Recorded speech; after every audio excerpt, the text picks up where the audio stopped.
The Valley of Fear by Sir Arthur Conan Doyle. Part 1. The Tragedy of Birlstone. Part 1, Chapter 1. The Warning. "I am inclined to think," said I. "I should do so," Sherlock Holmes remarked impatiently.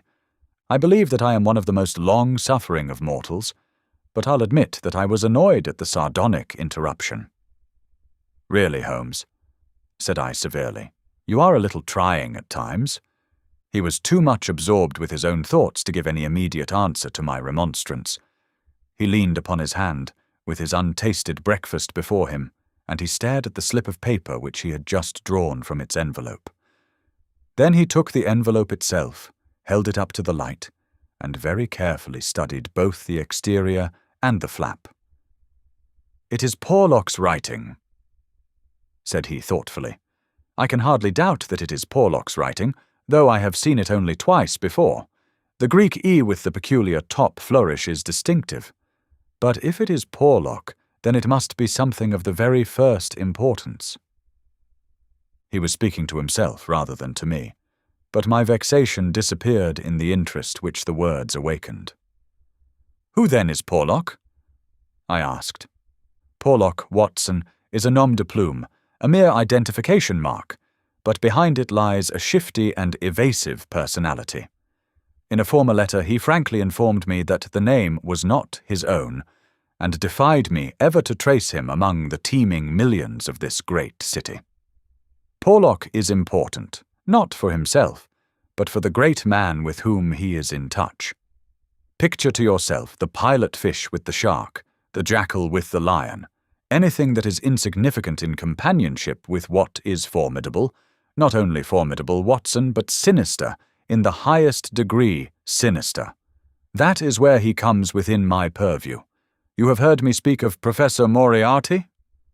The famous scientific criminal, as famous among crooks as— "My blushes, Watson," Holmes murmured in a deprecating voice. "I was about to say, as he is unknown to the public." "A touch, a distinct touch," cried Holmes. "You are developing a certain unexpected vein of porky humour, Watson, against which I must learn to guard myself. But in calling Moriarty a criminal, you are uttering libel in the eyes of the law, and there lie the glory and the wonder of it. The greatest schemer of all time, the organizer of every deviltry, the controlling brain of the underworld, a brain which might have made or marred the destiny of nations. That's the man.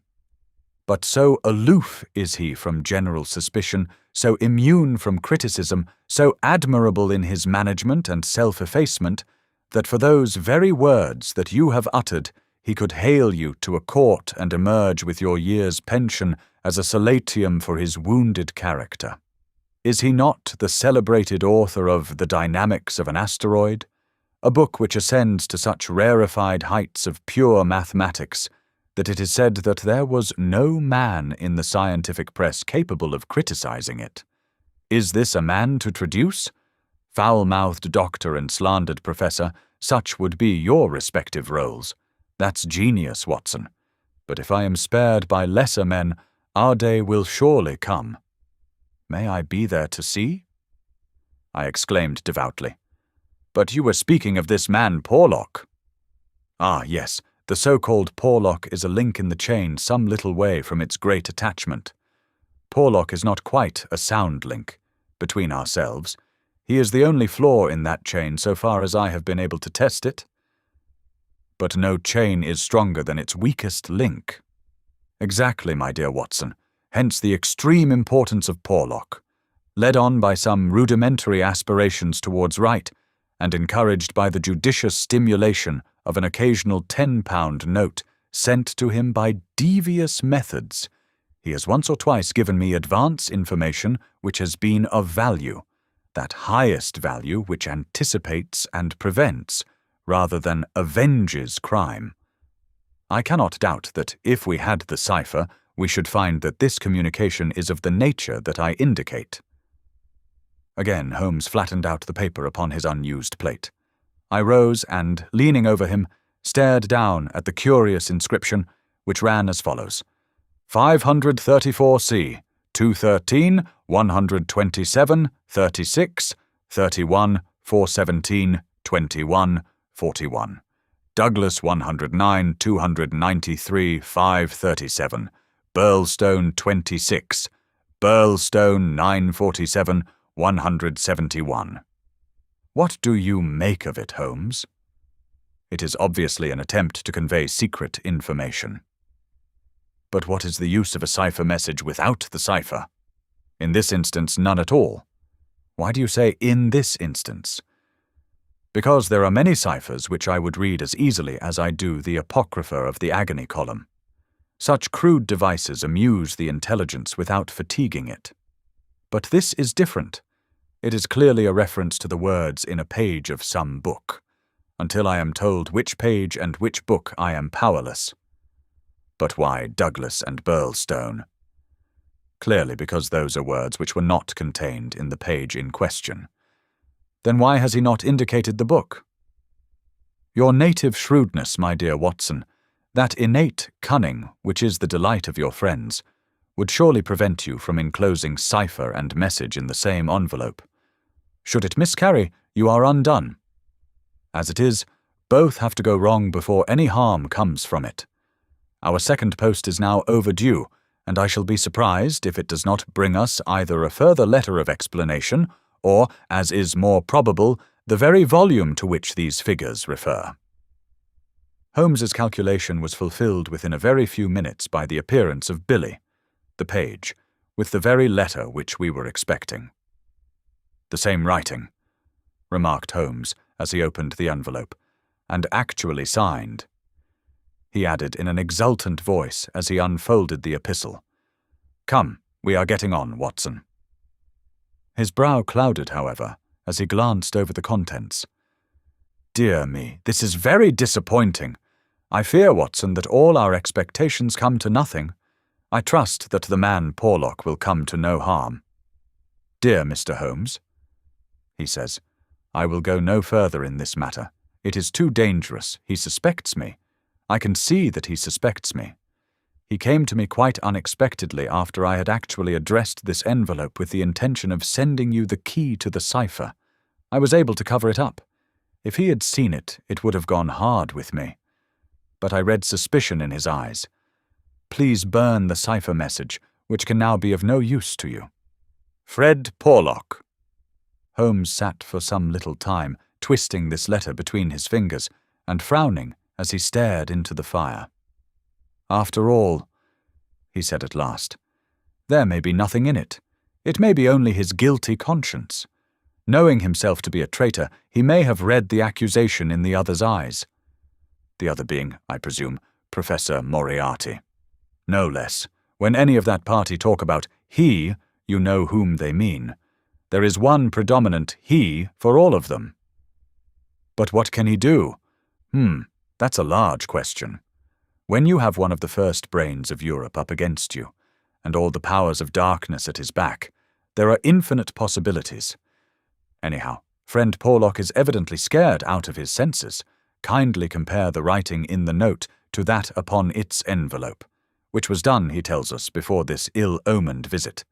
The one is clear and firm, the other hardly legible. Why did he write at all? Why did he not simply drop it? Because he feared I would make some inquiry after him in that case, and possibly bring trouble on him. No doubt, said I. Of course. I had picked up the original cipher message and was bending my brows over it.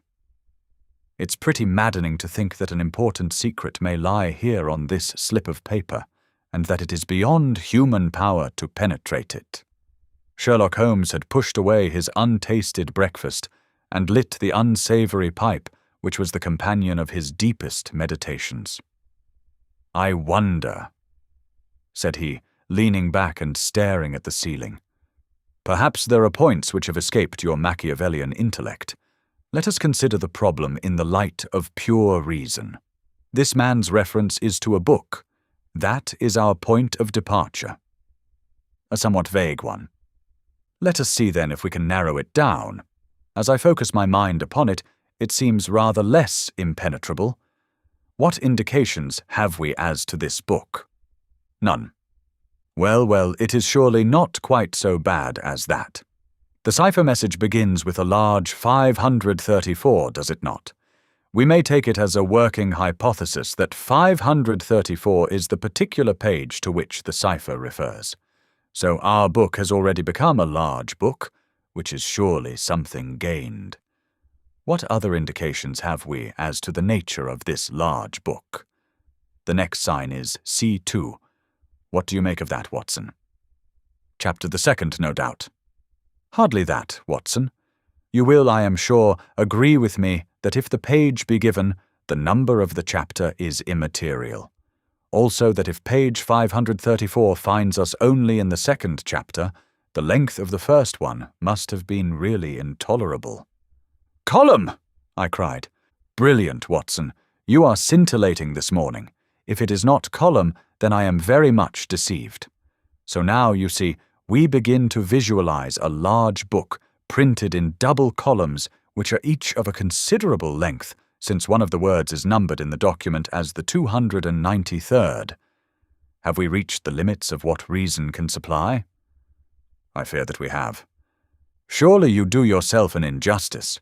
One more coruscation, my dear Watson, yet another brain wave. Had the volume been an unusual one, he would have sent it to me.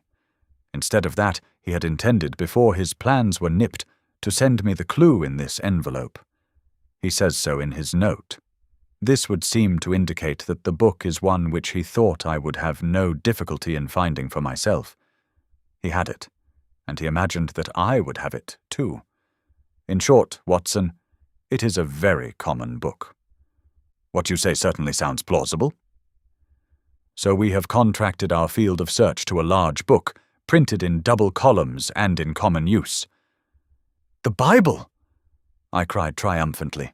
"Good, Watson, good, but not, if I may say so, quite good enough. Even if I accepted the compliment for myself, I could hardly name any volume which would be less likely to lie at the elbow of one of Moriarty's associates. Besides, the editions of Holy Writ are so numerous that he could hardly suppose that two copies would have the same pagination. This is clearly a book which is standardized. He knows for certain that his page 534 will exactly agree with my page 534. But very few books would correspond with that. Exactly. Therein lies our salvation. Our search is narrowed down to standardized books which anyone may be supposed to possess. Bradshaw. There are difficulties, Watson. The vocabulary of Bradshaw is nervous and terse, but limited. The selection of words would hardly lend itself to the sending of general messages. We will eliminate Bradshaw. The dictionary is, I fear, inadmissible for the same reason. What then is left? An almanac. Excellent, Watson. I am very much mistaken if you have not touched the spot. An almanac. Let us consider the claims of Whitaker's almanac. It is in common use. It has the requisite number of pages. It is in double column.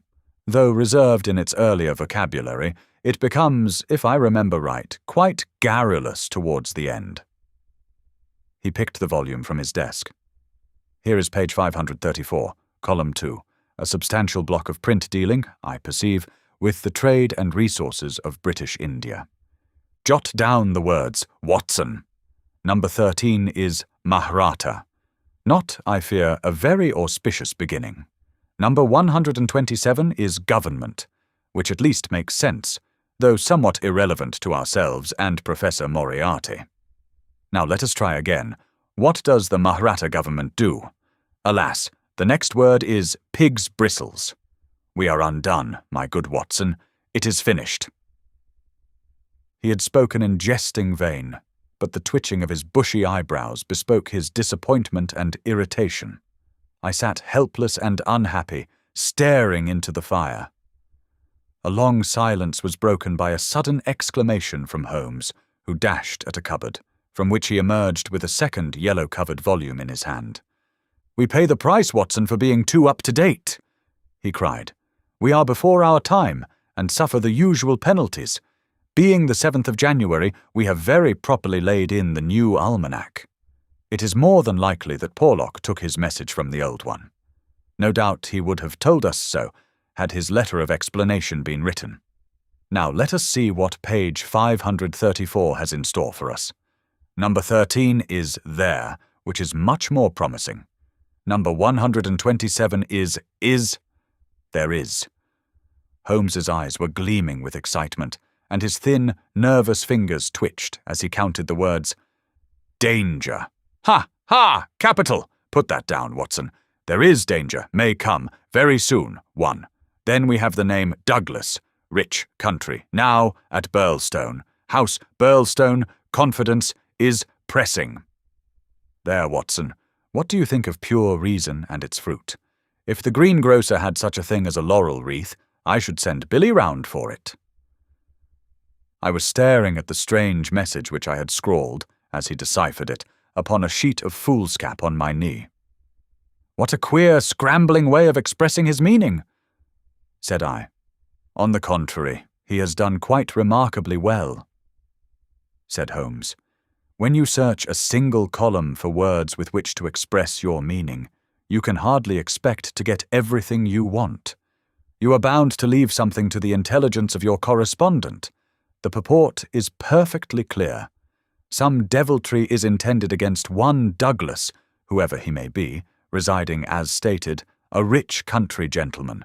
He is sure confidence was as near as he could get to confident, that it is pressing. There is our result, and a very workmanlike little bit of analysis it was. Holmes had the impersonal joy of the true artist in his better work, even as he mourned darkly when it fell below the high level to which he aspired. He was still chuckling over his success when Billy swung open the door, and Inspector MacDonald of Scotland Yard was ushered into the room. Those were the early days at the end of the 80s, when Alec MacDonald was far from having attained the national fame which he has now achieved. He was a young but trusted member of the detective force, who had distinguished himself in several cases which had been entrusted to him. His tall, bony figure gave promise of exceptional physical strength, while his great cranium and deep-set, lustrous eyes spoke no less clearly of the keen intelligence which twinkled out from behind his bushy eyebrows.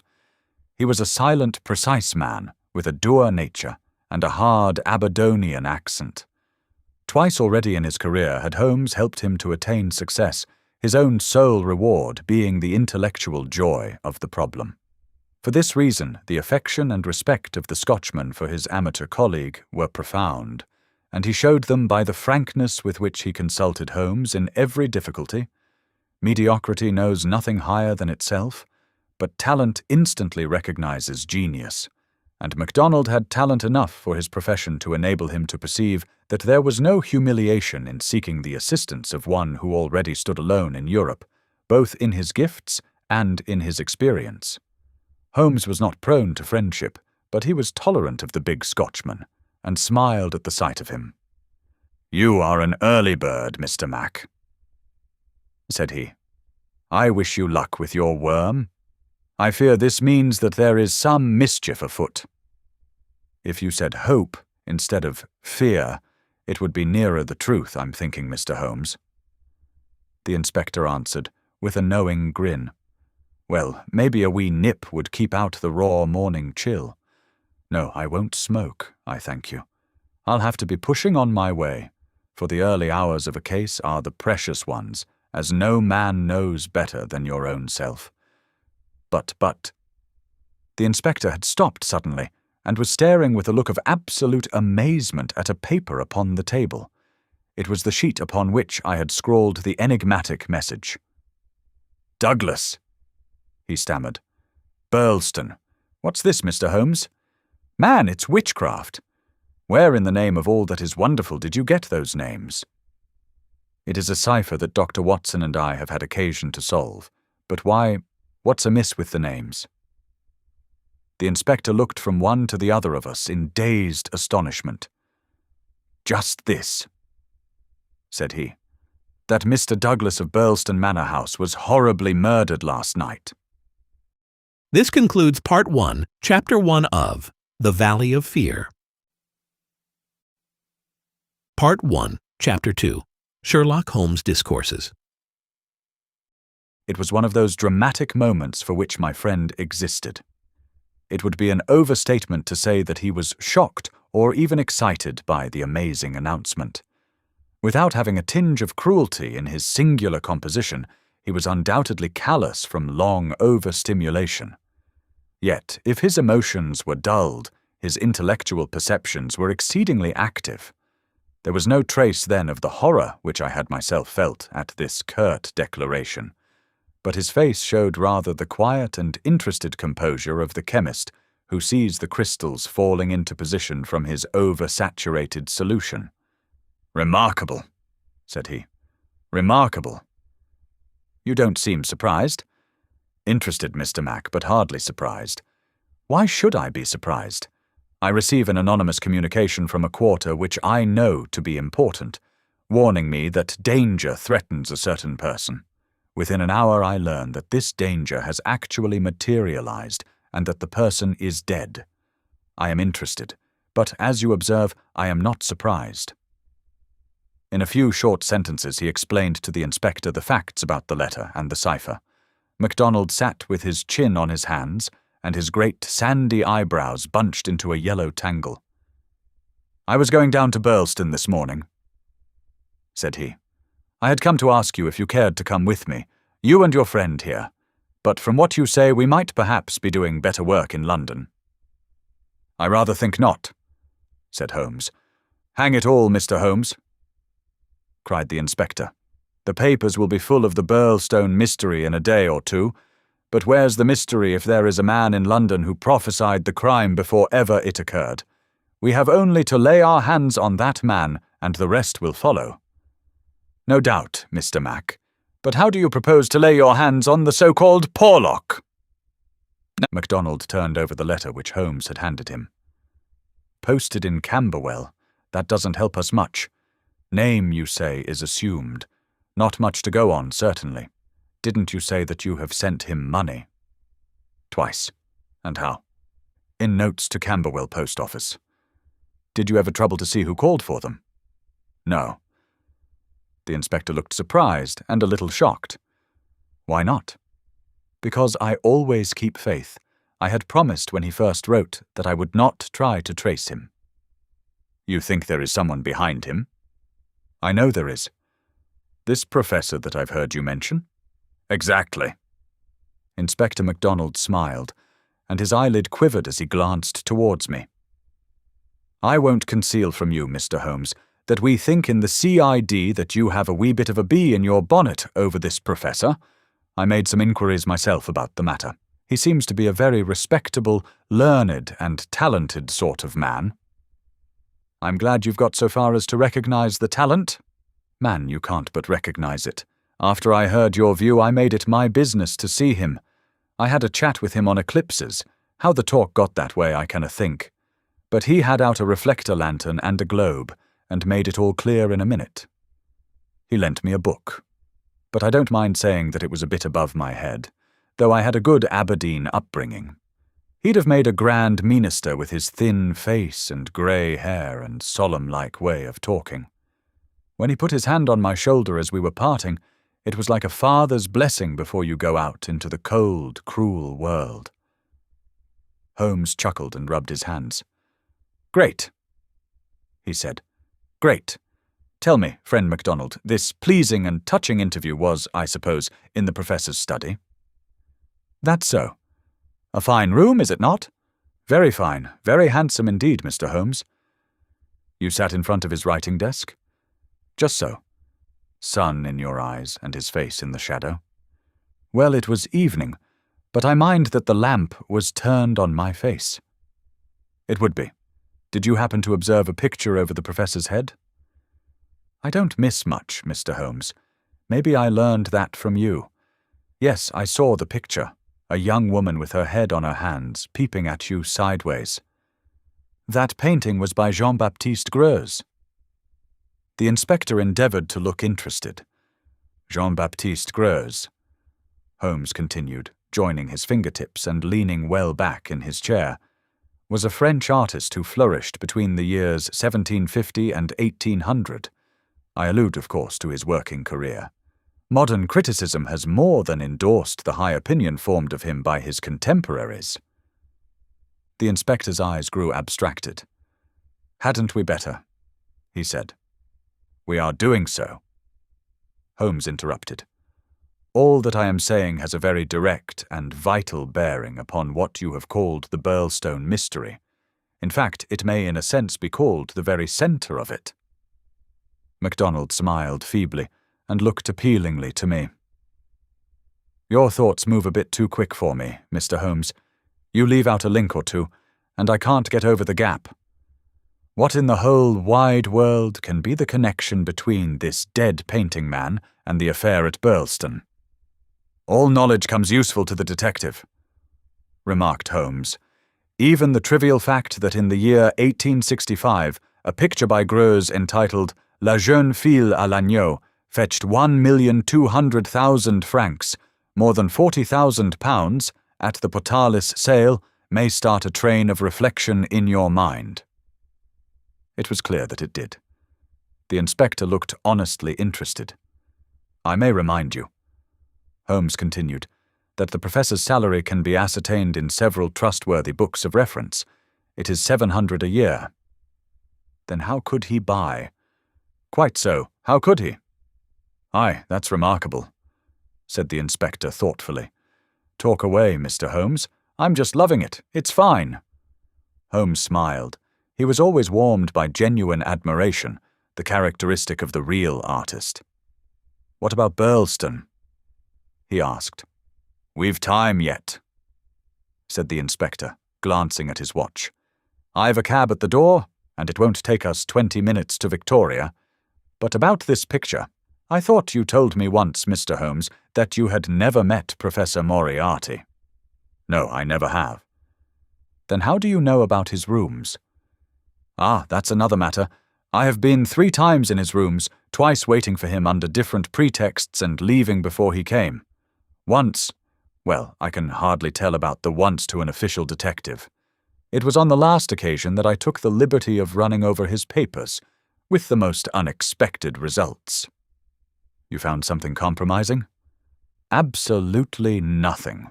That was what amazed me. However, you have now seen the point of the picture. It shows him to be a very wealthy man.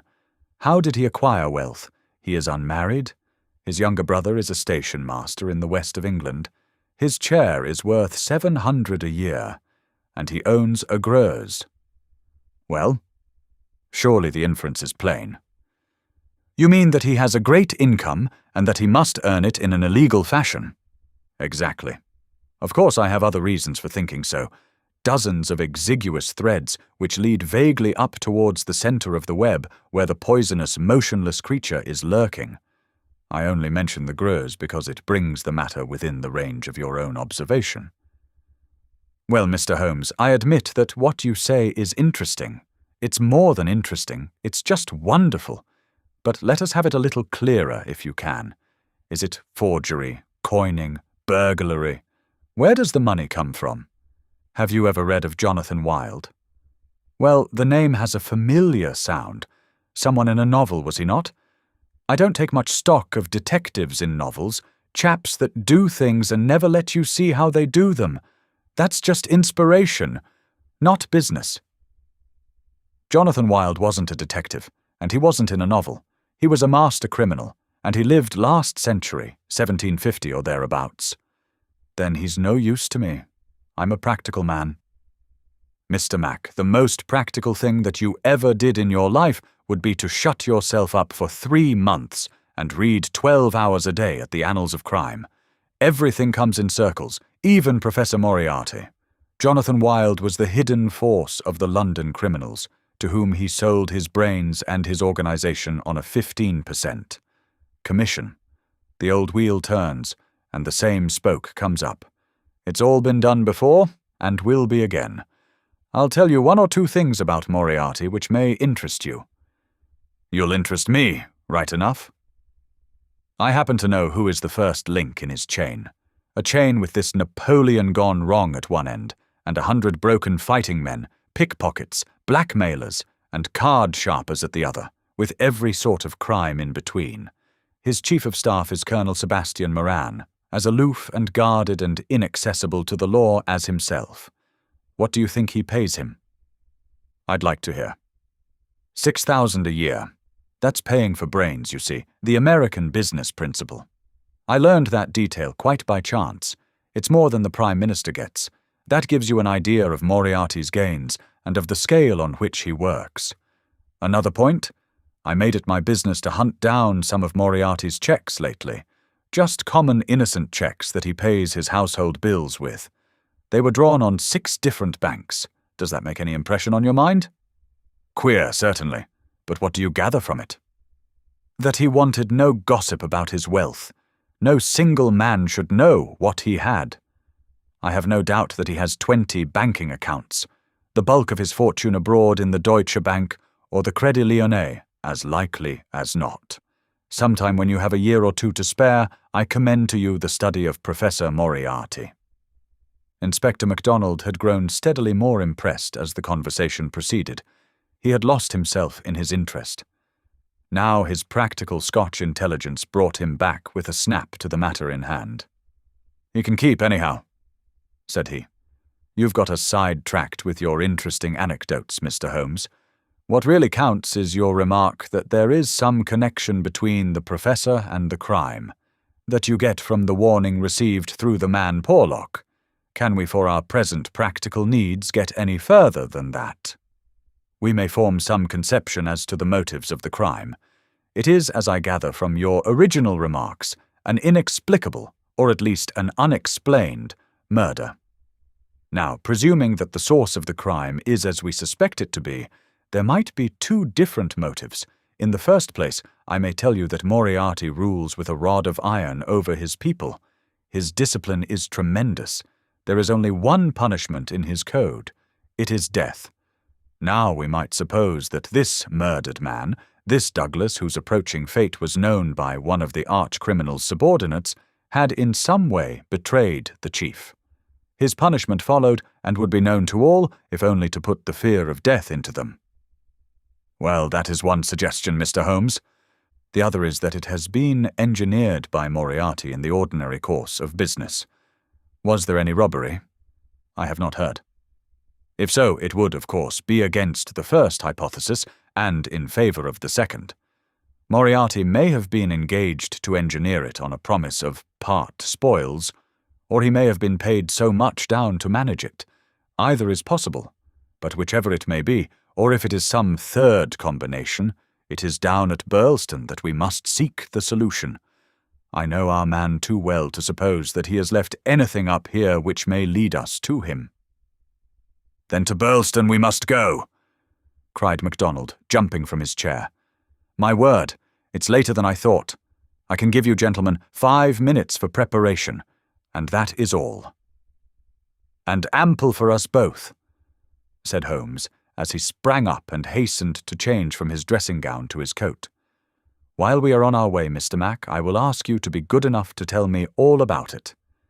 All about it proved to be disappointingly little, and yet there was enough to assure us that the case before us might well be worthy of the expert's closest attention. He brightened and rubbed his thin hands together as he listened to the meagre but remarkable details.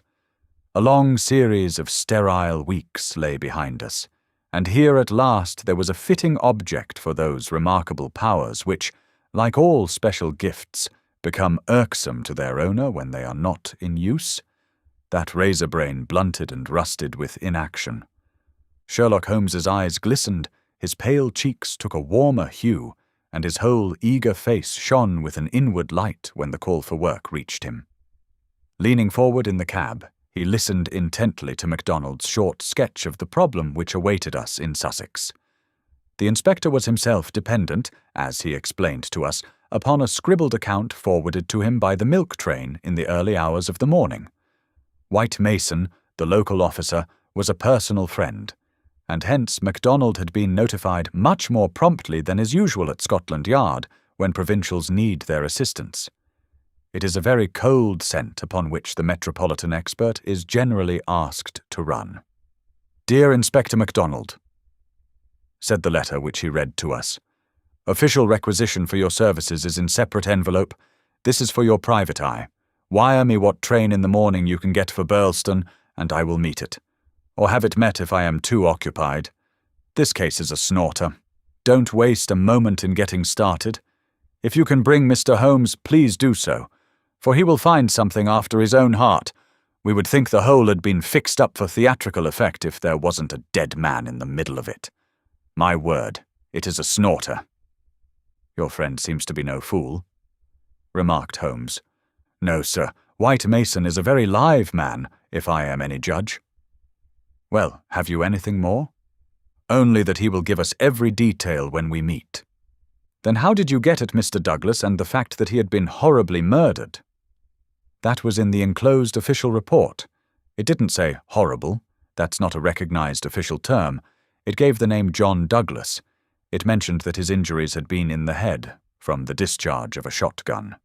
It also mentioned the hour of the alarm, which was close on to midnight last night. It added that the case was undoubtedly one of murder, but that no arrest had been made, and that the case was one which presented some very perplexing and extraordinary features.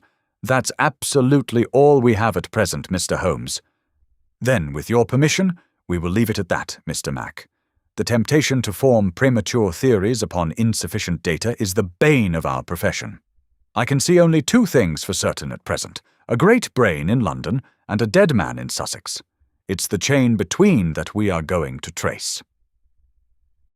This concludes Part 1, Chapter 2 of The Valley of Fear. Part 1, Chapter 3, The Tragedy of Birlstone.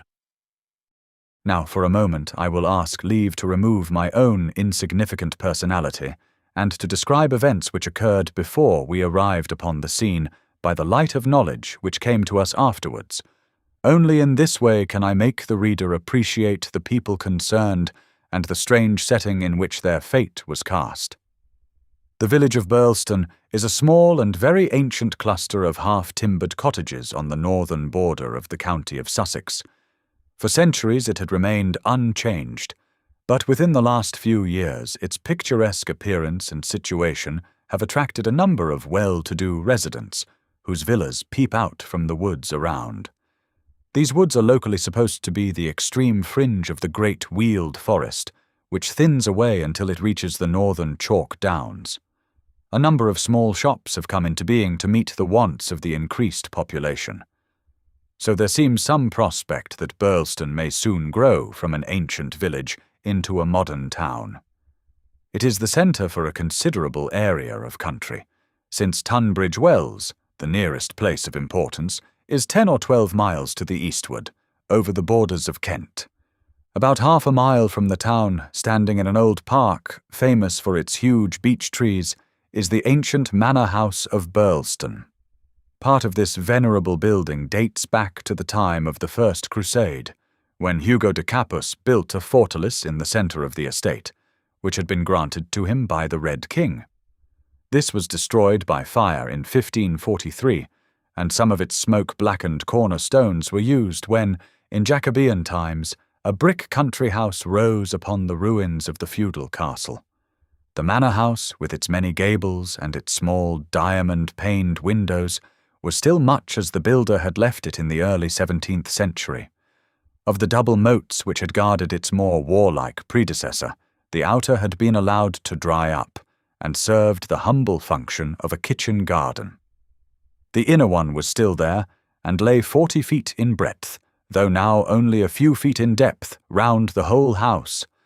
A small stream fed it and continued beyond it, so that the sheet of water, though turbid, was never ditch-like or unhealthy. The ground-floor windows were within a foot of the surface of the water. The only approach to the house was over a drawbridge, the chains and windlass of which had long been rusted and broken. The latest tenants of the manor house had, however, with characteristic energy, set this right, and the drawbridge was not only capable of being raised, but actually was raised every evening and lowered every morning.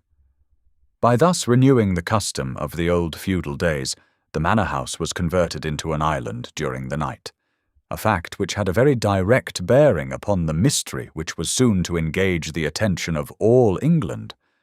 The house had been untenanted for some years and was threatening to moulder into a picturesque decay when the Douglases took possession of it.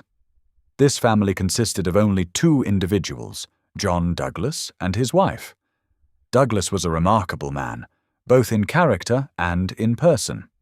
In age he may have been about 50, with a strong-jawed, rugged face, a grizzling moustache, peculiarly keen grey eyes, and a wiry, vigorous figure which had lost nothing of the strength and activity of youth. He was cheery and genial to all, but somewhat off-hand in his manners, giving the impression that he had seen life in social strata on some far lower horizon than the county society of Sussex. Yet, though looked at with some curiosity and reserve by his more cultivated neighbours, he soon acquired a great popularity among the villagers, subscribing handsomely to all local objects and attending their smoking concerts and other functions, where, having a remarkably rich tenor voice, he was always ready to oblige with an excellent song. He appeared to have plenty of money, which was said to have been gained in the California goldfields, and it was clear from his own talk and that of his wife that he had spent a part of his life in America. The good impression which had been produced by his generosity and by his democratic manners was increased by a reputation gained for utter indifference to danger. Though a wretched rider, he turned out at every meet and took the most amazing falls in his determination to hold his own with the best. When the vicarage caught fire, he distinguished himself also by the fearlessness with which he re-entered the building to save property, after the local fire brigade had given it up as impossible. Thus it came about that John Douglas of the Manor House had within 5 years won himself quite a reputation in Birlstone. His wife, too, was popular with those who had made her acquaintance, though, after the English fashion, the callers upon a stranger who settled in the county without introductions were few and far between. This mattered the less to her, as she was retiring by disposition, and very much absorbed, to all appearance, in her husband and her domestic duties. It was known that she was an English lady who had met Mr. Douglas in London, he being at that time a widower. She was a beautiful woman, tall, dark, and slender, some 20 years younger than her husband, a disparity which seemed in no wise to mar the contentment of their family life. It was remarked sometimes, however, by those who knew them best, that the confidence between the two did not appear to be complete, since the wife was either very reticent about her husband's past life, or else, as seemed more likely, was imperfectly informed about it.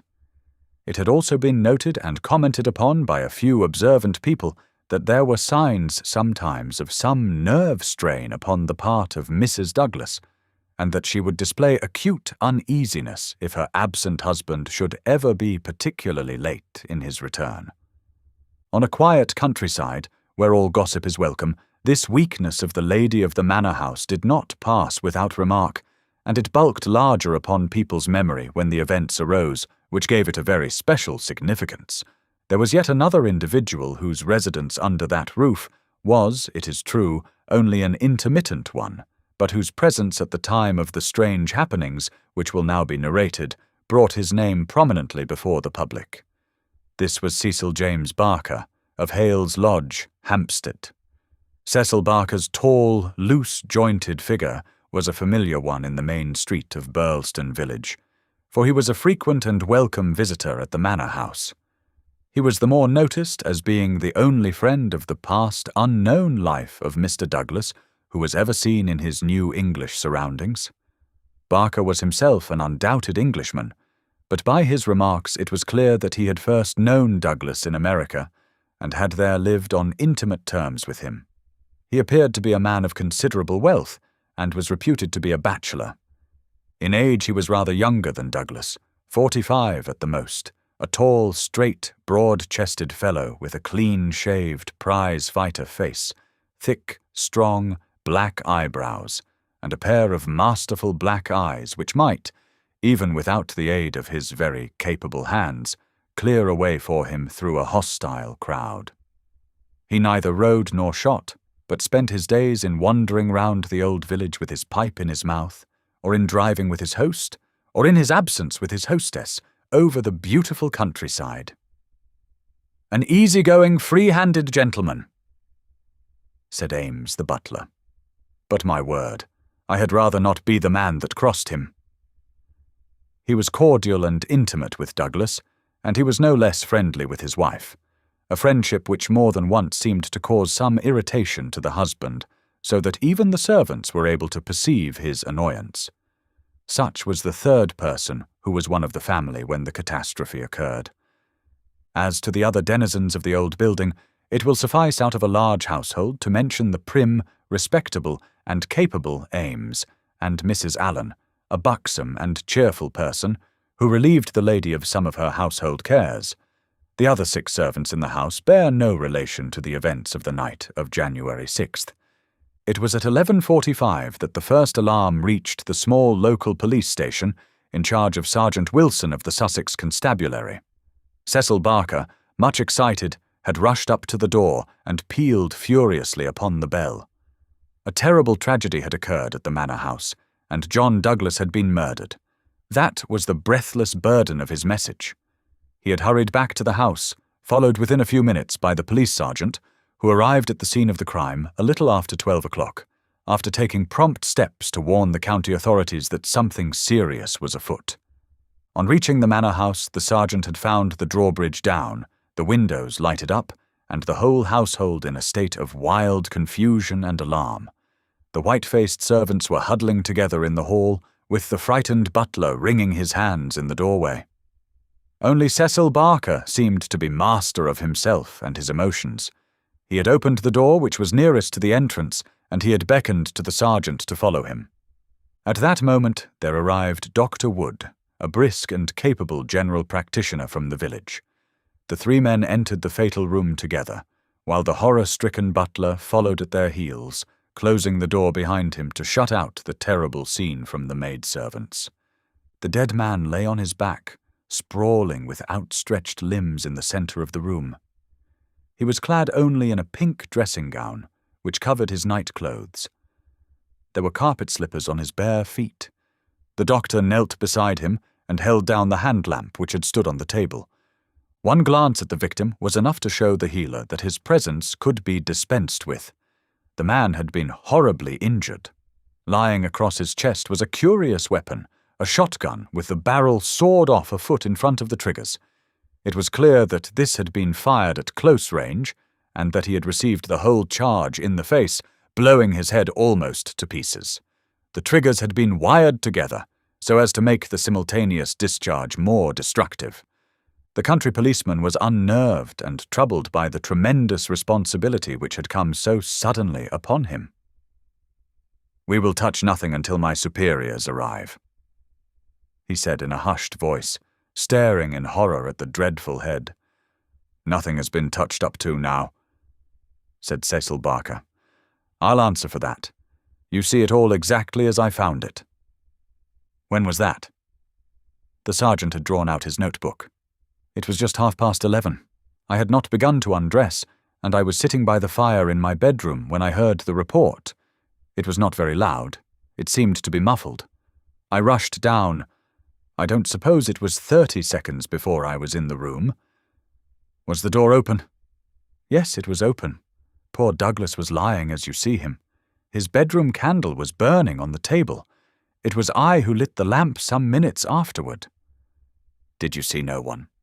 "No, I heard Mrs. Douglas coming down the stair behind me, and I rushed out to prevent her from seeing this dreadful sight. Mrs. Allen, the housekeeper, came and took her away. Ames had arrived, and we ran back into the room once more." "But surely I have heard that the drawbridge is kept up all night." "Yes, it was up until I lowered it." "Then how could any murderer have got away? It is out of the question. Mr. Douglas must have shot himself." "That was our first idea. But see?" Barker drew aside the curtain and showed that the long diamond-paned window was open to its full extent. "And look at this." He held the lamp down and illuminated a smudge of blood like the mark of a boot sole upon the wooden sill. "Someone has stood there in getting out." "You mean that someone waded across the moat?" "Exactly." "Then if you were in the room within half a minute of the crime, He must have been in the water at that very moment. I have not a doubt of it. I wish to heaven that I had rushed to the window, but the curtain screened it, as you can see, and so it never occurred to me.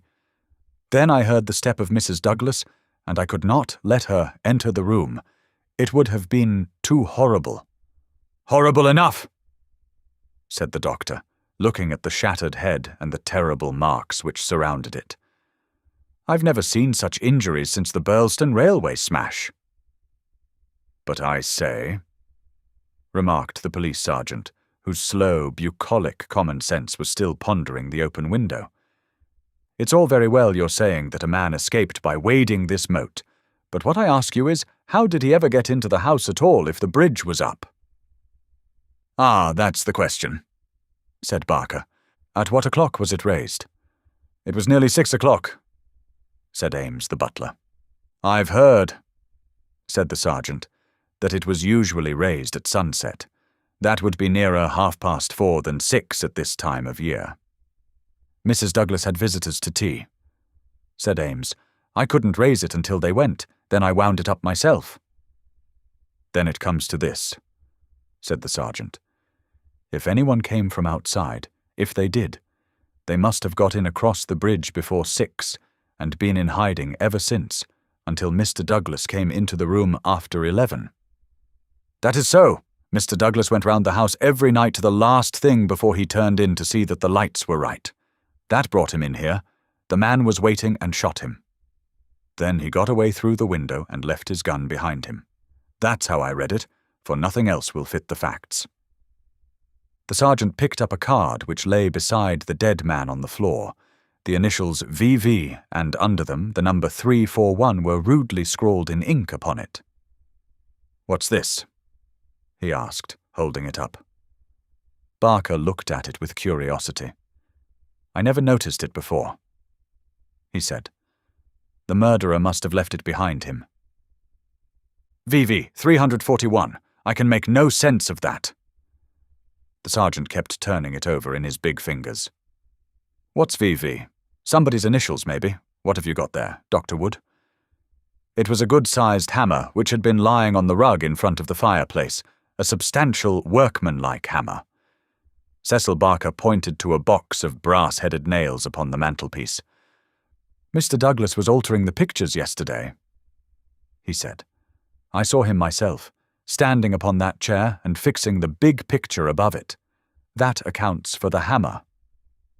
We'd best put it back on the rug where we found it," said the sergeant, scratching his puzzled head in his perplexity. "It will want the best brains in the force to get to the bottom of this thing.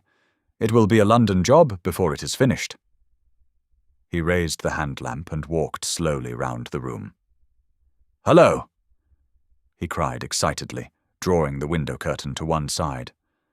"What o'clock were those curtains drawn?" "When the lamps were lit," said the butler. "It would be shortly after 4. Someone had been hiding here, sure enough." He held down the light, and the marks of muddy boots were very visible in the corner. "I'm bound to say this bears out your theory, Mr. Barker. It looks as if the man got into the house after 4 when the curtains were drawn, and before 6 when the bridge was raised. He slipped into this room, because it was the first that he saw. There was no other place where he could hide, so he popped in behind this curtain. That all seems clear enough. It is likely that his main idea was to burgle the house, but Mr. Douglas chanced to come upon him, so he murdered him and escaped. That's how I read it," said Barker. "But, I say, aren't we wasting precious time? Couldn't we start out and scout the country before the fellow gets away?" The sergeant considered for a moment. "There are no trains before 6 in the morning, so he can't get away by rail. If he goes by road with his legs all dripping, it's odds that someone will notice him. Anyhow, I can't leave here myself until I am relieved, but I think none of you should go until we see more clearly how we all stand." The doctor had taken the lamp and was narrowly scrutinizing the body. "What's this mark?" he asked. "Could this have any connection with the crime?" The dead man's right arm was thrust out from his dressing gown and exposed as high as the elbow. About halfway up the forearm was a curious brown design, a triangle inside a circle, standing out in vivid relief upon the lard-coloured skin. "It's not tattooed," said the doctor, peering through his glasses. "I never saw anything like it. The man has been branded at some time as they brand cattle. What is the meaning of this?" "I don't profess to know the meaning of it," said Cecil Barker, "but I have seen the mark on Douglas many times this last 10 years. "And so have I," said the butler. "Many a time when the master has rolled up his sleeves, I have noticed that very mark. I've often wondered what it could be." "Then it has nothing to do with the crime, anyhow," said the sergeant. "But it's a rum thing all the same. Everything about this case is rum. Well, what is it now?" The butler had given an exclamation of astonishment and was pointing at the dead man's outstretched hand. "They've taken his wedding ring!" he gasped. "What?" "Yes, indeed. Master always wore his plain gold wedding ring on the little finger of his left hand. That ring with the rough nugget on it was above it, and the twisted snake ring on the third finger. There's the nugget, and there's the snake, but the wedding ring is gone." "He's right," said Barker. "Do you tell me," said the sergeant, "that the wedding ring was below the other?"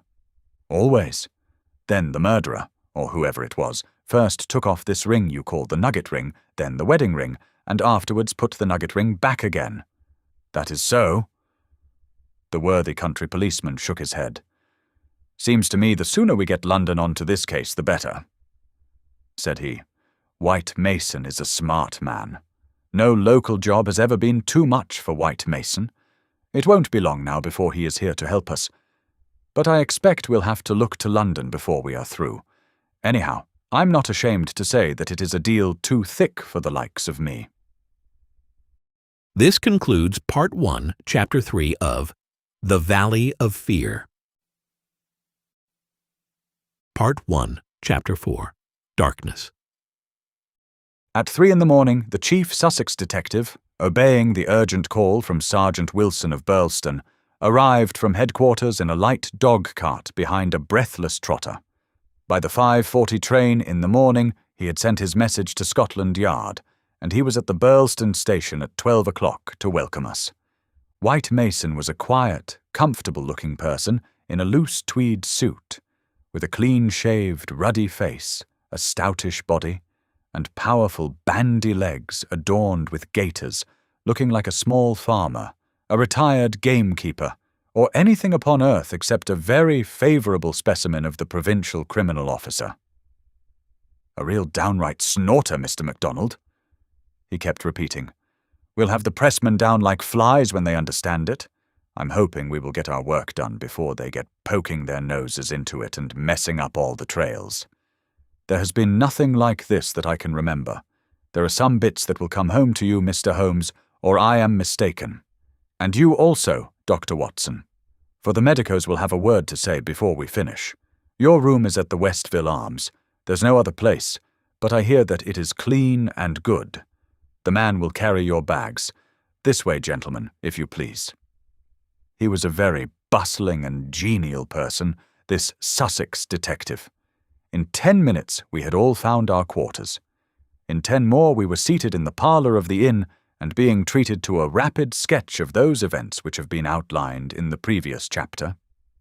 MacDonald made an occasional note, while Holmes sat absorbed, with the expression of surprised and reverent admiration with which the botanist surveys the rare and precious bloom. "Remarkable," he said when the story was unfolded. "Most remarkable. I can hardly recall any case where the features have been more peculiar." "I thought you would say so, Mr. Holmes," said White Mason, in great delight. "We're well up with the times in Sussex. I've told you now how matters were, up to the time when I took over from Sergeant Wilson between 3 and 4 this morning. My word, I made the old mare go. But I need not have been in such a hurry as it turned out, for there was nothing immediate that I could do. Sergeant Wilson had all the facts. I checked them and considered them and maybe added a few of my own." "What were they?" asked Holmes eagerly. "Well, I first had the hammer examined. There was Dr. Wood there to help me. We found no signs of violence upon it. I was hoping that if Mr. Douglas defended himself with the hammer, he might have left his mark upon the murderer before he dropped it on the mat. But there was no stain. That, of course, proves nothing at all, remarked Inspector MacDonald. There has been many a hammer murder and no trace on the hammer. Quite so. It doesn't prove it wasn't used. But there might have been stains, and that would have helped us. As a matter of fact, there were none. Then I examined the gun. They were buckshot cartridges, and as Sergeant Wilson pointed out, the triggers were wired together so that, if you pulled on the hinder one, both barrels were discharged. Whoever fixed that up had made up his mind that he was going to take no chances of missing his man. The sword gun was not more than 2 foot long. One could carry it easily under one's coat. There was no complete maker's name, but the printed letters P-E-N were on the fluting between the barrels, and the rest of the name had been cut off by the saw. A big P with a flourish above it. E and N smaller? Asked Holmes. Exactly. Pennsylvania Small Arms Company. Well-known American firm, said Holmes. White Mason gazed at my friend as the little village practitioner looks at the Harley Street specialist, who by a word can solve the difficulties that perplex him. That is very helpful, Mr. Holmes. No doubt you are right. Wonderful. Wonderful. Do you carry the names of all the gunmakers in the world in your memory? Holmes dismissed the subject with a wave. No doubt it is an American shotgun. White Mason continued. I seem to have read that a sawed-off shotgun is a weapon used in some parts of America. Apart from the name upon the barrel, the idea had occurred to me. There is some evidence, then, that this man who entered the house and killed its master was an American. MacDonald shook his head. Man, you are surely travelling over fast, said he. I have heard no evidence yet that any stranger was ever in the house at all. The open window, the blood on the sill, the queer card, the marks of boots in the corner, the gun. Nothing there that could not have been arranged. Mr. Douglas was an American, or had lived long in America. So had Mr. Barker. You don't need to import an American from outside in order to account for American doings. Ames, the butler. What about him? Is he reliable? 10 years with Sir Charles Chandos, as solid as a rock. He has been with Douglas ever since he took the manor house 5 years ago. He has never seen a gun of this sort in the house. The gun was made to conceal. That's why the barrels were sawed. It would fit into any box. How could he swear there was no such gun in the house? Well, anyhow, he had never seen one. MacDonald shook his obstinate Scotch head. I'm not convinced yet that there was ever anyone in the house, said he. I'm asking you to consider. His accent became more Aberdonian as he lost himself in his argument. I'm asking you to consider what it involves if you suppose that this gun was ever brought into the house, and that all these strange things were done by a person from outside. Oh man, it's just inconceivable. It's clean against common sense. I put it to you, Mr. Holmes, judging it by what we have heard. Well, state your case, Mr. Mac, said Holmes in his most judicial style. The man is not a burglar, supposing that he ever existed. The ring business and the card point to premeditated murder for some private reason. Very good. Here is a man who slips into a house with the deliberate intention of committing murder. He knows, if he knows anything, that he will have a difficulty in making his escape, as the house is surrounded with water. What weapon would he choose? You would say the most silent in the world. And then he could hope when the deed was done to slip quickly from the window, to wade the moat, and to get away at his leisure. That's understandable. But is it understandable that he should go out of his way to bring with him the most noisy weapon he could select, knowing well that it will fetch every human being in the house to the spot as quick as they can run, and that it is all odds that he will be seen before he can get across the moat? Is that credible, Mr. Holmes? Well, you put the case strongly, my friend replied thoughtfully. It certainly needs a good deal of justification. May I ask, Mr. White Mason, whether you examined the farther side of the moat at once to see if there were any signs of the man having climbed out from the water? There were no signs, Mr. Holmes, but it is a stone ledge, and one could hardly expect them. No tracks or marks? None. Ha! Would there be any objection, Mr. White Mason, to our going down to the house at once? There may possibly be some small point which might be suggestive. I was going to propose it, Mr. Holmes, but I thought it well to put you in touch with all the facts before we go. I suppose if anything should strike you— White Mason looked doubtfully at the amateur. "I have worked with Mr. Holmes before," said Inspector MacDonald. "He plays the game." "My own idea of the game, at any rate," said Holmes, with a smile. "I go into a case to help the ends of justice and the work of the police. If I have ever separated myself from the official force, it is because they have first separated themselves from me. I have no wish ever to score at their expense. At the same time, Mr. White Mason, I claim the right to work in my own way and give my results at my own time, complete rather than in stages." "I am sure we are honored by your presence and to show you all we know," said White Mason cordially. "Come along, Dr. Watson, and when the time comes we'll all hope for a place in your book." We walked down the quaint village street with a row of pollarded elms on each side of it. Just beyond were two ancient stone pillars, weather-stained and lichen-blotched, bearing upon their summits a shapeless something which had once been the rampant lion of Capus of Birlstone. A short walk along the winding drive, with such sward and oaks around it as one only sees in rural England.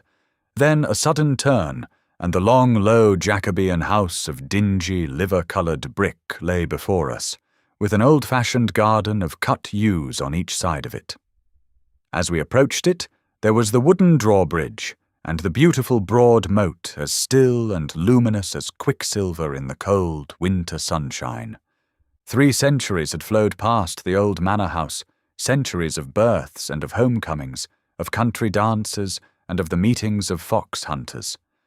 Strange that now in its old age this dark business should have cast its shadow upon the venerable walls. And yet those strange peaked roofs and quaint overhung gables were a fitting covering to grim and terrible intrigue. As I looked at the deep-set windows and the long sweep of the dull-coloured, water-lapped front, I felt that no more fitting scene could be set for such a tragedy. "That's the window," said White Mason. "That one on the immediate right of the drawbridge. It's open just as it was found last night." "It looks rather narrow for a man to pass." "Well, it wasn't a fat man, anyhow. We don't need your deductions, Mr. Holmes, to tell us that. But you or I could squeeze through all right." Holmes walked to the edge of the moat and looked across. Then he examined the stone ledge and the grass border beyond it. "I've had a good look, Mr. Holmes," said White Mason. "There is nothing there, no sign that anyone has landed. But why should he leave any sign?" "Exactly. Why should he? Is the water always turbid?" "Generally about this colour. The stream brings down the clay." "How deep is it?" "About 2 feet at each side and 3 in the middle." "So we can put aside all idea of the man having been drowned in crossing." "No, a child could not be drowned in it." We walked across the drawbridge and were admitted by a quaint, gnarled, dried-up person who was the butler, Ames. The poor old fellow was white and quivering from the shock. The village sergeant, a tall, formal, melancholy man, still held his vigil in the room of fate. The doctor had departed. "Anything fresh, Sergeant Wilson?" asked White Mason. "No, sir." "Then you can go home. You've had enough. We can send for you if we want you. The butler had better wait outside. Tell him to warn Mr. Cecil Barker, Mrs. Douglas, and the housekeeper that we may want a word with them presently. Now, gentlemen, perhaps you will allow me to give you the views I have formed first, and then you will be able to arrive at your own." He impressed me, this country specialist. He had a solid grip of fact and a cool, clear, common-sense brain, which should take him some way in his profession. Holmes listened to him intently, with no sign of that impatience which the official exponent too often produced. "Is it suicide or is it murder? That's our first question, gentlemen, is it not? If it were suicide, then we have to believe that this man began by taking off his wedding ring and concealing it. That he then came down here in his dressing gown, trampled mud into a corner behind the curtain in order to give the idea someone had waited for him, opened the window, put blood on the— "We can surely dismiss that," said MacDonald. "So I think. Suicide is out of the question. Then a murder has been done. What we have to determine is whether it was done by someone outside or inside the house. Well, let's hear the argument. There are considerable difficulties both ways, and yet one or the other it must be. We will suppose first that some person or persons inside the house did the crime. They got this man down here at a time when everything was still, and yet no one was asleep. They then did the deed with the queerest and noisiest weapon in the world, so as to tell everyone what had happened. A weapon that was never seen in the house before. That does not seem a very likely start, does it? No, it does not. Well then, everyone is agreed that after the alarm was given only a minute at the most had passed before the whole household, not Mr. Cecil Barker alone, though he claims to have been the first, but Ames and all of them were on the spot. Do you tell me that in that time the guilty person managed to make footmarks in the corner, open the window, mark the sill with blood, take the wedding ring off the dead man's finger, and all the rest of it? It's impossible." "You put it very clearly," said Holmes. "I am inclined to agree with you." "Well then, we are driven back to the theory that it was done by someone from outside. We are still faced with some big difficulties, but anyhow they have ceased to be impossibilities. The man got into the house between 4:30 and 6, that is to say, between dusk and the time when the bridge was raised. There had been some visitors, and the door was open, so there was nothing to prevent him. He may have been a common burglar, or he may have had some private grudge against Mr. Douglas. Since Mr. Douglas has spent most of his life in America, and this shotgun seems to be an American weapon, it would seem that the private grudge is the more likely theory. He slipped into this room because it was the first he came to, and he hid behind the curtain. There he remained until past 11 at night. At that time Mr. Douglas entered the room. It was a short interview, if there were any interview at all, for Mrs. Douglas declares that her husband had not left her more than a few minutes when she heard the shot." "The candle shows that," said Holmes. "Exactly. The candle, which was a new one, is not burned more than half an inch. He must have placed it on the table before he was attacked. Otherwise, of course, it would have fallen when he fell. This shows that he was not attacked the instant that he entered the room. When Mr. Barker arrived, the candle was lit and the lamp was out." "That's all clear enough." "Well, now we can reconstruct things on those lines. Mr. Douglas enters the room. He puts down the candle. A man appears from behind the curtain. He is armed with this gun. He demands the wedding ring. Heaven only knows why, but so it must have been. Mr. Douglas gave it up.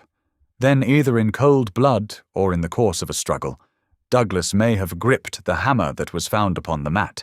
He shot Douglas in this horrible way. He dropped his gun, and also it would seem this queer card, VV341, whatever that may mean, and he made his escape through the window and across the moat at the very moment when Cecil Barker was discovering the crime. How's that, Mr. Holmes?" "Very interesting, but just a little unconvincing."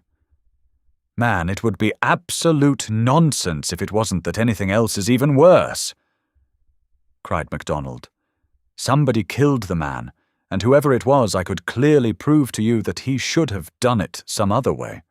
What does he mean by allowing his retreat to be cut off like that?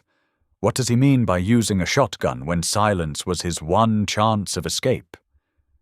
Come, Mr. Holmes, it's up to you to give us a lead, since you say Mr. White Mason's theory is unconvincing." Holmes had sat intently observant during this long discussion, missing no word that was said, with his keen eyes darting to right and to left, and his forehead wrinkled with speculation. "I should like a few more facts before I get so far as a theory, Mr. Mac," said he, kneeling down beside the body. "Dear me, these injuries are really appalling. Can we have the butler in for a moment? Ames, I understand that you have often seen this very unusual mark, a branded triangle inside a circle, upon Mr. Douglas's forearm. Frequently, sir. You never heard any speculation as to what it meant? No, sir. It must have caused great pain when it was inflicted. It is undoubtedly a burn. Now I observe, Ames, that there is a small piece of plaster at the angle of Mr. Douglas's jaw. Did you observe that in life? Yes, sir. He cut himself in shaving yesterday morning. Did you ever know him to cut himself in shaving before? Not for a very long time, sir. Suggestive, said Holmes. It may, of course, be a mere coincidence, or it may point to some nervousness which would indicate that he had reason to apprehend danger. Had you noticed anything unusual in his conduct yesterday, Ames? It struck me that he was a little restless and excited, sir. Ha! The attack may not have been entirely unexpected. We do seem to make a little progress, do we not? Perhaps you would rather do the questioning, Mr. Mac? No, Mr. Holmes, it's in better hands than mine. Well then, we will pass to this card, VV341. It is rough cardboard. Have you any of the sort in the house? I don't think so. Holmes walked across to the desk and dabbed a little ink from each bottle onto the blotting paper. It was not printed in this room, he said. This is black ink and the other purplish. It was done by a thick pen, and these are fine. No, it was done elsewhere, I should say. Can you make anything of the inscription, Ames? No, sir, nothing. What do you think, Mr. Mac? It gives me the impression of a secret society of some sort. The same with his badge upon the forearm. That's my idea too, said White Mason. Well, we can adopt it as a working hypothesis and then see how far our difficulties disappear. An agent from such a society makes his way into the house, waits for Mr. Douglas, blows his head nearly off with this weapon, and escapes by wading the moat, after leaving a card beside the dead man, which will, when mentioned in the papers, tell other members of the society that vengeance has been done. That all hangs together. But why this gun, of all weapons? Exactly. And why the missing ring? Quite so. And why no arrest? It's past 2 now. I take it for granted that since dawn every constable within 40 miles has been looking out for a wet stranger. That is so, Mr. Holmes. Well, unless he has a burrow close by or a change of clothes ready, they can hardly miss him. And yet they have missed him up to now.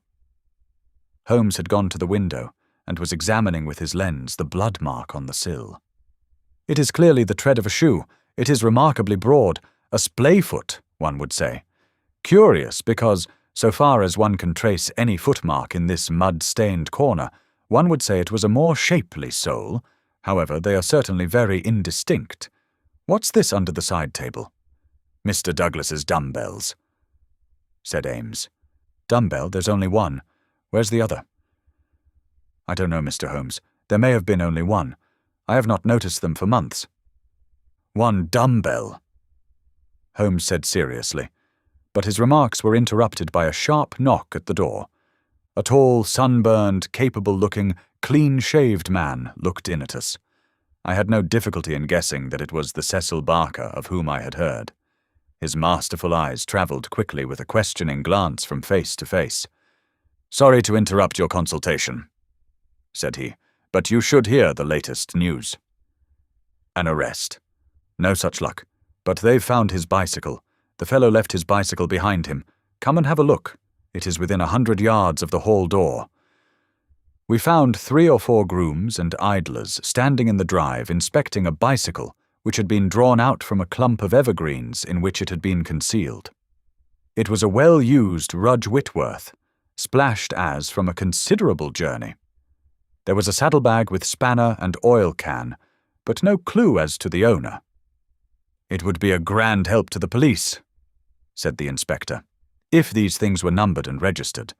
But we must be thankful for what we've got.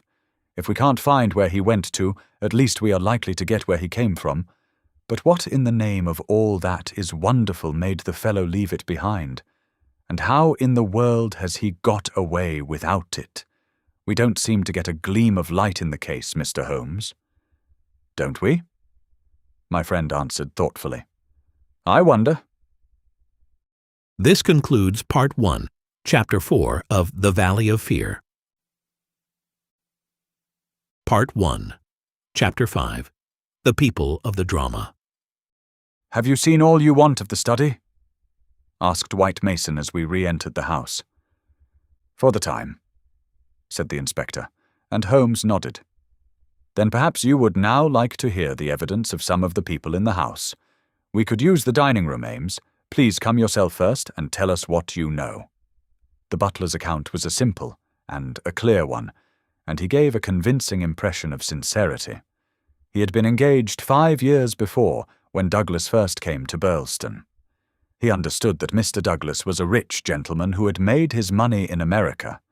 He had been a kind and considerate employer. Not quite what Ames was used to, perhaps, but one can't have everything. He never saw any signs of apprehension in Mr. Douglas. On the contrary, he was the most fearless man he had ever known. He ordered the drawbridge to be pulled up every night because it was the ancient custom of the old house, and he liked to keep the old ways up.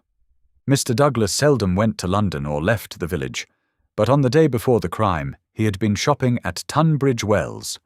He, Ames, had observed some restlessness and excitement on the part of Mr. Douglas that day, for he had seemed impatient and irritable, which was unusual with him. He had not gone to bed that night, but was in the pantry at the back of the house, putting away the silver, when he heard the bell ring violently. He heard no shot, but it was hardly possible he would, as the pantry and kitchens were at the very back of the house, and there were several closed doors and a long passage between. The housekeeper had come out of her room, attracted by the violent ringing of the bell. They had gone to the front of the house together. As they reached the bottom of the stairs, he had seen Mrs. Douglas coming down it. No, she was not hurrying. It did not seem to him that she was particularly agitated. Just as she reached the bottom of the stair, Mr. Barker had rushed out of the study. He had stopped Mrs. Douglas and begged her to go back. "For God's sake, go back to your room!" he cried. "Poor Jack is dead. You can do nothing. For God's sake, go back!" After some persuasion upon the stairs, Mrs. Douglas had gone back. She did not scream. She made no outcry whatever. Mrs. Allen, the housekeeper, had taken her upstairs and stayed with her in the bedroom. Ames and Mr. Barker had then returned to the study, where they had found everything exactly as the police had seen it. The candle was not lit at that time, but the lamp was burning. They had looked out of the window, but the night was very dark, and nothing could be seen or heard. They had then rushed out into the hall, where Ames had turned the windlass which lowered the drawbridge. Mr. Barker had then hurried off to get the police. Such, in its essentials, was the evidence of the butler. The account of Mrs. Allen, the housekeeper, was, so far as it went, a corroboration of that of her fellow servant. The housekeeper's room was rather nearer to the front of the house than the pantry in which Ames had been working. She was preparing to go to bed when the loud ringing of the bell had attracted her attention. She was a little hard of hearing. Perhaps that was why she had not heard the shot, but in any case the study was a long way off. She remembered hearing some sound which she imagined to be the slamming of a door.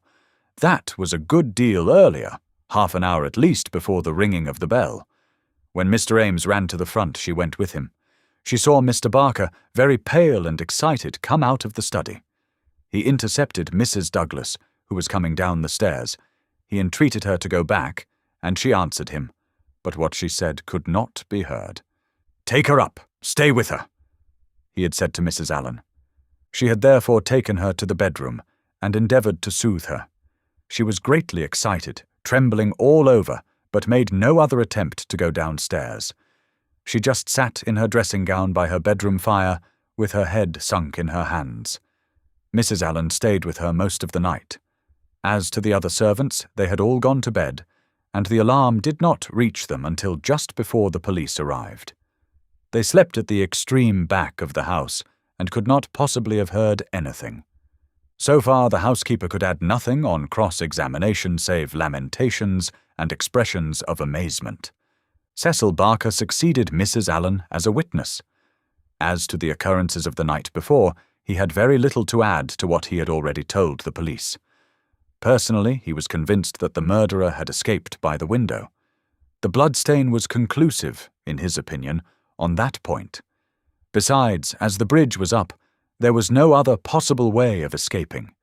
He could not explain what had become of the assassin, or why he had not taken his bicycle, if it were indeed his. He could not possibly have been drowned in the moat, which was at no place more than 3 feet deep. In his own mind, he had a very definite theory about the murder. Douglas was a reticent man, and there were some chapters in his life of which he never spoke. He had emigrated to America when he was a very young man. He had prospered well, and Barker had first met him in California, where they had become partners in a successful mining claim at a place called Benito Canyon. They had done very well, but Douglas had suddenly sold out and started for England. He was a widower at that time. Barker had afterwards realized his money and come to live in London. Thus they had renewed their friendship. Douglas had given him the impression that some danger was hanging over his head, and he had always looked upon his sudden departure from California, and also his renting a house in so quiet a place in England, as being connected with this peril. He imagined that some secret society, some implacable organization, was on Douglas's track, which would never rest until it killed him. Some remarks of his had given him this idea, though he had never told him what the society was, nor how he had come to offend it. He could only suppose that the legend upon the placard had some reference to this secret society. "How long were you with Douglas in California?" asked Inspector MacDonald. 5 years altogether. He was a bachelor, you say? A widower. Have you ever heard where his first wife came from? No, I remember his saying that she was of German extraction, and I have seen her portrait. She was a very beautiful woman. She died of typhoid the year before I met him. You don't associate his past with any particular part of America. I have heard him talk of Chicago. He knew that city well and had worked there. I have heard him talk of the coal and iron districts. He had travelled a good deal in his time. Was he a politician? Had this secret society to do with politics? No, he cared nothing about politics. You have no reason to think it was criminal? On the contrary, I never met a straighter man in my life. Was there anything curious about his life in California? He liked best to stay and to work at our claim in the mountains. He would never go where other men were if he could help it. That's why I first thought that someone was after him. Then when he left so suddenly for Europe, I made sure that it was so. I believed that he had a warning of some sort. Within a week of his leaving, 6 men were inquiring for him. What sort of men? Well, they were a mighty hard-looking crowd. They came up to the claim and wanted to know where he was. I told them that he was gone to Europe, and that I did not know where to find him. They meant him no good. It was easy to see that. Were these men Americans? Californians? Well, I don't know about Californians. They were Americans, all right, but they were not miners. I don't know what they were, and was very glad to see their backs. That was 6 years ago? Nearer 7. And then you were together 5 years in California, so that this business dates back not less than 11 years, at the least? That is so. It must be a very serious feud that would be kept up with such earnestness for as long as that. It would be no light thing that would give rise to it. I think it shadowed his whole life. It was never quite out of his mind. But if a man had a danger hanging over him and knew what it was, don't you think he would turn to the police for protection? Maybe it was some danger that he could not be protected against. There's one thing you should know. He always went about armed. His revolver was never out of his pocket. But by bad luck, he was in his dressing gown and had left it in the bedroom last night. Once the bridge was up, I guess he thought he was safe. I should like these dates a little clearer, said MacDonald. It is quite 6 years since Douglas left California. You followed him next year, did you not? That is so. And he had been married 5 years. You must have returned about the time of his marriage. About a month before, I was his best man. Did you know Mrs. Douglas before her marriage? No, I did not. I had been away from England for 10 years. But you have seen a good deal of her since. Barker looked sternly at the detective. I have seen a good deal of him since. He answered, If I have seen her, it is because you cannot visit a man without knowing his wife. If you imagine there is any connection— I imagine nothing, Mr. Barker. I am bound to make every inquiry which can bear upon the case, but I mean no offence. Some inquiries are offensive, Barker answered angrily. It's only the facts that we want. It is in your interest and everyone's interest that they should be cleared up. Did Mr. Douglas entirely approve your friendship with his wife? Barker grew paler, and his great, strong hands were clasped convulsively together. You have no right to ask such questions, he cried. What has this to do with the matter you are investigating? I must repeat the question. Well, I refuse to answer. You can refuse to answer, but you must be aware that your refusal is in itself an answer, for you would not refuse if you had not something to conceal. Barker stood for a moment with his face set grimly and his strong black eyebrows drawn low in intense thought. Then he looked up with a smile. Well, I guess you gentlemen are only doing your clear duty after all, and I have no right to stand in the way of it. I'd only ask you not to worry Mrs. Douglas over this matter, for she has enough upon her just now. I may tell you that poor Douglas had just one fault in the world, and that was his jealousy. He was fond of me. No man could be fonder of a friend. And he was devoted to his wife. He loved me to come here, and was forever sending for me. And yet if his wife and I talked together, or there seemed any sympathy between us, a kind of wave of jealousy would pass over him, and he would be off the handle and saying the wildest things in a moment. More than once I've sworn off coming for that reason, and then he would write me such penitent, imploring letters that I just had to.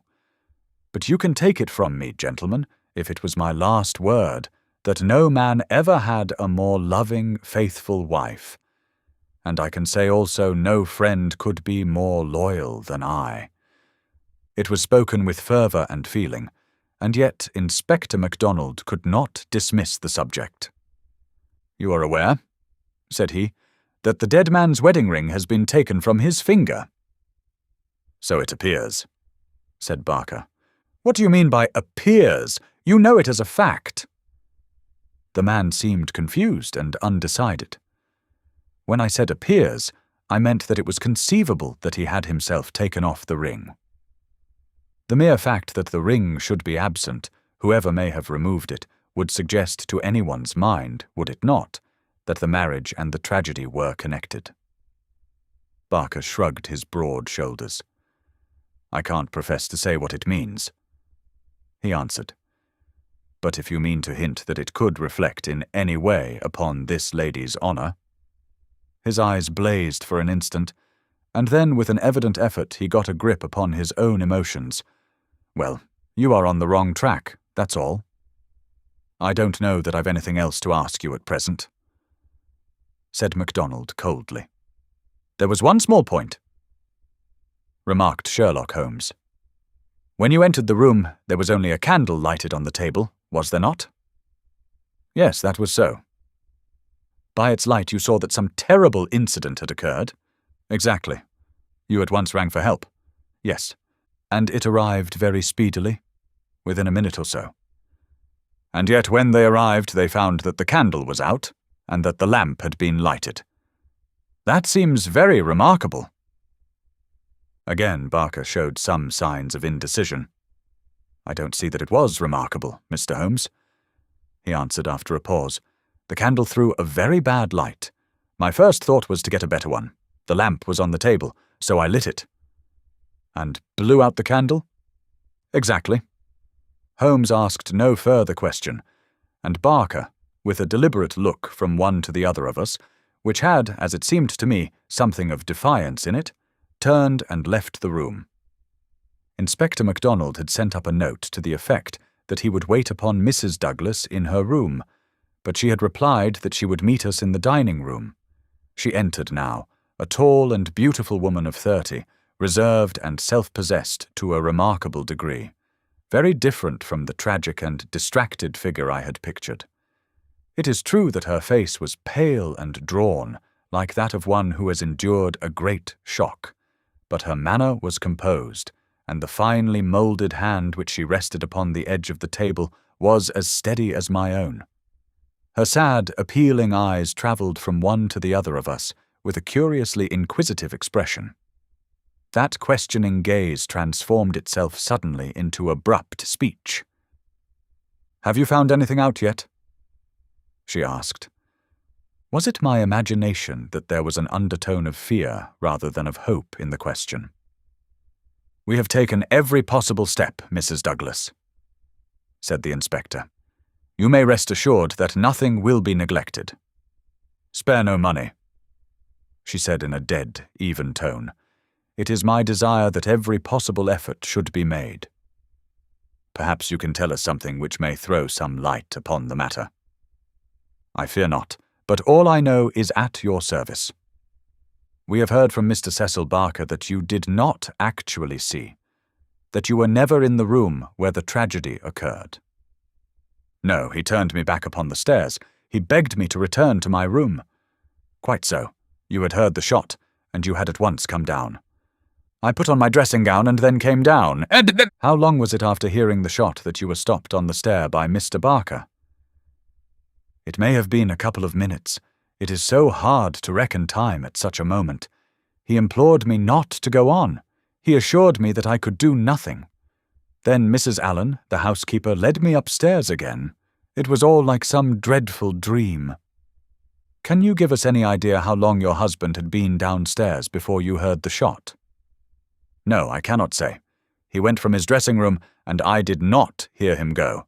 He did the round of the house every night, for he was nervous of fire. It is the only thing that I have ever known him nervous of." "That is just the point which I want to come to, Mrs. Douglas. You have known your husband only in England, have you not?" "Yes, we have been married 5 years."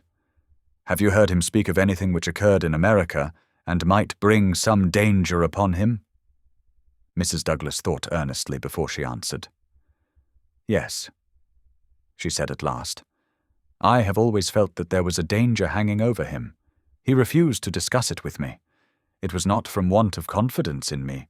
There was the most complete love and confidence between us, but it was out of his desire to keep all alarm away from me. He thought I should brood over it if I knew all, and so he was silent." "How did you know it, then?" Mrs. Douglas's face lit with a quick smile. "Can a husband ever carry about a secret all his life, and a woman who loves him have no suspicion of it?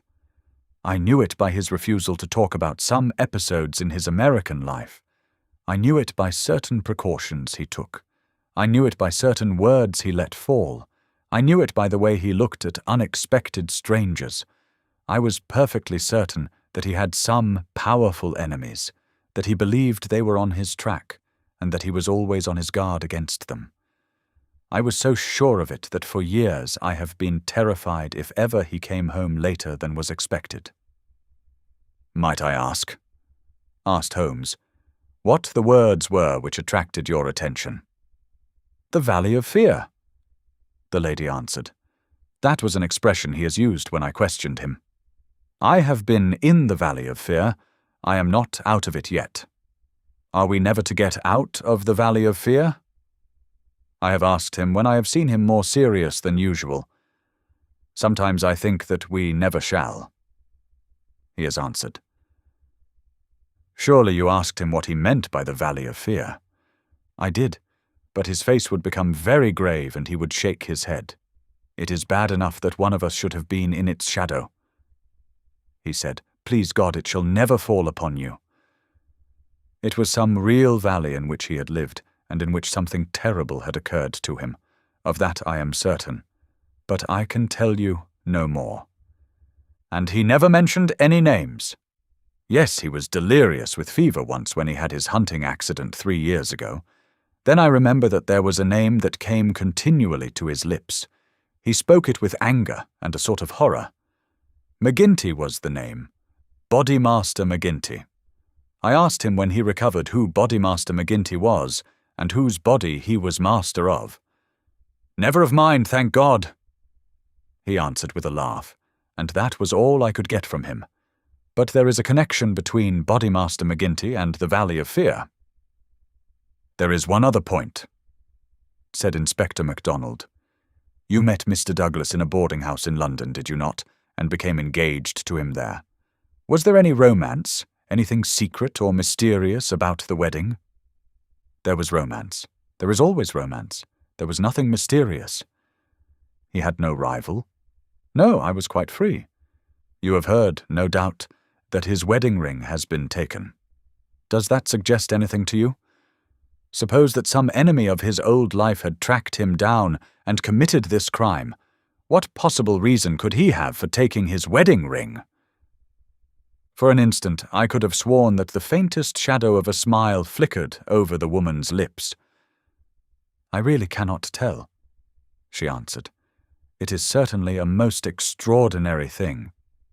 "Well, we will not detain you any longer, and we are sorry to have put you to this trouble at such a time," said the inspector. "There are some other points, no doubt, but we can refer to you as they arise." She rose, and I was again conscious of that quick, questioning glance with which she had just surveyed us. "What impression has my evidence made upon you?" The question might as well have been spoken. Then, with a bow, she swept from the room. "She's a beautiful woman, a very beautiful woman," said MacDonald thoughtfully, after the door had closed behind her. "This man Barker has certainly been down here a good deal. He is a man who might be attractive to a woman. He admits that the dead man was jealous, and maybe he knew best himself what cause he had for jealousy. Then there's that wedding ring. You can't get past that. The man who tears a wedding ring off a dead man's— What do you say to it, Mr. Holmes?" My friend had sat with his head upon his hands, sunk in the deepest thought. Now he rose and rang the bell. "Holmes," he said, when the butler entered. "Where is Mr. Cecil Barker now?" "I'll see, sir." He came back in a moment to say that Barker was in the garden. "Can you remember, Ames, what Mr. Barker had on his feet last night when you joined him in the study?" "Yes, Mr. Holmes, he had a pair of bedroom slippers. I brought him his boots when he went for the police." "Where are the slippers now?" "They are still under the chair in the hall." "Very good, Ames. It is, of course, important for us to know which tracks may be Mr. Barker's and which from outside." "Yes, sir. I may say that I noticed that the slippers were stained with blood. So indeed were my own." "That is natural enough, considering the condition of the room." "Very good, Ames. We will ring if we want you." A few minutes later we were in the study. Holmes had brought with him the carpet slippers from the hall. As Ames had observed, the soles of both were dark with blood. "Strange," murmured Holmes, as he stood in the light of the window and examined them minutely. "Very strange indeed." Stooping with one of his quick feline pounces, he placed the slipper upon the blood mark on the sill. It exactly corresponded. He smiled in silence at his colleagues. The inspector was transfigured with excitement. His native accent rattled like a stick upon railings. "Man," he cried, "there's not a doubt of it. Barker has just marked the window himself. It's a good deal broader than any boot mark. I mind that you said it was a splay foot, and here's the explanation. But what's the game, Mr. Holmes? What's the game?" "Aye, what's the game?" my friend repeated thoughtfully. White Mason chuckled and rubbed his fat hands together in his professional satisfaction. "I said it was a snorter!" he cried. "And a real snorter it is." This concludes Part 1, Chapter 5 of The Valley of Fear. Please like this video and subscribe to our channel. Your support is appreciated. Part 1, Chapter 6, A Dawning Light. The three detectives had many matters of detail into which to inquire, so I returned alone to our modest quarters at the village inn. But before doing so, I took a stroll in the curious old-world garden which flanked the house. Rows of very ancient yew trees cut into strange designs girded it round. Inside was a beautiful stretch of lawn with an old sundial in the middle, the whole effect so soothing and restful that it was welcome to my somewhat jangled nerves. In that deeply peaceful atmosphere one could forget, or remember only as some fantastic nightmare, that darkened study with the sprawling, blood-stained figure on the floor. And yet, as I strolled round it and tried to steep my soul in its gentle balm, a strange incident occurred, which brought me back to the tragedy and left a sinister impression in my mind. I have said that a decoration of yew trees circled the garden. At the end farthest from the house they thickened into a continuous hedge. On the other side of this hedge, concealed from the eyes of anyone approaching from the direction of the house, there was a stone seat. As I approached the spot, I was aware of voices, some remark in the deep tones of a man, answered by a little ripple of feminine laughter. An instant later, I had come round the end of the hedge, and my eyes lit upon Mrs. Douglas and the man Barker before they were aware of my presence. Her appearance gave me a shock. In the dining room she had been demure and discreet. Now all pretense of grief had passed away from her. Her eyes shone with the joy of living, and her face still quivered with amusement at some remark of her companion. He sat forward, his hands clasped and his forearms on his knees, with an answering smile upon his bold, handsome face. In an instant, but it was just one instant too late, they resumed their solemn masks as my figure came into view. A hurried word or two passed between them, and then Barker rose and came towards me. "Excuse me, sir," said he, "but am I addressing Dr. Watson?" I bowed with a coldness which showed, I dare say, very plainly, the impression which had been produced upon my mind. "We thought that it was probably you, as your friendship with Mr. Sherlock Holmes is so well known. Would you mind coming over and speaking to Mrs. Douglas for one instant?" I followed him with a dour face. Very clearly I could see in my mind's eye that shattered figure on the floor. Here, within a few hours of the tragedy, were his wife and his nearest friend laughing together behind a bush in the garden which had been his. I greeted the lady with reserve. I had grieved with her grief in the dining room. Now I met her appealing gaze with an unresponsive eye. "I fear that you think me callous and hard-hearted," said she. I shrugged my shoulders. "It is no business of mine," said I. "Perhaps some day you will do me justice, if you only realized—" "There is no need why Dr. Watson should realize," said Barker quickly. "As he has himself said, it is no possible business of his." "Exactly," said I, "and so I will beg leave to resume my walk." "One moment, Dr. Watson," cried the woman in a pleading voice.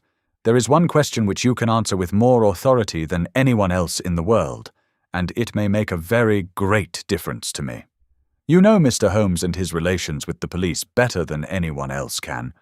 Supposing that a matter were brought confidentially to his knowledge, is it absolutely necessary that he should pass it on to the detectives?" "Yes, that's it," said Barker eagerly. "Is he on his own, or is he entirely in with them?" "I really don't know that I should be justified in discussing such a point." I implore that you will, Dr. Watson. I assure you that you will be helping us, helping me greatly if you will guide us on that point." There was such a ring of sincerity in the woman's voice that for the instant I forgot all about her levity and was moved only to do her will. "Mr. Holmes is an independent investigator," I said. "He is his own master and would act as his own judgment directed. At the same time, he would naturally feel loyalty towards the officials who were working on the same case, and he would not conceal from them anything which would help them in bringing a criminal to justice. Beyond this I can say nothing, and I would refer you to Mr. Holmes himself if you wanted fuller information." So saying, I raised my hat and went upon my way, leaving them still seated behind that concealing hedge. I looked back as I rounded the far end of it, and saw that they were still talking very earnestly together, and as they were gazing after me, it was clear that it was our interview that was the subject of their debate. "I wish none of their confidences," said Holmes, when I reported to him what had occurred. He had spent the whole afternoon at the manor house in consultation with his 2 colleagues, and returned about 5 with a ravenous appetite for a high tea which I had ordered for him. No confidences, Watson, for they are mighty awkward if it comes to an arrest for conspiracy and murder. You think it will come to that? He was in his most cheerful and debonair humour. My dear Watson, when I have exterminated that 4th egg, I shall be ready to put you in touch with the whole situation.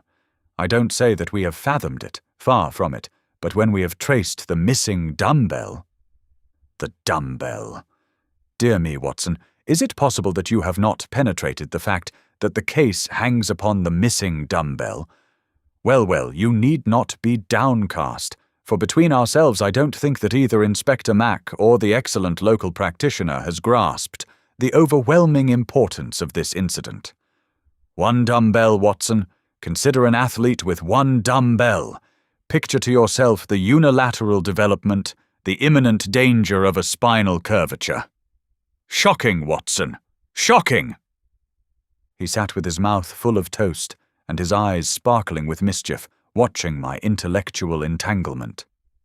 The mere sight of his excellent appetite was an assurance of success, for I had very clear recollections of days and nights without a thought of food, when his baffled mind had chafed before some problem, while his thin, eager features became more attenuated with the asceticism of complete mental concentration. Finally he lit his pipe, and sitting in the ingle nook of the old village inn, he talked slowly and at random about his case, rather as one who thinks aloud than as one who makes a considered statement. A lie, Watson. A great, big, thumping, obtrusive, uncompromising lie. That's what meets us on the threshold. There is our starting point. The whole story told by Barker is a lie. But Barker's story is corroborated by Mrs. Douglas. Therefore she is lying also. They are both lying, and in a conspiracy. So now we have the clear problem. Why are they lying, and what is the truth which they are trying so hard to conceal? Let us try, Watson, you and I, if we can get behind the lie and reconstruct the truth. How do I know that they are lying? Because it is a clumsy fabrication which simply could not be true. Consider. According to the story given to us, the assassin had less than a minute after the murder had been committed to take that ring, which was under another ring, from the dead man's finger to replace the other ring, a thing which he would surely never have done, and to put that singular card beside his victim. I say that this was obviously impossible. You may argue, but I have too much respect for your judgment, Watson, to think that you will do so, that the ring may have been taken before the man was killed. The fact that the candle had been lit only a short time shows that there had been no lengthy interview. Was Douglas, from what we hear of his fearless character, a man who would be likely to give up his wedding ring at such short notice? Or could we conceive of his giving it up at all? No, Watson, the assassin was alone with the dead man for some time with the lamp lit. Of that I have no doubt at all. But the gunshot was apparently the cause of death. Therefore the shot must have been fired some time earlier than we are told, but there could be no mistake about such a matter as that. We are in the presence, therefore, of a deliberate conspiracy upon the part of the 2 people who heard the gunshot, of the man Barker and of the woman Douglas. When on the top of this I am able to show that the blood mark on the windowsill was deliberately placed there by Barker, in order to give a false clue to the police, you will admit that the case grows dark against him. Now we have to ask ourselves at what hour the murder actually did occur. Up to 10:30 the servants were moving about the house, so it was certainly not before that time. At 11:15 they had all gone to their rooms, with the exception of Ames, who was in the pantry. I have been trying some experiments after you left us this afternoon, and I find that no noise which MacDonald can make in the study can penetrate to me in the pantry when the doors are all shut. It is otherwise, however, from the housekeeper's room. It is not so far down the corridor, and from it I could vaguely hear a voice when it was very loudly raised. The sound from a shotgun is to some extent muffled when the discharge is at very close range, as it undoubtedly was in this instance. It would not be very loud, and yet in the silence of the night it should have easily penetrated to Mrs. Allen's room. She is, as she has told us, somewhat deaf, but nonetheless she mentioned in her evidence that she did hear something like a door slamming half an hour before the alarm was given. Half an hour before the alarm was given would be 11:15. I have no doubt that what she heard was the report of the gun, and that this was the real instant of the murder. If this is so, we have now to determine what Barker and Mrs. Douglas, presuming that they are not the actual murderers, could have been doing from 11:15, when the sound of the shot brought them down, until 11:15, when they rang the bell and summoned the servants. What were they doing, and why did they not instantly give the alarm? That is the question which faces us, and when it has been answered we shall surely have gone some way to solve our problem. I am convinced myself, said I, that there is an understanding between those two people. She must be a heartless creature to sit laughing at some jest within a few hours of her husband's murder. Exactly. She does not shine as a wife, even in her own account of what occurred. I am not a whole-souled admirer of womankind, as you are aware, Watson, but my experience of life has taught me that there are few wives having any regard for their husbands who would let any man's spoken word stand between them and that husband's dead body. Should I ever marry, Watson, I should hope to inspire my wife with some feeling which would prevent her from being walked off by a housekeeper when my corpse was lying within a few yards of her. It was badly stage-managed, for even the rawest investigators must be struck by the absence of the usual feminine ululation. If there had been nothing else, this incident alone would have suggested a prearranged conspiracy to my mind. You think, then, definitely, that Barker and Mrs. Douglas are guilty of the murder? There is an appalling directness about your questions, Watson, said Holmes, shaking his pipe at me. They come at me like bullets. If you put it that Mrs. Douglas and Barker know the truth about the murder, and are conspiring to conceal it, then I can give you a whole-souled answer. I am sure they do. But your more deadly proposition is not so clear. Let us for a moment consider the difficulties which stand in the way. We will suppose that this couple are united by the bonds of a guilty love, and that they have determined to get rid of the man who stands between them. It is a large supposition, for discreet inquiry among servants and others has failed to corroborate it in any way. On the contrary, there is a good deal of evidence that the Douglases were very attached to each other. That, I am sure, cannot be true, said I, thinking of the beautiful smiling face in the garden. Well, at least they gave that impression. However, we will suppose that they are an extraordinarily astute couple who deceive everyone upon this point and conspire to murder the husband. He happens to be a man over whose head some danger hangs. We have only their word for that. Holmes looked thoughtful. I see, Watson. You are sketching out a theory by which everything they say from the beginning is false. According to your idea, there was never any hidden menace, or secret society, or Valley of Fear, or Boss McSomebody, or anything else. Well, that is a good sweeping generalization. Let us see what that brings us to. They invent this theory to account for the crime. They then play up to the idea by leaving this bicycle in the park as proof of the existence of some outsider. The stain on the windowsill conveys the same idea. So does the card on the body, which might have been prepared in the house. That all fits into your hypothesis, Watson. But now we come on the nasty, angular, uncompromising bits which won't slip into their places. Why a cut-off shotgun of all weapons, and an American one at that? How could they be so sure that the sound of it would not bring someone on to them? It's a mere chance, as it is, that Mrs. Allen did not start out to inquire for the slamming door. Why did your guilty couple do all this, Watson? I confess that I can't explain it. Then again, if a woman and her lover conspire to murder a husband, are they going to advertise their guilt by ostentatiously removing his wedding ring after his death? Does that strike you as very probable, Watson? No, it does not. And once again, if the thought of leaving a bicycle concealed outside had occurred to you, would it really have seemed worth doing when the dullest detective would naturally say this is an obvious blind, as the bicycle is the first thing which the fugitive needed in order to make his escape? I can conceive of no explanation. And yet there should be no combination of events for which the wit of man cannot conceive an explanation. Simply as a mental exercise, without any assertion that it is true, let me indicate a possible line of thought. It is, I admit, mere imagination. But how often is imagination the mother of truth? We will suppose that there was a guilty secret, a really shameful secret in the life of this man Douglas. This leads to his murder by someone who is, we will suppose, an avenger, someone from outside. This avenger, for some reason which I confess I am still at a loss to explain, took the dead man's wedding ring. The vendetta might conceivably date back to the man's first marriage, and the ring be taken for some such reason. Before this avenger got away, Barker and the wife had reached the room.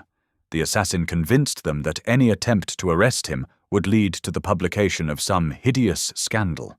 They were converted to this idea and preferred to let him go. For this purpose they probably lowered the bridge, which can be done quite noiselessly, and then raised it again. He made his escape, and for some reason thought that he could do so more safely on foot than on the bicycle. He therefore left his machine where it would not be discovered until he had got safely away. So far, we are within the bounds of possibility, are we not? Well, it is possible, no doubt, said I with some reserve. We have to remember, Watson, that whatever occurred is certainly something very extraordinary. Well, now, to continue our supposititious case, the couple, not necessarily a guilty couple, realize after the murderer is gone that they have placed themselves in a position in which it may be difficult for them to prove that they did not themselves either do the deed or connive at it. They rapidly and rather clumsily met the situation. The mark was put by Barker's blood-stained slipper upon the windowsill to suggest how the fugitive got away. They obviously were the two who must have heard the sound of the gun. So they gave the alarm exactly as they would have done, but a good half-hour after the event. And how do you propose to prove all this? Well, if there were an outsider, he may be traced and taken. That would be the most effective of all proofs. But if not, well, the resources of science are far from being exhausted. I think that an evening alone in that study would help me much. An evening alone? I propose to go up there presently. I have arranged it with the estimable Ames, who is by no means wholehearted about Barker. I shall sit in that room and see if its atmosphere brings me inspiration. I'm a believer in the genius loci. You smile, friend Watson. Well, we shall see. By the way, you have that big umbrella of yours, have you not? It is here. Well, I'll borrow that if I may. Certainly, but what a wretched weapon, if there is danger. Nothing serious, my dear Watson, or I should certainly ask for your assistance. But I'll take the umbrella. At present I am only awaiting the return of our colleagues from Tunbridge Wells, where they are at present engaged in trying for a likely owner to the bicycle.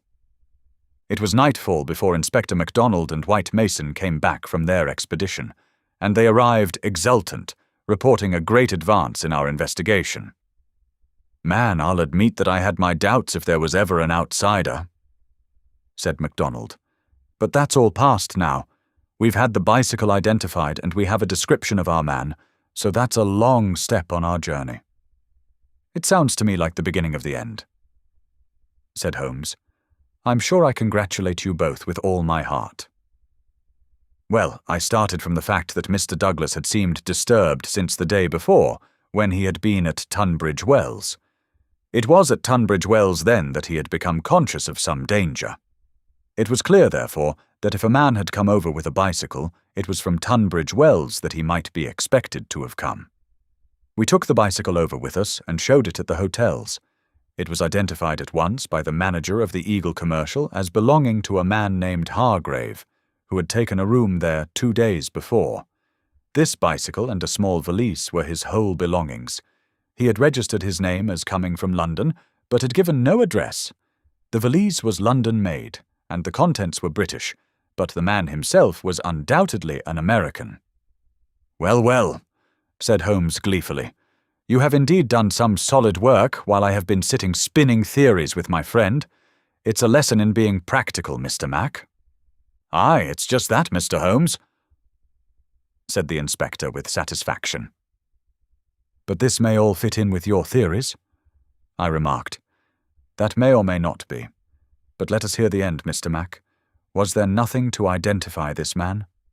"So little that it was evident that he had carefully guarded himself against identification. There were no papers or letters, and no marking upon the clothes. A cycle map of the county lay on his bedroom table. He had left the hotel after breakfast yesterday morning on his bicycle, and no more was heard of him until our inquiries." "That's what puzzles me, Mr. Holmes," said White Mason. "If the fellow did not want the hue and cry raised over him, one would imagine that he would have returned and remained at the hotel as an inoffensive tourist. As it is, he must know that he will be reported to the police by the hotel manager and that his disappearance will be connected with the murder. So one would imagine. Still, he has been justified of his wisdom up to date, at any rate, since he has not been taken. But his description, what of that?" MacDonald referred to his notebook. "Here we have it so far as they could give it.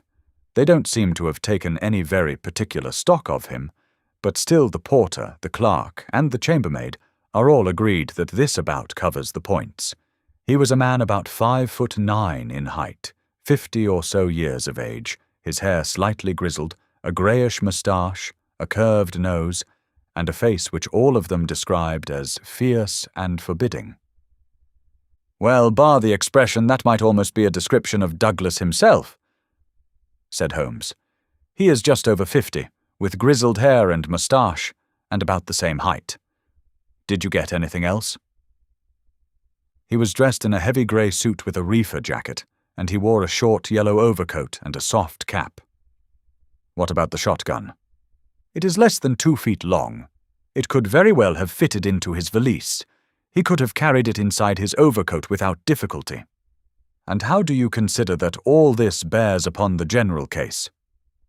"Well, Mr. Holmes," said MacDonald, "when we have got our man, and you may be sure that I had his description on the wires within 5 minutes of hearing it, we shall be better able to judge. But even as it stands, we have surely gone a long way. We know that an American calling himself Hargrave came to Tunbridge Wells 2 days ago with bicycle and valise. In the latter was a sawed-off shotgun, so he came with the deliberate purpose of crime. Yesterday morning he set off for this place on his bicycle, with his gun concealed in his overcoat. No one saw him arrive, so far as we can learn, but he need not pass through the village to reach the park gates, and there are many cyclists upon the road.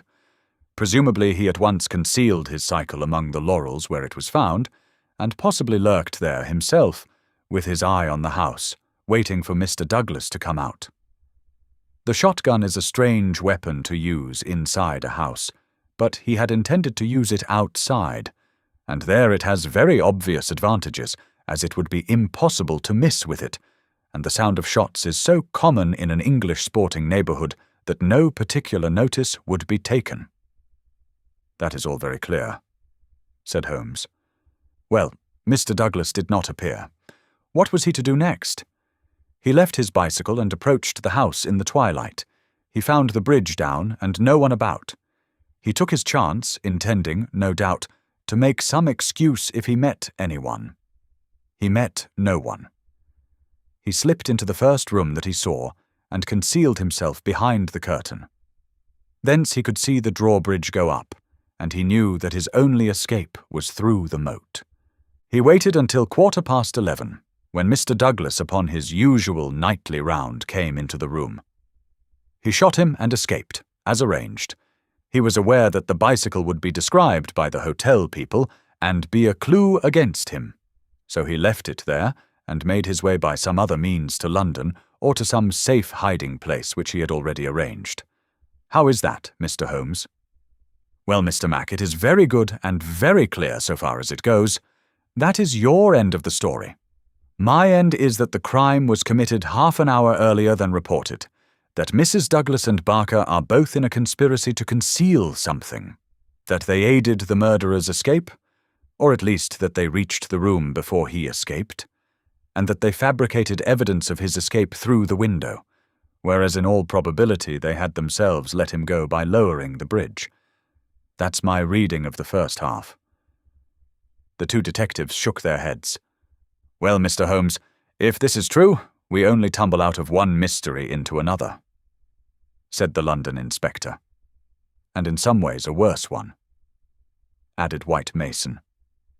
The lady has never been in America in all her life. What possible connection could she have with an American assassin which would cause her to shelter him? I freely admit the difficulties, said Holmes.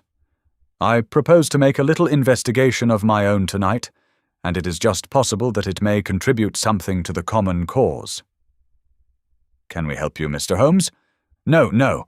Darkness and Dr. Watson's umbrella. My wants are simple, and Ames, the faithful Ames, no doubt he will stretch a point for me. All my lines of thought lead me back invariably to the one basic question. Why should an athletic man develop his frame upon so unnatural an instrument as a single dumbbell? It was late that night when Holmes returned from his solitary excursion. We slept in a double-bedded room, which was the best that the little country inn could do for us. I was already asleep when I was partly awakened by his entrance. "Well, Holmes," I murmured, "have you found anything out?" He stood beside me in silence, his candle in his hand. Then the tall, lean figure inclined towards me. "I say, Watson," he whispered, "would you be afraid to sleep in the same room with a lunatic, a man with softening of the brain, an idiot whose mind has lost its grip?" "Not in the least," I answered in astonishment. "Ah, that's lucky," he said, and not another word would he utter that night.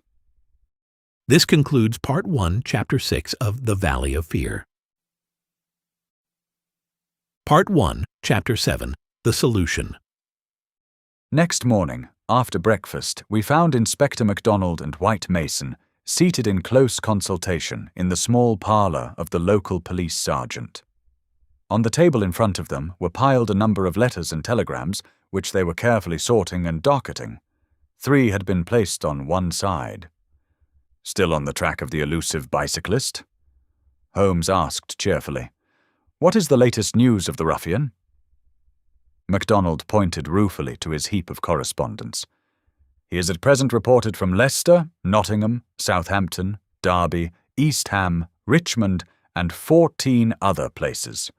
In 3 of them, East Ham, Leicester, and Liverpool, there is a clear case against him, and he has actually been arrested. The country seems to be full of the fugitives with yellow coats." "Dear me," said Holmes sympathetically. "Now, Mr. Mac and you, Mr. White Mason, I wish to give you a very earnest piece of advice. When I went into this case with you, I bargained, as you will no doubt remember, that I should not present you with half-proved theories, but that I should retain and work out my own ideas until I had satisfied myself that they were correct. For this reason, I am not at the present moment telling you all that is in my mind. On the other hand, I said that I would play the game fairly by you, and I do not think it is a fair game to allow you, for one unnecessary moment, to waste your energies upon a profitless task. Therefore, I am here to advise you this morning, and my advice to you is summed up in 3 words. Abandon the case." MacDonald and White Mason stared in amazement at their celebrated colleague.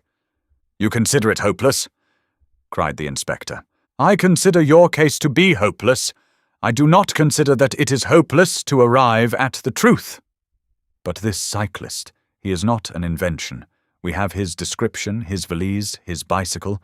The fellow must be somewhere. Why should we not get him?" Yes, no doubt he is somewhere, and no doubt we shall get him. But I would not have you waste your energies in East Ham or Liverpool. I am sure that we can find some shorter cut to a result." "You are holding something back. It's hardly fair of you, Mr. Holmes." The inspector was annoyed. "You know my methods of work, Mr. Mac, but I will hold it back for the shortest time possible. I only wish to verify my details in one way, which can very readily be done, and then I make my bow and return to London, leaving my results entirely at your service. I owe you too much to act otherwise, for in all my experience I cannot recall any more singular and interesting study. This is clean beyond me, Mr. Holmes. We saw you when we returned from Tunbridge Wells last night, and you were in general agreement with our results. What has happened since then to give you a completely new idea of the case? Well, since you ask me, I spent, as I told you that I would, some hours last night at the Manor House. Well, what happened? I can only give you a very general answer to that for the moment. By the way, I have been reading a short but clear and interesting account of the old building, purchasable at the modest sum of 1 penny from the local tobacconist. Herr Holmes drew a small tract, embellished with a rude engraving of the ancient manor house, from his waistcoat pocket. It immensely adds to the zest of an investigation, my dear Mr. Mac, when one is in conscious sympathy with the historical atmosphere of one's surroundings. Don't look so impatient, for I assure you that even so, bald an account as this raises some sort of picture of the past in one's mind. Permit me to give you a sample. Erected in the 5th year of the reign of James I, and standing upon the site of a much older building, the Manor House of Birlstone presents one of the finest surviving examples of the moated Jacobean residence. You are making fools of us, Mr. Holmes. Tut, tut, Mr. Mac, the first sign of temper I have detected in you. Well, I won't read it verbatim, since you feel so strongly upon the subject. But when I tell you that there is some account of the taking of the place by a parliamentary colonel in 1644, of the concealment of Charles for several days in the course of the Civil War, and finally of a visit there by the second George, you will admit that there are various associations of interest connected with this ancient house. I don't doubt it, Mr. Holmes, but that is no business of ours. Is it not? Is it not? Breadth of view, my dear Mr. Mac, is one of the essentials of our profession. The interplay of ideas and the oblique uses of knowledge are often of extraordinary interest. You will excuse these remarks from one who, though a mere connoisseur of crime, is still rather older and perhaps more experienced than yourself. I'm the first to admit that, said the detective heartily. You get to your point, I admit, but you have such a deuced round-the-corner way of doing it. Well, I'll drop past history and get down to present-day facts. I called last night, as I have already said, at the Manor House. I did not see either Barker or Mrs. Douglas. I saw no necessity to disturb them, but I was pleased to hear that the lady was not visibly pining and that she had partaken of an excellent dinner. My visit was specially made to the good Mr. Ames, with whom I exchanged some amiabilities, which culminated in his allowing me, without reference to anyone else, to sit alone for a time in the study. What? With that? I ejaculated. No, everything is now in order. You gave permission for that, Mr. Mac, as I am informed. The room was in its normal state, and in it I passed an instructive quarter of an hour. What were you doing? Well, not to make a mystery of so simple a matter, I was looking for the missing dumbbell. It has always bulked rather large in my estimate of the case. I ended by finding it. Where? There we come to the edge of the unexplored. Let me go a little further, a very little further, and I will promise that you shall share everything that I know. Well, we're bound to take you on your own terms, said the inspector. But when it comes to telling us to abandon the case, why in the name of goodness should we abandon the case? For the simple reason, my dear Mr. Mac, that you have not got the first idea what it is that you are investigating. We are investigating the murder of Mr. John Douglas of Birlstone Manor. Yes, so you are. But don't trouble to trace the mysterious gentleman upon the bicycle. I assure you that it won't help you. Then what do you suggest that we do? I will tell you exactly what to do, if you will do it. Well, I'm bound to say I've always found you had reason behind all your queer ways. I'll do what you advise. And you, Mr. White Mason. The country detective looked helplessly from one to the other. Holmes and his methods were new to him. "Well, if it is good enough for the inspector, it is good enough for me," he said at last. "Capital," said Holmes. "Well then, I should recommend a nice, cheery country walk for both of you. They tell me that the views from Birlstone Ridge over the Weald are very remarkable. No doubt lunch could be got at some suitable hostelry, though my ignorance of the country prevents me from recommending one. In the evening, tired but happy." "Man, this is getting past a joke," cried MacDonald, rising angrily from his chair. Well, spend the day as you like," said Holmes, patting him cheerfully upon the shoulder. "Do what you like and go where you will, but meet me here before dusk without fail. Without fail, Mr. Mac." That sounds more like sanity. "All of it was excellent advice, but I don't insist, so long as you are here when I need you. But now, before we part, I want you to write a note to Mr. Barker. Well, I'll dictate it if you like. Ready? Dear Sir, it has struck me that it is our duty to drain the moat, in the hope that we may find some." "It's impossible," said the inspector. "I've made inquiry." "Tut, tut. My dear sir, please do what I ask you." "Well, go on." "In the hope that we may find something which may bear upon our investigation, I have made arrangements, and the workmen will be at work early tomorrow morning diverting the stream." "Impossible." "Diverting the stream, so I thought it best to explain matters beforehand. Now sign that and send it by hand about 4 o'clock. At that hour we shall meet again in this room. Until then we may each do what we like, for I can assure you that this inquiry has come to a definite pause." Evening was drawing in when we reassembled. Holmes was very serious in his manner, myself curious, and the detectives obviously critical and annoyed. "Well, gentlemen," said my friend gravely, "I am asking you now to put everything to the test with me, and you will judge for yourselves whether the observations I have made justify the conclusions to which I have come. It is a chill evening, and I do not know how long our expedition may last, so I beg that you will wear your warmest coats. It is of the first importance that we should be in our places before it grows dark. So with your permission we shall get started at once." We passed along the outer bounds of the Manor House Park until we came to a place where there was a gap in the rails which fenced it. Through this we slipped, and then in the gathering gloom we followed Holmes until we had reached a shrubbery which lies nearly opposite to the main door and the drawbridge.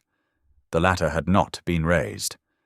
Holmes crouched down behind the screen of laurels, and we all three followed his example. "Well, what are we to do now?" asked MacDonald with some gruffness. "Possess our souls in patience and make as little noise as possible." Holmes answered, "What are we here for at all? I really think that you might treat us with more frankness." Holmes laughed. "Watson insists that I am the dramatist in real life," said he. "Some touch of the artist wells up within me and calls insistently for a well-staged performance. Surely our profession, Mr. Mac, would be a drab and sordid one if we did not sometimes set the scene so as to glorify our results. The blunt accusation, the brutal tap upon the shoulder, what can one make of such a dénouement? But the quick inference, the subtle trap, the clever forecast of coming events, the triumphant vindication of bold theories, are these not the pride and the justification of our life's work? At the present moment you thrill with the glamour of the situation and the anticipation of the hunt. Where would be that thrill if I had been as definite as a timetable? I only ask a little patience, Mr. Mac, and all will be clear to you." "Well, I hope the pride and justification and the rest of it will come before we all get our death of cold," said the London detective with comic resignation. We all had good reason to join in the aspiration, for our vigil was a long and bitter one. Slowly the shadows darkened over the long, sombre face of the old house. A cold, damp reek from the moat chilled us to the bones and set our teeth chattering. There was a single lamp over the gateway and a steady globe of light in the fatal study. Everything else was dark and still. "How long is this to last?" asked the inspector finally. And what is it we are watching for? I have no more notion than you how long it is to last. Holmes answered with some asperity. If criminals would always schedule their movements like railway trains, it would certainly be more convenient for all of us. As to what it is well, that's what we are watching for. As he spoke, the bright, yellow light in the study was obscured by somebody passing to and fro before it. The laurels among which we lay were immediately opposite the window and not more than 100 feet from it. Presently it was thrown open with a whining of hinges, and we could dimly see the dark outline of a man's head and shoulders looking out into the gloom. For some minutes he peered forth in furtive, stealthy fashion, as one who wishes to be assured that he is unobserved.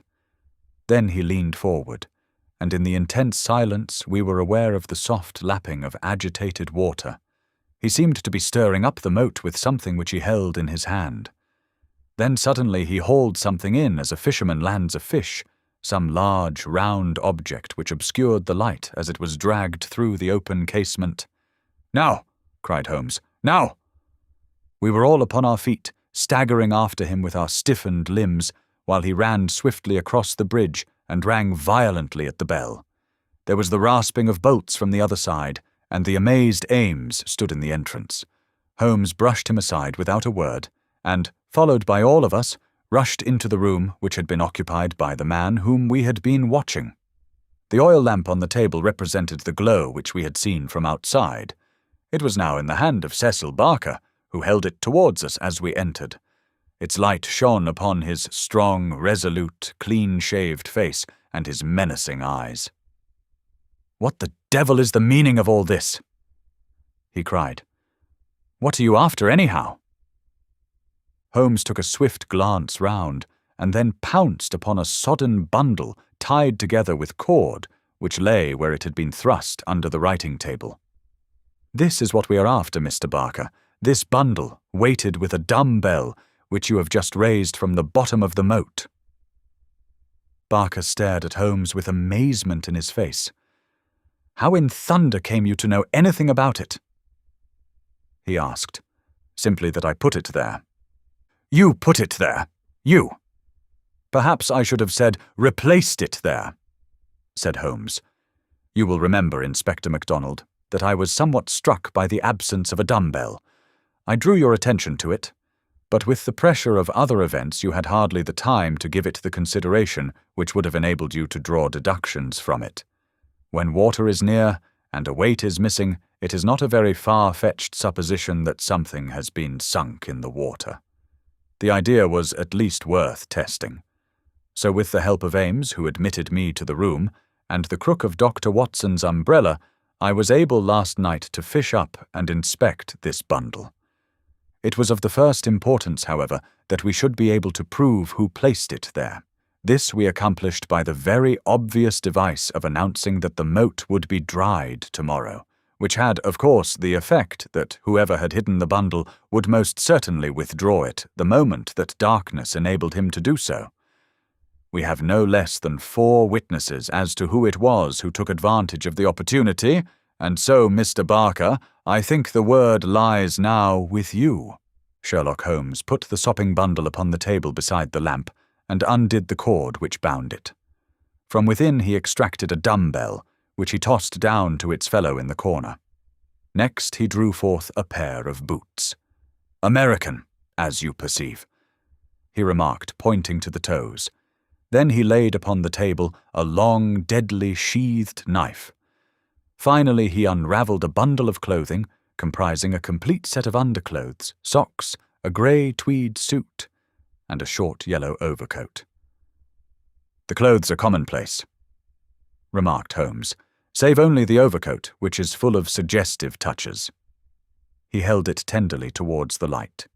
"Here, as you perceive, is the inner pocket prolonged into the lining in such fashion as to give ample space for the truncated fowling piece. The tailor's tab is on the neck. Neal, Outfitter, Vermissa, USA. I have spent an instructive afternoon in the rector's library, and have enlarged my knowledge by adding the fact that Vermissa is a flourishing little town at the head of one of the best-known coal and iron valleys in the United States.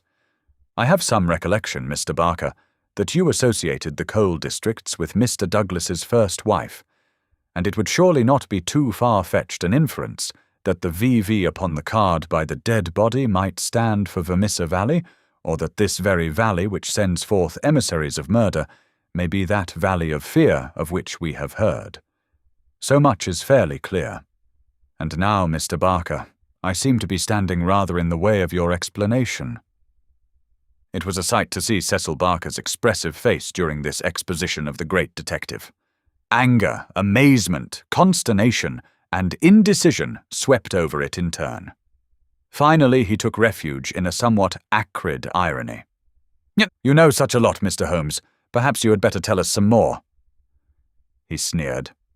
"I have no doubt that I could tell you a great deal more, Mr. Barker, but it would come with a better grace from you." "Oh, you think so, do you? Well, all I can say is that if there's any secret here, it is not my secret, and I am not the man to give it away." "Well, if you take that line, Mr. Barker," said the inspector quietly, "we must just keep you in sight until we have the warrant and can hold you."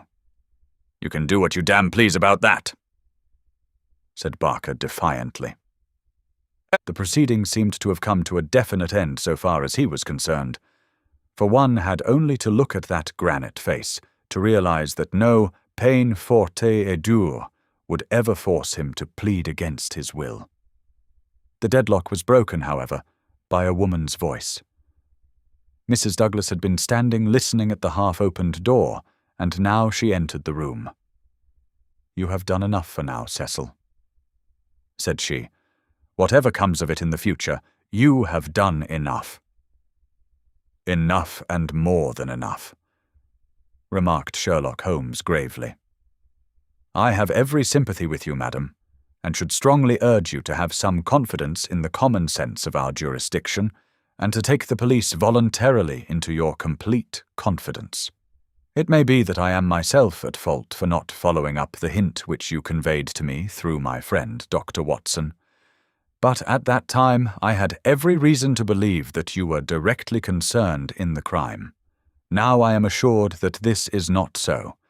At the same time, there is much that is unexplained, and I should strongly recommend that you ask Mr. Douglas to tell us his own story." Mrs. Douglas gave a cry of astonishment at Holmes's words. The detectives and I must have echoed it when we were aware of a man who seemed to have emerged from the wall, who advanced now from the gloom of the corner in which he had appeared. Mrs. Douglas turned, and in an instant her arms were round him. Barker had seized his outstretched hand. "It's best this way, Jack," his wife repeated. "I am sure that it is best." "Indeed, yes, Mr. Douglas," said Sherlock Holmes. "I am sure that you will find it best." The man stood blinking at us with the dazed look of one who comes from the dark into the light. It was a remarkable face, bold grey eyes, a strong, short-clipped, grizzled moustache, a square, projecting chin, and a humorous mouth. He took a good look at us all, and then, to my amazement, he advanced to me and handed me a bundle of paper. "I've heard of you," said he, in a voice which was not quite English and not quite American, but was altogether mellow and pleasing. "You are the historian of this bunch. Well, Dr. Watson, you've never had such a story as that pass through your hands before, and I'll lay my last dollar on that. Tell it your own way, but there are the facts, and you can't miss the public so long as you have those. I've been cooped up 2 days, and I've spent the daylight hours, as much daylight as I could get in that rat trap, in putting the thing into words. You're welcome to them, you and your public. There's the story of the Valley of Fear." "That's the past, Mr. Douglas," said Sherlock Holmes quietly. "What we desire now is to hear your story of the present." "You'll have it, sir," said Douglas. "May I smoke as I talk?" "Well, thank you, Mr. Holmes. You're a smoker yourself, if I remember right, and you'll guess what it is to be sitting for 2 days with tobacco in your pocket and afraid that the smell will give you away." He leaned against the mantelpiece and sucked at the cigar which Holmes had handed him. "I've heard of you, Mr. Holmes. I never guessed that I should meet you. But before you are through with that—" He nodded at my papers. "You will say I've brought you something fresh." Inspector MacDonald had been staring at the newcomer with the greatest amazement. "Well, this fairly beats me," he cried at last. "If you are Mr. John Douglas of Birlstone Manor, then whose death have we been investigating for these 2 days, and where in the world have you sprung from now? You seemed to me to come out of the floor like a jack-in-a-box." "Ah, Mr. Mac," said Holmes, shaking a reproving forefinger. "You would not read that excellent local compilation which described the concealment of King Charles. People did not hide in those days without excellent hiding places, and the hiding place that has once been used may be again. I had persuaded myself that we should find Mr. Douglas under this roof." "And how long have you been playing this trick upon us, Mr. Holmes?" said the inspector angrily. "How long have you allowed us to waste ourselves upon a search that you knew to be an absurd one?" "Not 1 instant, my dear Mr. Mac. Only last night did I form my views of the case. As they could not be put to the proof until this evening, I invited you and your colleague to take a holiday for the day. Pray, what more could I do? When I found the suit of clothes in the moat, it at once became apparent to me that the body we had found could not have been the body of Mr. John Douglas at all, but must be that of the bicyclist from Tunbridge Wells. No other conclusion was possible. Therefore I had to determine where Mr. John Douglas himself could be, and the balance of probability was that with the connivance of his wife and his friend, he was concealed in a house which had such conveniences for a fugitive and awaiting quieter times when he could make his final escape." "Well, you figured it out about right," said Douglas approvingly. "I thought I'd dodge your British law, for I was not sure how I stood under it, and also I saw my chance to throw these hounds once for all off my track. Mind you, from first to last, I have done nothing to be ashamed of, and nothing that I would not do again. But you'll judge that for yourselves when I tell you my story. Never mind warning me, Inspector. I'm ready to stand pat upon the truth. No, I'm not going to begin at the beginning. That's all there." He indicated my bundle of papers. "And a mighty queer yarn you'll find it. It all comes down to this, that there are some men that have good cause to hate me and would give their last dollar to know that they had got me. So long as I am alive and they are alive, there is no safety in this world for me. They hunted me from Chicago to California, then they chased me out of America. But when I married and settled down in this quiet spot, I thought my last years were going to be peaceable. I never explained to my wife how things were. Why should I pull her into it? She would never have a quiet moment again, but would always be imagining trouble. I fancy she knew something, for I may have dropped a word here or a word there, but until yesterday, after you gentlemen had seen her, she never knew the rights of the matter.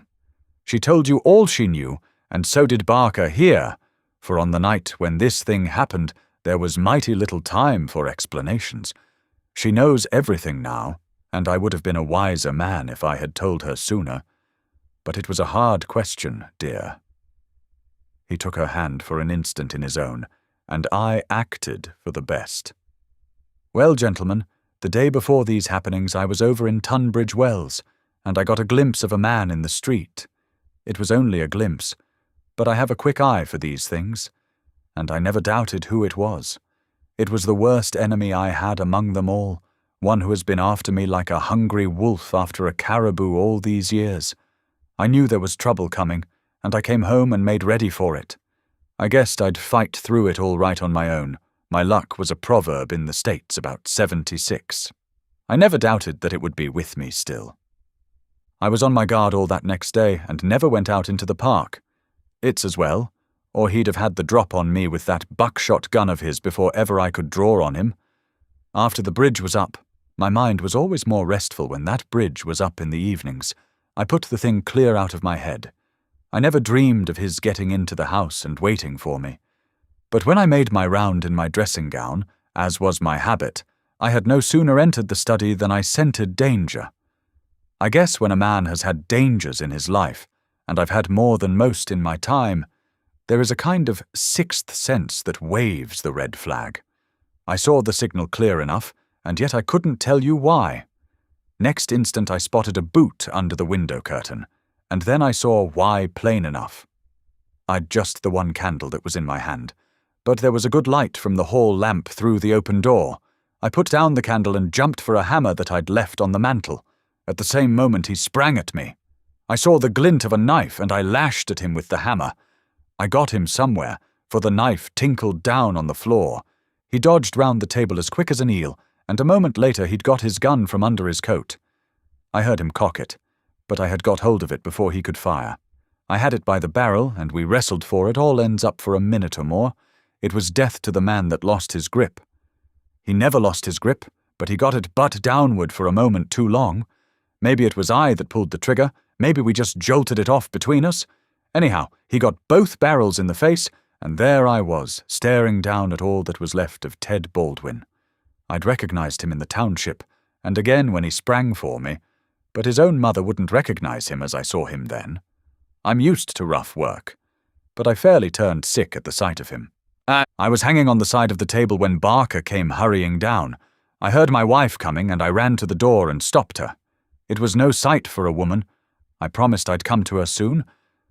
I said a word or two to Barker. He took it all in at a glance, and we waited for the rest to come along. But there was no sign of them. Then we understood that they could hear nothing, and that all that had happened was known only to ourselves. It was at that instant that the idea came to me. I was fairly dazzled by the brilliance of it. The man's sleeve had slipped up, and there was the branded mark of the lodge upon his forearm. See here. The man whom we had known as Douglas turned up his own coat and cuff to show a brown triangle within a circle, exactly like that which we had seen upon the dead man. It was the sight of that which started me on it. I seemed to see it all clear at a glance. There were his height and hair and figure, about the same as my own. No one could swear to his face, poor devil. I brought down this suit of clothes, and in a quarter of an hour Barker and I had put my dressing gown on him, and he lay as you found him. We tied all his things into a bundle, and I weighted them with the only weight I could find and put them through the window. The card he had meant to lay upon my body was lying beside his own. My rings were put on his finger, but when it came to the wedding ring, he held out his muscular hand. You can see for yourselves that I had struck the limit. I have not moved it since the day I was married, and it would have taken a file to get it off. I don't know, anyhow, that I should have cared to part with it, but if I had wanted to, I couldn't. So we just had to leave that detail to take care of itself. On the other hand, I brought a bit of plaster down and put it where I am wearing one myself at this instant. You slipped up there, Mr. Holmes, clever as you are, for if you had chanced to take off that plaster, you would have found no cut underneath it. Well, that was the situation. If I could lie low for a while and then get away where I could be joined by my widow, we should have a chance at last of living in peace for the rest of our lives. These devils would give me no rest so long as I was above ground. But if they saw in the papers that Baldwin had got his man, there would be an end of all my troubles. I hadn't much time to make it all clear to Barker and to my wife, but they understood enough to be able to help me. I knew all about this hiding place, so did Ames, but it never entered his head to connect it with the matter. I retired into it, and it was up to Barker to do the rest. I guess you can fill in for yourselves what he did. He opened the window and made the mark on the sill to give an idea of how the murderer escaped. It was a tall order, that, but as the bridge was up, there was no other way. Then, when everything was fixed, he rang the bell for all he was worth. What happened afterward, you know. And so, gentlemen, you can do what you please, but I've told you the truth and the whole truth, so help me God. What I ask you now is, how do I stand by the English law? There was a silence which was broken by Sherlock Holmes. The English law is in the main a just law. You will get no worse than your deserts from that, Mr. Douglas. But I would ask you, how did this man know that you lived here, or how to get into your house, or where to hide to get you? I know nothing of this. Holmes's face was very white and grave. The story is not over yet, I fear, said he. You may find worse dangers than the English law, or even than your enemies from America. I see trouble before you, Mr. Douglas. you'll take my advice and still be on your guard. And now, my long-suffering readers, I will ask you to come away with me for a time, far from the Sussex manor house of Birlstone, and far also from the year of grace in which we made our eventful journey, which ended with the strange story of the man who had been known as John Douglas. I wish you to journey back some 20 years in time, and westward some thousands of miles in space, that I may lay before you a singular and terrible narrative. So singular and so terrible that you may find it hard to believe that even as I tell it, even so did it occur. Do not think that I intrude one story before another is finished. As you read on, you will find that this is not so, and when I have detailed those distant events, and you have solved this mystery of the past, we shall meet once more in those rooms on Baker Street, where this, like so many other wonderful happenings, will find its end. This concludes Part 1, Chapter 7 of The Valley of Fear. Part 2, The Scowrers. Part 2, Chapter 1, The Man. It was the 4th of February in the year 1875. It had been a severe winter, and the snow lay deep in the gorges of the Gilmerton Mountains. The steam ploughs had, however, kept the railroad open, and the evening train which connects the long line of coal mining and iron-working settlements was slowly groaning its way up the steep gradients which lead from Stagville on the plain to Vermissa, the central township which lies at the head of Vermissa Valley. From this point, the track sweeps downward to Barton's Crossing, Helmdale, and the purely agricultural county of Merton. It was a single-track railroad, but at every siding, and they were numerous, long lines of trucks piled with coal and iron ore told of the hidden wealth which had brought a rude population and a bustling life to this most desolate corner of the United States of America. For desolate it was. Little could the first pioneer who had traversed it have ever imagined that the fairest prairies and the most lush water pastures were valueless compared to this gloomy land of black crag and tangled forest. Above the dark and often scarcely penetrable woods upon their flanks, the high, bare crowns of the mountains, white snow, and jagged rock towered upon each flank, leaving a long, winding, tortuous valley in the center. Up this the little train was slowly crawling. The oil lamps had just been lit in the leading passenger car, a long, bare carriage in which some 20 or 30 people were seated. The greater number of these were workmen returning from their day's toil in the lower part of the valley. At least a dozen, by their grimed faces and the safety lanterns which they carried, proclaimed themselves miners. These sat smoking in a group and conversed in low voices, glancing occasionally at two men on the opposite side of the car, whose uniforms and badges showed them to be policemen. Several women of the laboring class and one or two travelers who might have been small local storekeepers made up the rest of the company, with the exception of one young man in a corner by himself. It is with this man that we are concerned. Take a good look at him, for he is worth it. He is a fresh-complexioned, middle-sized young man, not far, one would guess, from his 30th year. He has large, shrewd, humorous grey eyes, which twinkle inquiringly from time to time as he looks round through his spectacles at the people about him. It is easy to see that he is of a sociable and possibly simple disposition, anxious to be friendly to all men.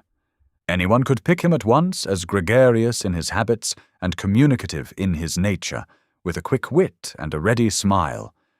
And yet the man who studied him more closely might discern a certain firmness of jaw and grim tightness about the lips, which would warn him that there were depths beyond, and that this pleasant, brown-haired young Irishman might conceivably leave his mark for good or evil upon any society to which he was introduced. Having made one or two tentative remarks to the nearest miner, and receiving only short, gruff replies, the traveller resigned himself to uncongenial silence, staring moodily out of the window at the fading landscape. It was not a cheering prospect. Through the growing gloom there pulsed the red glow of the furnaces on the sides of the hills. Great heaps of slag and dumps of cinders loomed up on each side, with the high shafts of the collieries towering above them.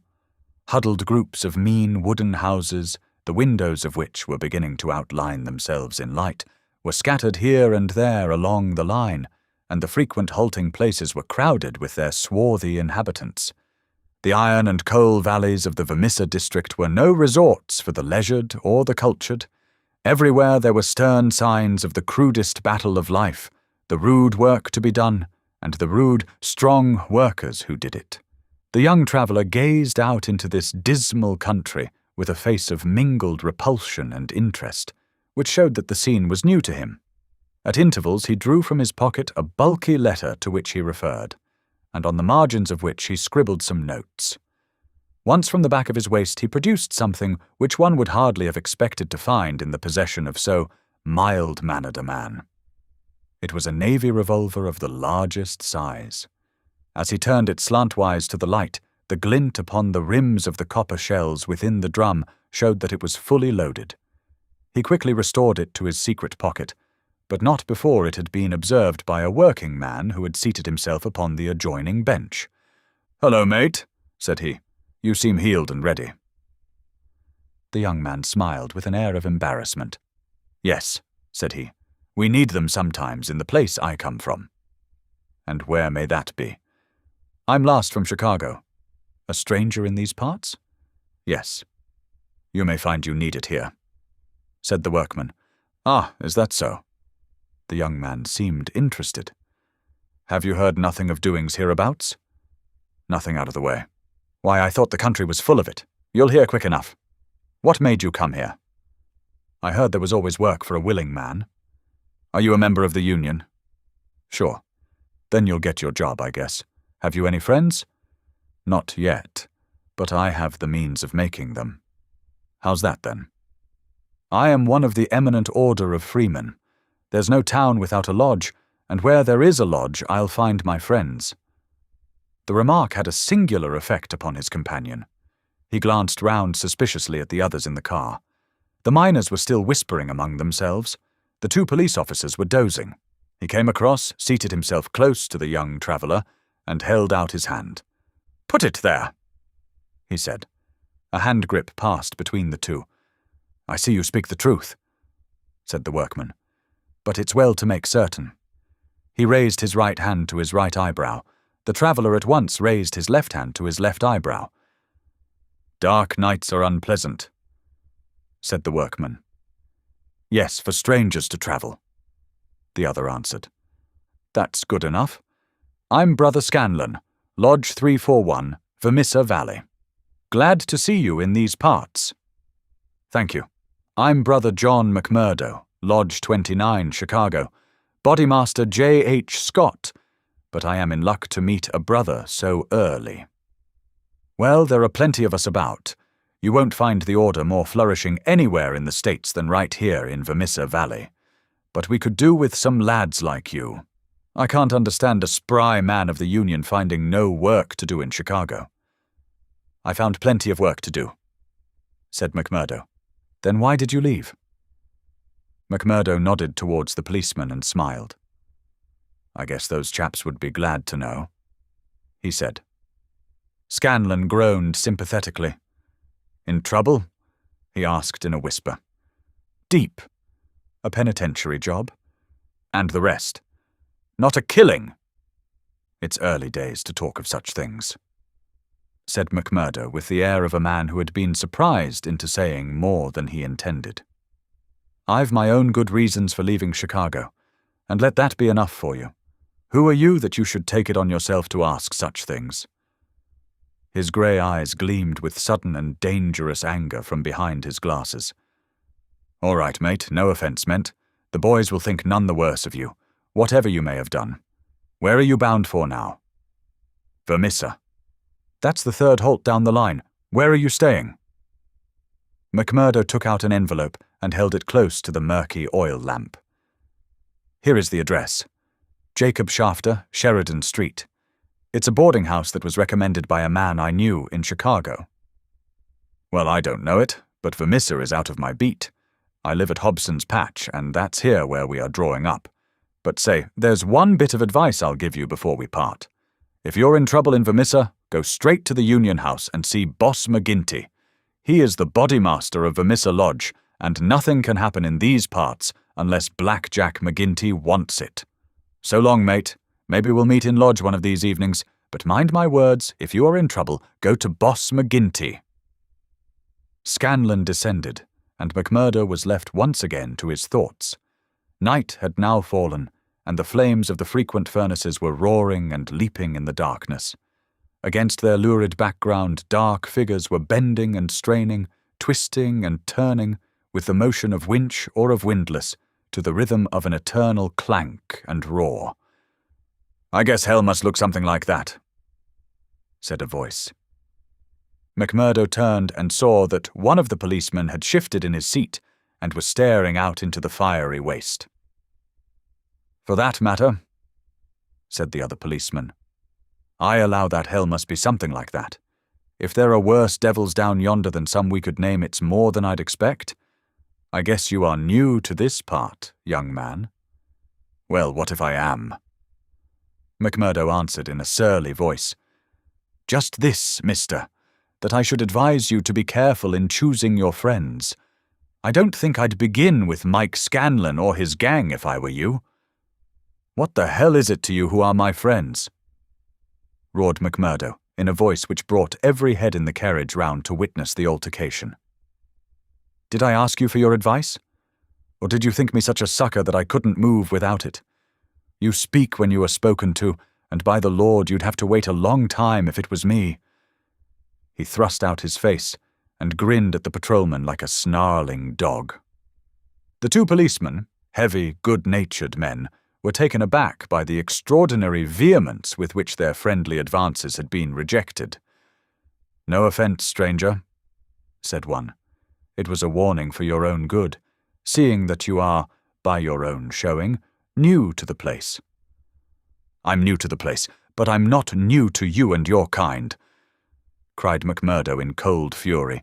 "I guess you're the same in all places, shoving your advice in when nobody asks for it." "Maybe we'll see more of you before very long," said one of the patrolmen with a grin. "You're a real hand-picked one, if I am a judge." "I was thinking the same," remarked the other. "I guess we may meet again." "I'm not afraid of you, and don't you think it," cried McMurdo. "My name's Jack McMurdo, see? If you want me, you'll find me at Jacob Shafter's on Sheridan Street, Vermissa. So I'm not hiding from you, am I? Day or night, I dare to look the like of you in the face. Don't make any mistake about that." There was a murmur of sympathy and admiration from the miners at the dauntless demeanour of the newcomer, while the two policemen shrugged their shoulders and renewed a conversation between themselves. A few minutes later the train ran into the ill-lit station, and there was a general clearing, for Vermissa was by far the largest town on the line. McMurdo picked up his leather gripsack and was about to start off into the darkness when one of the miners accosted him. "By gar, mate, you know how to speak to the cops," he said in a voice of awe. "It was grand to hear you. Let me carry your grip and show you the road. I'm passing Shafters on the way to my own shack." There was a chorus of friendly good nights from the other miners as they passed from the platform. Before ever he had set foot in it, McMurdo the Turbulent had become a character in Vermissa. The country had been a place of terror, but the town was in its way even more depressing. Down that long valley there was at least a certain gloomy grandeur in the huge fires and the clouds of drifting smoke, while the strength and industry of man found fitting monuments in the hills which he had spilled by the side of his monstrous excavations. But the town showed a dead level of mean ugliness and squalor. The broad street was churned up by the traffic into a horrible rutted paste of muddy snow. The sidewalks were narrow and uneven. The numerous gas lamps served only to show more clearly a long line of wooden houses, each with its veranda facing the street, unkempt and dirty. As they approached the centre of the town, the scene was brightened by a row of well-lit stores, and even more by a cluster of saloons and gaming houses, in which the miners spent their hard-earned but generous wages. "That's the Union House," said the guide, pointing to one saloon which rose almost to the dignity of being a hotel. "Jack McGinty is the boss there." "What sort of a man is he?" McMurdo asked. "What, have you never heard of the boss?" "How could I have heard of him when you know that I am a stranger in these parts?" "Well, I thought his name was known clear across the country. It's been in the papers often enough." "What for?" "Well," the miner lowered his voice, "over the affairs." "What affairs?" "Good Lord, mister, you are queer, if I must say it without offence. There's only one set of affairs that you'll hear of in these parts, and that's the affairs of the Scowrers." "Why, I seem to have read of the Scowrers in Chicago. A gang of murderers, are they not?" "Hush, on your life!" cried the miner, standing still in alarm, and gazing in amazement at his companion. "Man, you won't live long in these parts if you speak in the open street like that. Many a man has had the life beaten out of him for less." "Well, I know nothing about them. It's only what I have read." "And I'm not saying that you have not read the truth." The man looked nervously round him as he spoke, peering into the shadows, as if he feared to see some lurking danger. "If killing is murder, then God knows there is murder and to spare. But don't you dare to breathe the name of Jack McGinty in connection with it, stranger, for every whisper goes back to him, and he is not one that is likely to let it pass. Now, that's the house you're after, that one standing back from the street. You'll find old Jacob Shafter that runs it as honest a man as lives in this township." "I thank you," said McMurdo, and shaking hands with his new acquaintance, he plodded, gripsack in hand, up the path which led to the dwelling-house, at the door of which he gave a resounding knock. It was opened at once by someone very different from what he had expected. It was a woman, young and singularly beautiful. She was of the German type, blonde and fair-haired, with the piquant contrast of a pair of beautiful dark eyes with which she surveyed the stranger with surprise and a pleasing embarrassment, which brought a wave of colour over her pale face. Framed in the bright light of the open doorway, it seemed to McMurdo that he had never seen a more beautiful picture, the more attractive for its contrast with the sordid and gloomy surroundings. A lovely violet growing upon one of those black slag heaps of the mines would not have seemed more surprising. So entranced was he that he stood staring without a word, and it was she who broke the silence. "I thought it was father," said she with a pleasing little touch of a German accent. "Did you come to see him?" "He is downtown. I expect him back every minute." McMurdo continued to gaze at her in open admiration until her eyes dropped in confusion before this masterful visitor. "No, miss," he said at last. "I'm in no hurry to see him. But your house was recommended to me for board. I thought it might suit me, and now I know it will." "You are quick to make up your mind," said she with a smile. "Anyone but a blind man could do as much," the other answered. She laughed at the compliment. "Come right in, sir," she said. "I'm Miss Etty Shafter, Mr. Shafter's daughter. My mother's dead, and I run the house. You can sit down by the stove in the front room until father comes along. Ah, here he is, so you can fix things with him right away." A heavy elderly man came plodding up the path. In a few words, McMurdo explained his business. A man of the name of Murphy had given him the address in Chicago. He in turn had had it from someone else. Old Shafter was quite ready. The stranger made no bones about terms, agreed at once to every condition, and was apparently fairly flush of money. For $7 a week paid in advance, he was to have board and lodging. So it was that McMurdo, the self-confessed fugitive from justice, took up his abode under the roof of the Shafters, the first step which was to lead to so long and dark a train of events, ending in a far distant land. This concludes Part 2, Chapter 1 of The Valley of Fear. Please like this video and subscribe to our channel. Your support is appreciated. Part 2, Chapter 2, The Bodymaster. McMurdo was a man who made his mark quickly. Wherever he was, the folk around soon knew it. Within a week he had become infinitely the most important person at Shafters. There were 10 or a dozen boarders there, but they were honest foremen or commonplace clerks from the stores of a very different caliber from the young Irishman. Of an evening when they gathered together, his joke was always the readiest, his conversation the brightest, and his song the best. He was a born boon companion, with a magnetism which drew good humour from all around him. And yet he showed again and again, as he had shown in the railway carriage, a capacity for sudden, fierce anger, which compelled the respect and even the fear of those who met him. For the law, too, and all who were connected with it, he exhibited a bitter contempt, which delighted some and alarmed others of his fellow boarders.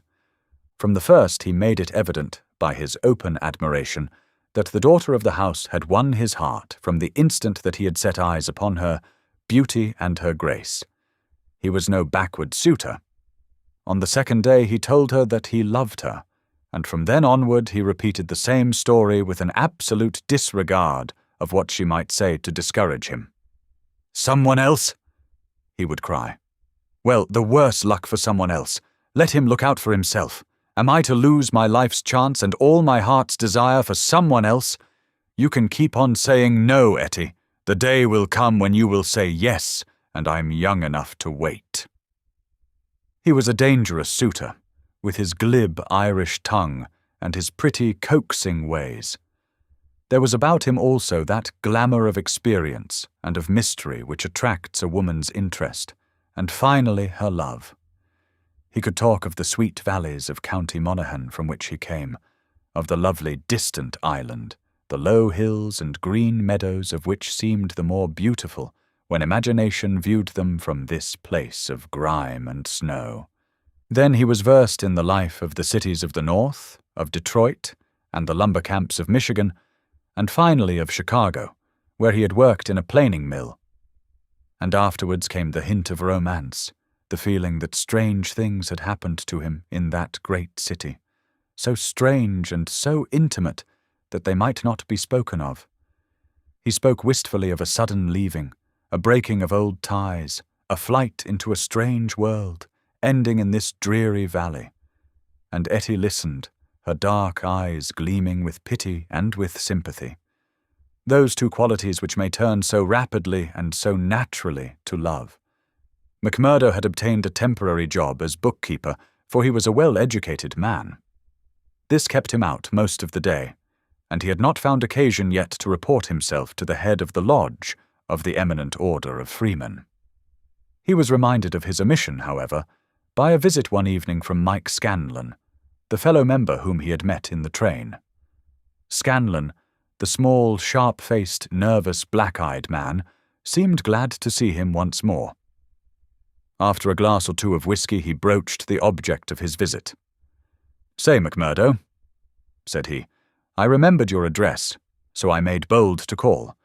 I'm surprised that you've not reported to the Bodymaster. Why haven't you seen Boss McGinty yet?" "Well, I had to find a job. I have been busy." "You must find time for him if you have none for anything else.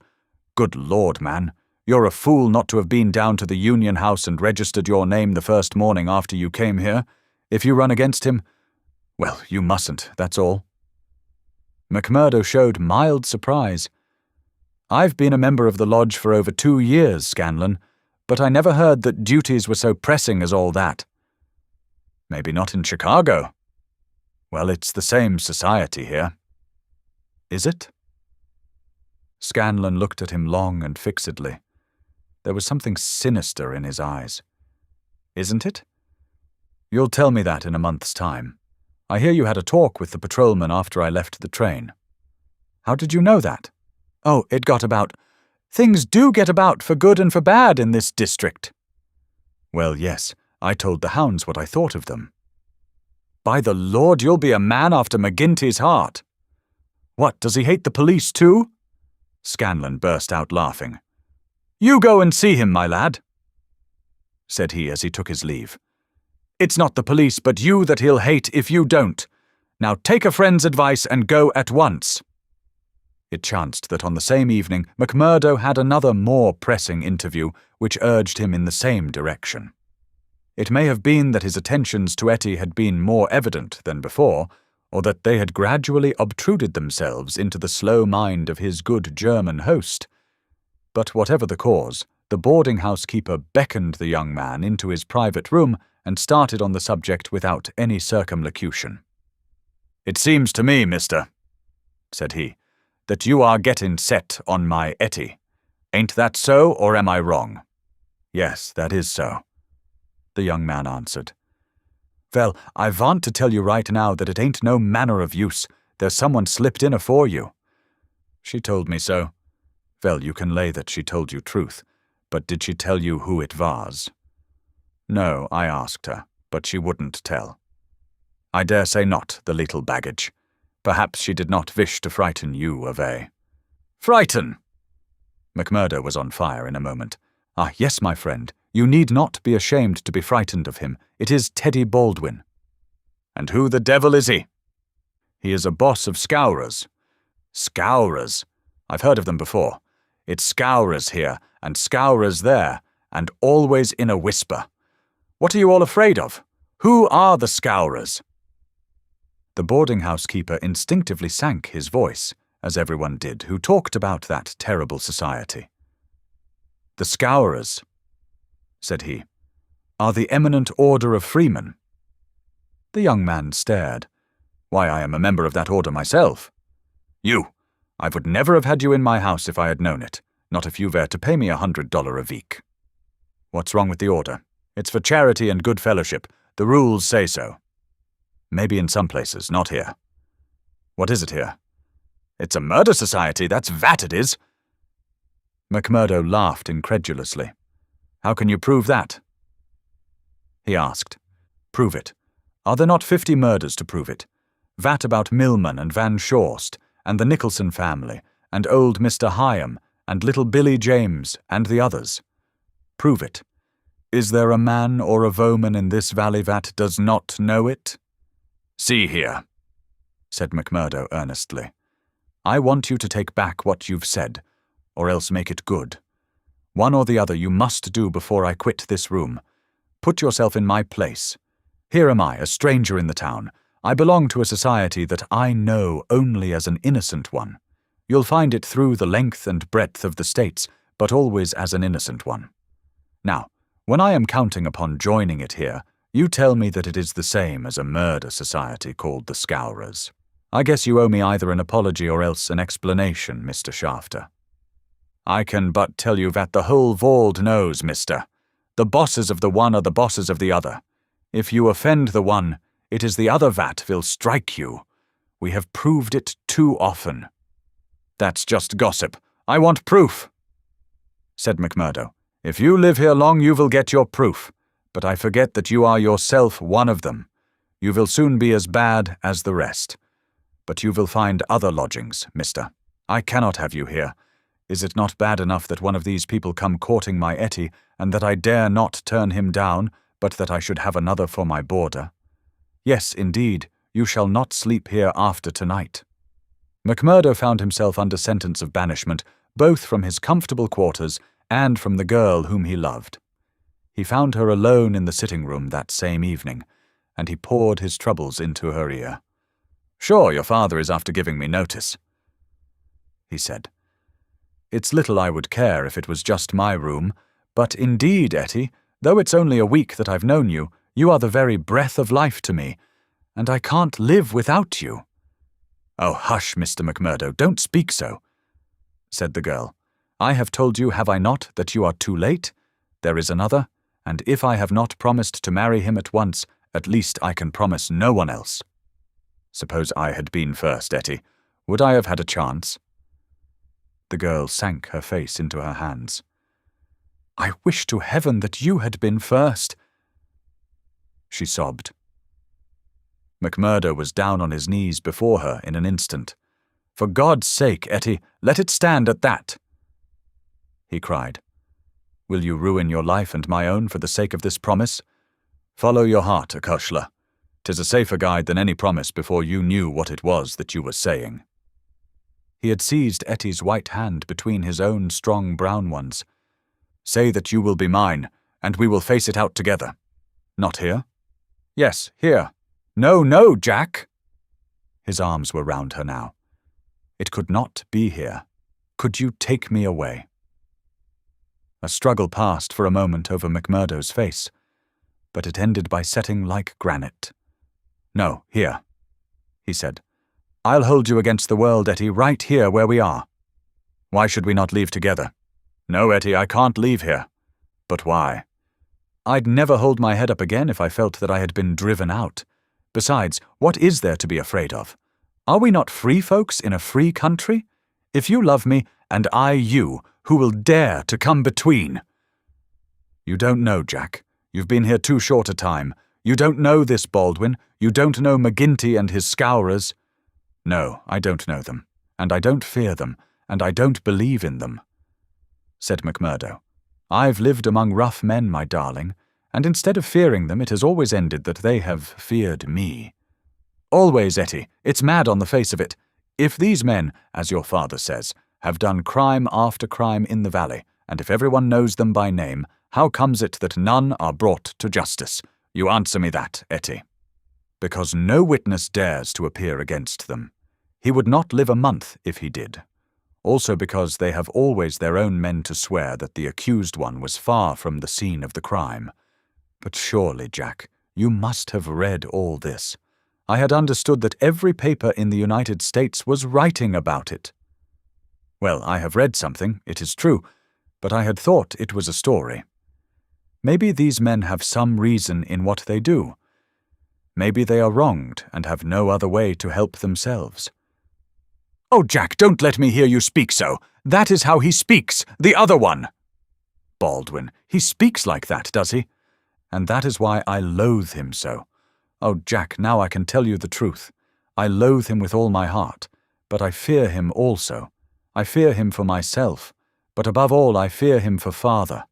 I know that some great sorrow would come upon us if I dared to say what I really felt. That is why I have put him off with half-promises. It was in real truth our only hope. But if you would fly with me, Jack, we could take Father with us and live forever far from the power of these wicked men." Again there was the struggle upon McMurdo's face, and again it set like granite. "No harm shall come to you, Etty, nor to your father either. As to wicked men, I expect you may find that I am as bad as the worst of them before we're through." "No, no, Jack, I would trust you anywhere." McMurdo laughed bitterly. "Good Lord, how little you know of me. Your innocent soul, my darling, could not even guess what is passing in mine. But hello, who's the visitor?" The door had opened suddenly, and a young fellow came swaggering in with the air of one who is the master. He was a handsome, dashing young man of about the same age and build as McMurdo himself. Under his broad-brimmed black felt hat, which he had not troubled to remove, a handsome face with fierce, domineering eyes and a curved hawk-bill of a nose looked savagely at the pair who sat by the stove. Etty had jumped to her feet full of confusion and alarm. "I'm glad to see you, Mr. Baldwin," said she. "You're earlier than I had thought. Come and sit down." Baldwin stood with his hands on his hips, looking at McMurdo. "Who is this?" he asked curtly. "It's a friend of mine, Mr. Baldwin, a new boarder here. Mr. McMurdo, may I introduce you to Mr. Baldwin?" The young men nodded in surly fashion to each other. "Maybe Miss Etty has told you how it is with us?" said Baldwin. "I didn't understand that there was any relation between you." "Didn't you? Well, you can understand it now. You can take it from me that this young lady is mine, and you'll find it a very fine evening for a walk." "Thank you. I am in no humor for a walk." "Aren't you?" The man's savage eyes were blazing with anger. "Maybe you are in a humor for a fight, Mr. Boarder." "That I am!" cried McMurdo, springing to his feet. "You never said a more welcome word." "For God's sake, Jack! Oh, for God's sake!" cried poor, distracted Etty. "Oh, Jack, Jack! He will hurt you!" "Oh, it's Jack, is it?" said Baldwin with an oath. You've come to that already, have you? Oh, Ted, be reasonable, be kind. For my sake, Ted, if ever you loved me, be big-hearted and forgiving. I think, Etty, that if you were to leave us alone, we could get this thing settled, said McMurdo quietly. Or maybe, Mr. Baldwin, you will take a turn down the street with me. It's a fine evening, and there's some open ground beyond the next block. I'll get even with you without needing to dirty my hands, said his enemy. You'll wish you had never set foot in this house before I am through with you. No time like the present, cried McMurdo. I'll choose my own time, mister. You can leave the time to me. See here. He suddenly rolled up his sleeve and showed upon his forearm a peculiar sign, which appeared to have been branded there. It was a circle with a triangle within it. Do you know what that means? I neither know nor care. Well, you will know. I'll promise you that. You won't be much older either. Perhaps Miss Etty can tell you something about it. As to you, Etty, you'll come back to me on your knees. Do you hear, girl? On your knees? And then I'll tell you what your punishment may be. You've sowed, and by the Lord, I'll see that you reap. He glanced at them both in fury. Then he turned upon his heel, and an instant later the outer door had banged behind him. For a few moments McMurdo and the girl stood in silence. Then she threw her arms around him. "Oh, Jack, how brave you were! But it is no use. You must fly. Tonight, Jack, tonight. It's your only hope. He will have your life. I read it in his horrible eyes. What chance have you against a dozen of them, with Boss McGinty and all the power of the lodge behind them?" McMurdo disengaged her hands, kissed her, and gently pushed her back into a chair. "There, Acushla, there. Don't be disturbed or fear for me. I'm a freeman myself. I'm after telling your father about it. Maybe I am no better than the others, so don't make a saint of me. Perhaps you hate me too, now that I've told you as much." "Hate you, Jack. While life lasts, I could never do that. I've heard that there is no harm in being a freeman anywhere but here. So why should I think the worse of you for that? But if you are a freeman, Jack, why should you not go down and make a friend of Boss McGinty? Oh, hurry, Jack, hurry. Get your word in first, or the hounds will be on your trail." "I was thinking the same thing," said McMurdo. "I'll go right now and fix it. You can tell your father that I'll sleep here tonight and find some other quarters in the morning." The bar of McGinty's saloon was crowded as usual, for it was the favourite loafing place of all the rougher elements of the town. The man was popular, for he had a rough, jovial disposition which formed a mask, covering a great deal which lay behind it. But apart from this popularity, the fear in which he was held throughout the township, and indeed down the whole 30 miles of the valley, and past the mountains on each side of it, was enough in itself to fill his bar, for none could afford to neglect his good will.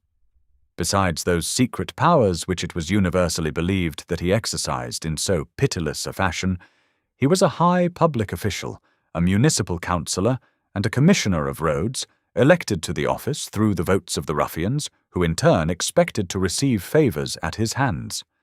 Assessments and taxes were enormous. The public works were notoriously neglected. The accounts were slurred over by bribed auditors, and the decent citizen was terrorized into paying public blackmail and holding his tongue lest some worse thing befall him. Thus it was that, year by year, Boss McGinty's diamond pins became more obtrusive, his gold chains more weighty across a more gorgeous vest, and his saloon stretched farther and farther until it threatened to absorb one whole side of the market square. McMurdo pushed open the swinging door of the saloon and made his way amid the crowd of men within, through an atmosphere blurred with tobacco smoke and heavy with the smell of spirits. The place was brilliantly lighted, and the huge, heavily gilt mirrors upon every wall reflected and multiplied the garish illumination. There were several bartenders in their shirt sleeves, hard at work mixing drinks for the loungers who fringed the broad, brass-trimmed counter. At the far end, with his body resting upon the bar and a cigar stuck at an acute angle from the corner of his mouth, stood a tall, strong, heavily built man who could be none other than the famous McGinty himself. He was a black-maned giant, bearded to the cheekbones, and with a shock of raven hair which fell to his collar. His complexion was as swarthy as that of an Italian, and his eyes were of a strange dead black, which, combined with a slight squint, gave them a particularly sinister appearance. All else in the man, his noble proportions, his fine features, and his frank bearing, fitted in with that jovial man-to-man manner which he affected.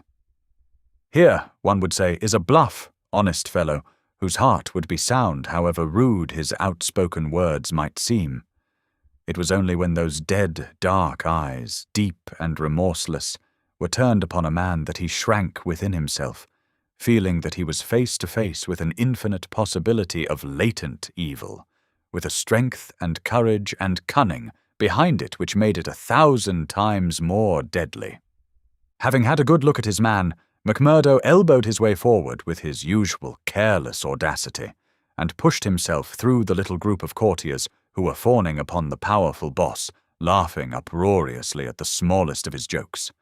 The young stranger's bold grey eyes looked back fearlessly through their glasses at the deadly black ones which turned sharply upon him. "Well, young man, I can't call your face to mind. I'm new here, Mr. McGinty." "You are not so new that you can't give a gentleman his proper title."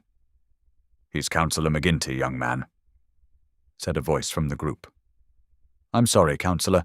I'm strange to the ways of the place, but I was advised to see you." "Well, you see me. This is all there is. What do you think of me?" "Well, it's early days. If your heart is as big as your body, and your soul as fine as your face, then I'd ask for nothing better," said McMurdo.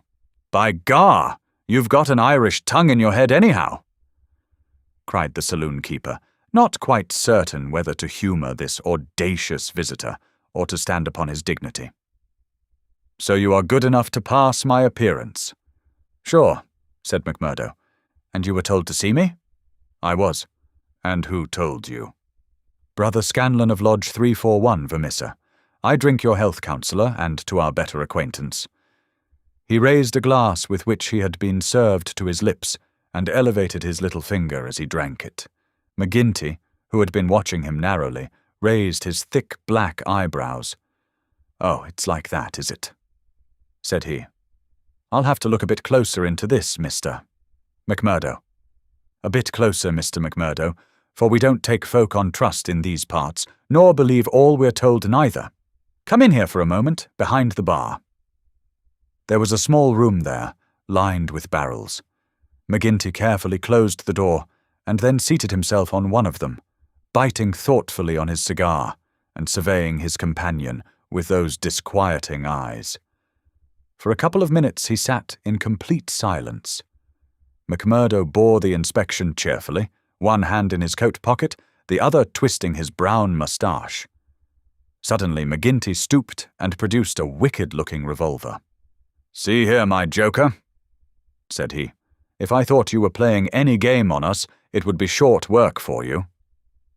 "This is a strange welcome," McMurdo answered with some dignity, "for the Bodymaster of a lodge of freemen to give to a stranger brother."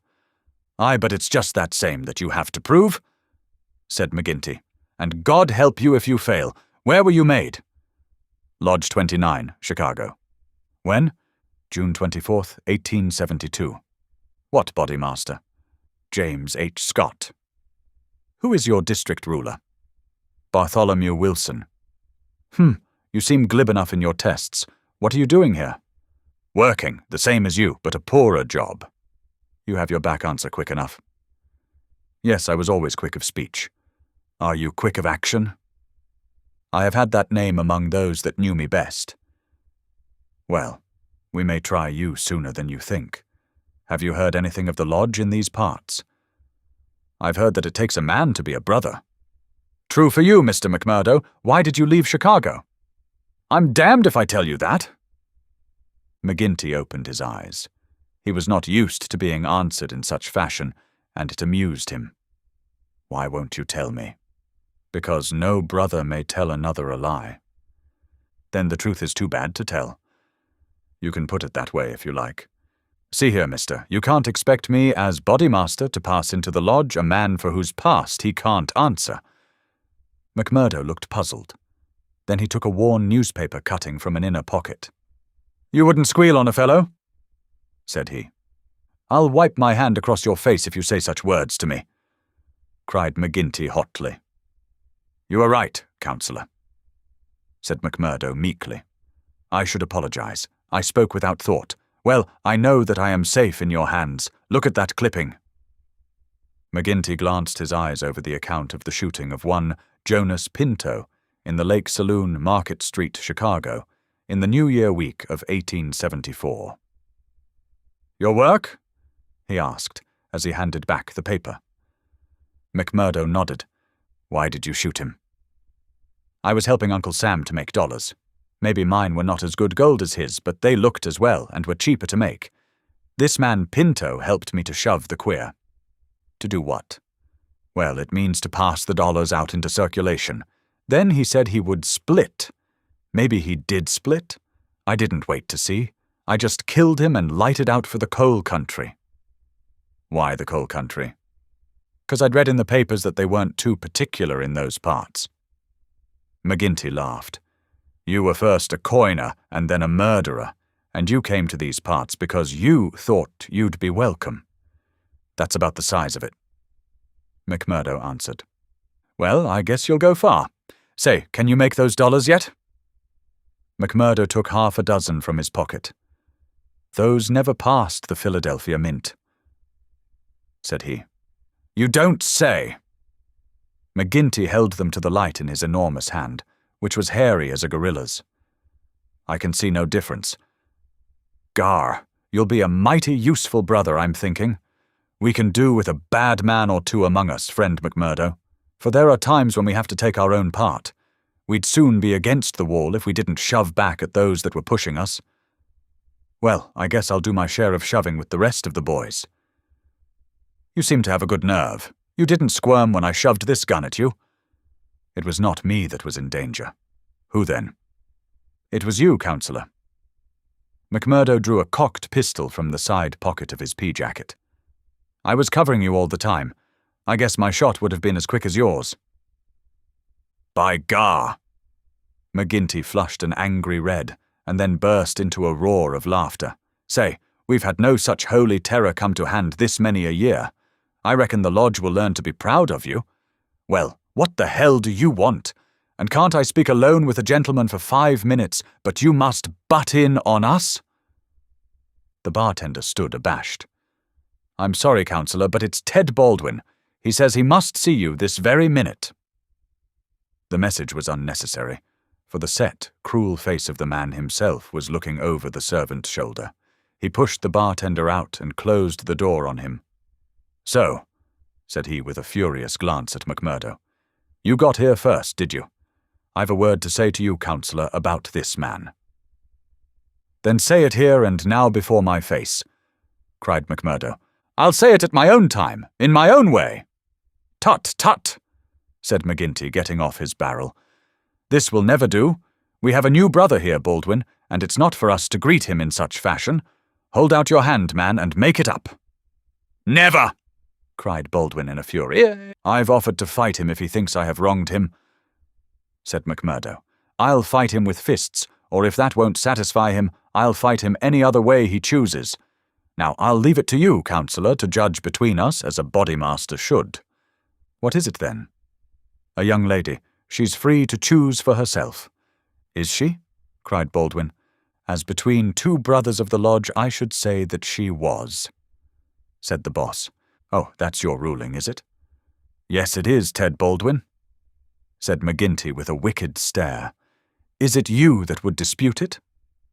You would throw over one that has stood by you this 5 years in favor of a man that you never saw before in your life? You're not Bodymaster for life, Jack McGinty, and by God, when next it comes to a vote." The counsellor sprang at him like a tiger. His hand closed round the other's neck, and he hurled him back across one of the barrels. In his mad fury, he would have squeezed the life out of him if McMurdo had not interfered. "Easy, counsellor! For heaven's sake, go easy!" he cried, as he dragged him back. McGinty released his hold, and Baldwin, cowed and shaken, gasping for breath, and shivering in every limb, as one who has looked over the very edge of death, sat up on the barrel over which he had been hurled. "You've been asking for it this many a day, Ted Baldwin. Now you've got it!" cried McGinty, his huge chest rising and falling. "Maybe you think if I was voted down from Bodymaster, you would find yourself in my shoes. It's for the lodge to say that. But so long as I am the chief, I'll have no man lift his voice against me or my rulings." "I have nothing against you," mumbled Baldwin, feeling his throat. "Well then," cried the other, relapsing in a moment into a bluff joviality, "we are all good friends again, and there's an end of the matter." He took a bottle of champagne down from the shelf and twisted out the cork. "See now," he continued, as he filled 3 high glasses. "Let us drink the quarrelling toast of the lodge. After that, as you know, there can be no bad blood between us. Now then, the left hand on the apple of my throat. I say to you, Ted Baldwin, what is the offence, sir?" "The clouds are heavy," answered Baldwin, "but they will forever brighten. And this I swear." The men drank their glasses, and the same ceremony was performed between Baldwin and McMurdo. "There," cried McGinty, rubbing his hands. "That's the end of the black blood. You come under lodge discipline if it goes further, and that's a heavy hand in these parts, as Brother Baldwin knows, and as you will damn soon find out, Brother McMurdo, if you ask for trouble." "Faith, I'd be slow to do that," said McMurdo. He held out his hand to Baldwin. "I'm quick to quarrel and quick to forgive. It's my hot Irish blood, they tell me. But it's over for me, and I bear no grudge." Baldwin had to take the proffered hand, for the baleful eye of the terrible boss was upon him, but his sullen face showed how little the words of the other had moved him. McGinty clapped them both on the shoulders. "Tut! These girls! These girls!" he cried. "To think that the same petticoats should come between 2 of my boys! It's the devil's own luck! Well, it's the colleen inside of them that must settle the question, for it's outside the jurisdiction of a Bodymaster, and the Lord be praised for that. We have enough on us, without the women as well. You'll have to be affiliated to Lodge 341, Brother McMurdo. We have our own ways and methods, different from Chicago. Saturday night is our meeting, and if you come then, we'll make you free forever of the Vermissa Valley." This concludes Part 2, Chapter 2 of The Valley of Fear. Part 2, Chapter 3, Lodge 341, Vermissa. On the day following the evening which had contained so many exciting events, McMurdo moved his lodgings from old Jacob Shafter's and took up his quarters at the widow McNamara's on the extreme outskirts of the town. Scanlon, his original acquaintance aboard the train, had occasion shortly afterwards to move into Vermissa, and the two lodged together. There was no other boarder, and the hostess was an easy-going old Irishwoman who left them to themselves, so that they had a freedom for speech and action welcome to men who had secrets in common. Shafter had relented to the extent of letting McMurdo come to his meals there when he liked, so that his intercourse with Etty was by no means broken. On the contrary, it drew closer and more intimate as the weeks went by. In his bedroom at his new abode, McMurdo felt it safe to take out the coining moulds, and under many a pledge of secrecy, a number of brothers from the lodge were allowed to come in and see them, each carrying away in his pocket some examples of the false money, so cunningly struck that there was never the slightest difficulty or danger in passing it. Why, with such a wonderful art at his command, McMurdo should condescend to work at all was a perpetual mystery to his companions, though he made it clear to anyone who asked him that if he lived without any visible means, it would very quickly bring the police upon his track. One policeman was indeed after him already, but the incident, as luck would have it, did the adventurer a great deal more good than harm. After the first introduction, there were few evenings when he did not find his way to McGinty's saloon, there to make closer acquaintance with the boys, which was the jovial title by which the dangerous gang who infested the place were known to one another. His dashing manner and fearlessness of speech made him a favourite with them all, while the rapid and scientific way in which he polished off his antagonist in an all-in bar-room scrap earned the respect of that rough community. Another incident, however, raised him even higher in their estimation. Just at the crowded hour one night, the door opened and a man entered with the quiet blue uniform and peaked cap of the mine police. This was a special body raised by the railways and colliery owners to supplement the efforts of the ordinary civil police, who were perfectly helpless in the face of the organized ruffianism which terrorized the district. There was a hush as he entered, and many a curious glance was cast at him, but the relations between policemen and criminals are peculiar in some parts of the States, and McGinty himself, standing behind his counter, showed no surprise when the policeman enrolled himself among his customers. "A straight whiskey, for the night is bitter," said the police officer. "I don't think we have met before, councillor." "You'll be the new captain?" said McGinty. "That's so. We're looking to you, councillor, and to the other leading citizens, to help us in upholding law and order in this township. Captain Marvin is my name." "We'd do better without you, Captain Marvin," said McGinty coldly, "for we have our own police of the township, and no need for any imported goods. What are you but the paid tool of the capitalists, hired by them to club or shoot your poorer fellow citizen?" "Well, well, we won't argue about that," said the police officer good-humouredly. "I expect we all do our duty same as we see it, but we can't all see it the same." He had drunk off his glass and had turned to go, when his eyes fell upon the face of Jack McMurdo, who was scowling at his elbow. "Hullo, hullo!" he cried, looking him up and down. "Here's an old acquaintance." McMurdo shrank away from him. "I was never a friend to you nor any other cursed copper in my life," said he. "An acquaintance isn't always a friend," said the police captain, grinning. "You're Jack McMurdo of Chicago, right enough, and don't you deny it." McMurdo shrugged his shoulders. "I'm not denying it," said he. "Do you think I'm ashamed of my own name?" "You've got good cause to be, anyhow." "What the devil do you mean by that?" he roared with his fists clenched. "No, no, Jack, bluster won't do with me. I was an officer in Chicago before ever I came to this darned coal bunker, and I know a Chicago crook when I see one." McMurdo's face fell. "Don't tell me that you're Marvin of the Chicago Central," he cried. "Just the same old Teddy Marvin at your service. We haven't forgotten the shooting of Jonas Pinto up there." "I never shot him." "Did you not? That's good impartial evidence, ain't it? Well, his death came in uncommon handy for you, or they would have had you for shoving the queer. Well, we can let that be bygones, for between you and me, and perhaps I'm going further than my duty in saying it, they could get no clear case against you, and Chicago's open to you tomorrow." "I'm very well where I am." "Well, I've given you the pointer, and you're a sulky dog not to thank me for it." "Well, I suppose you mean well, and I do thank you," said McMurdo in no very gracious manner. "It's mum with me so long as I see you living on the straight," said the captain.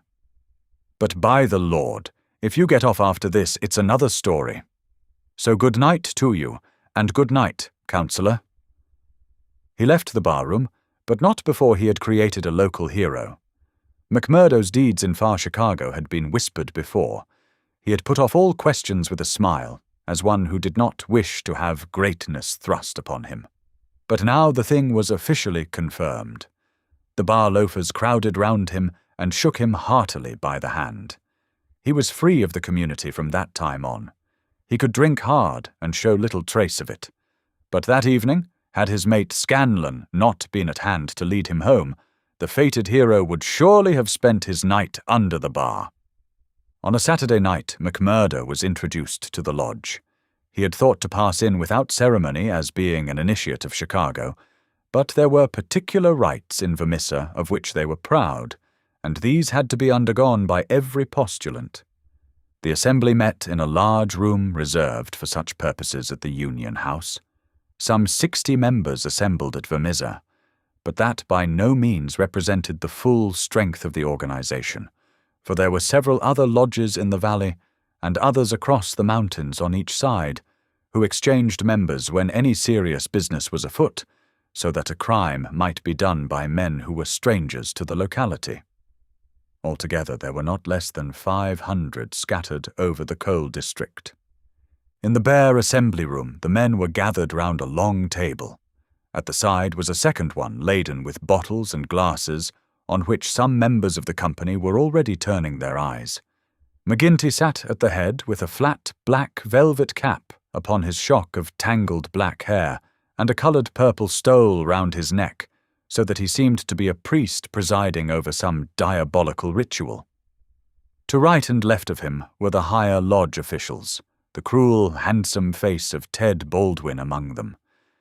Each of these wore some scarf or medallion as emblem of his office. They were, for the most part, men of mature age, but the rest of the company consisted of young fellows from 18 to 25, the ready and capable agents who carried out the commands of their seniors.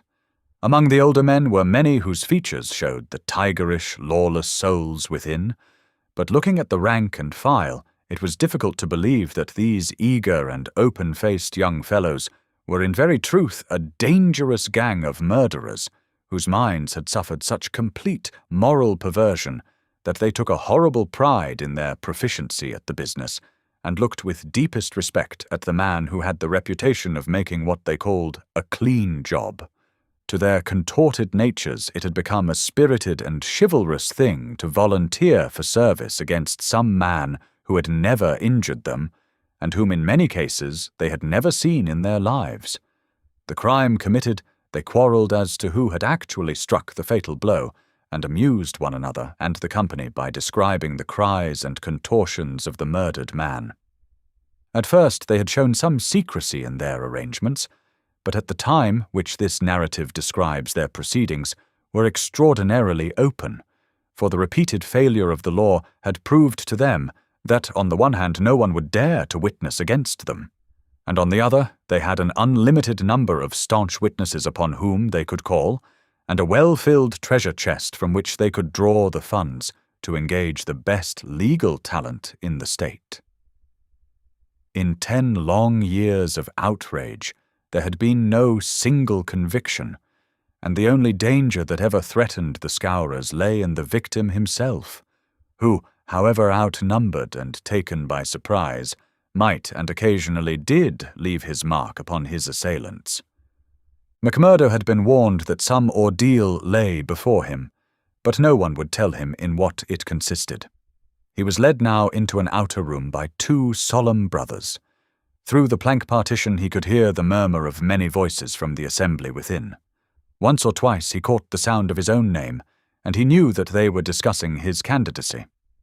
Then there entered an inner guard with a green and gold sash across his chest.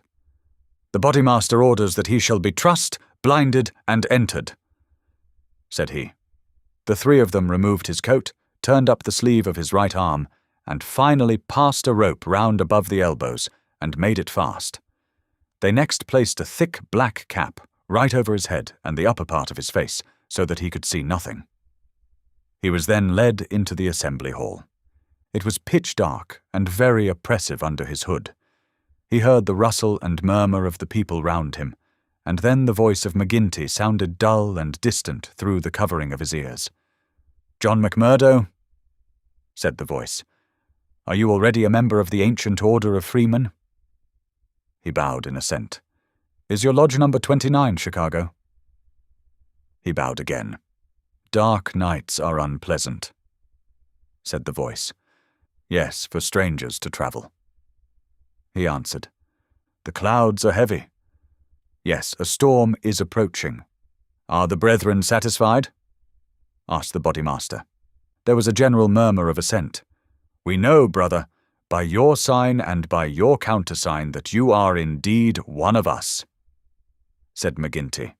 "We would have you know, however, that in this county and in other counties of these parts we have certain rights, and also certain duties of our own which call for good men. Are you ready to be tested?" "I am." "Are you of stout heart?" "I am." "Take a stride forward to prove it." As the words were said, he felt 2 hard points in front of his eyes, pressing upon them so that it appeared as if he could not move forward without a danger of losing them. Nonetheless, he nerved himself to step resolutely out, and as he did so the pressure melted away. There was a low murmur of applause. "He is of stout heart," said the voice. "Can you bear pain?" "As well as another," he answered. "Test him." It was all he could do to keep himself from screaming out, for an agonizing pain shot through his forearm. He nearly fainted at the sudden shock of it, but he bit his lip and clenched his hands to hide his agony. "I can take more than that," said he. This time there was loud applause. A finer first appearance had never been made in the lodge. Hands clapped him on the back, and the hood was plucked from his head. He stood blinking and smiling amid the congratulations of the brothers. "One last word, Brother McMurdo," said McGinty. "You have already sworn the oath of secrecy and fidelity, and you are aware that the punishment for any breach of it is instant and inevitable death?" "I am," said McMurdo. "And you accept the rule of the Bodymaster for the time being under all circumstances?" "I do." "Then, in the name of Lodge 341, Vermissa, I welcome you to its privileges and debates. You will put the liquor on the table, Brother Scanlon, and we will drink to our worthy brother."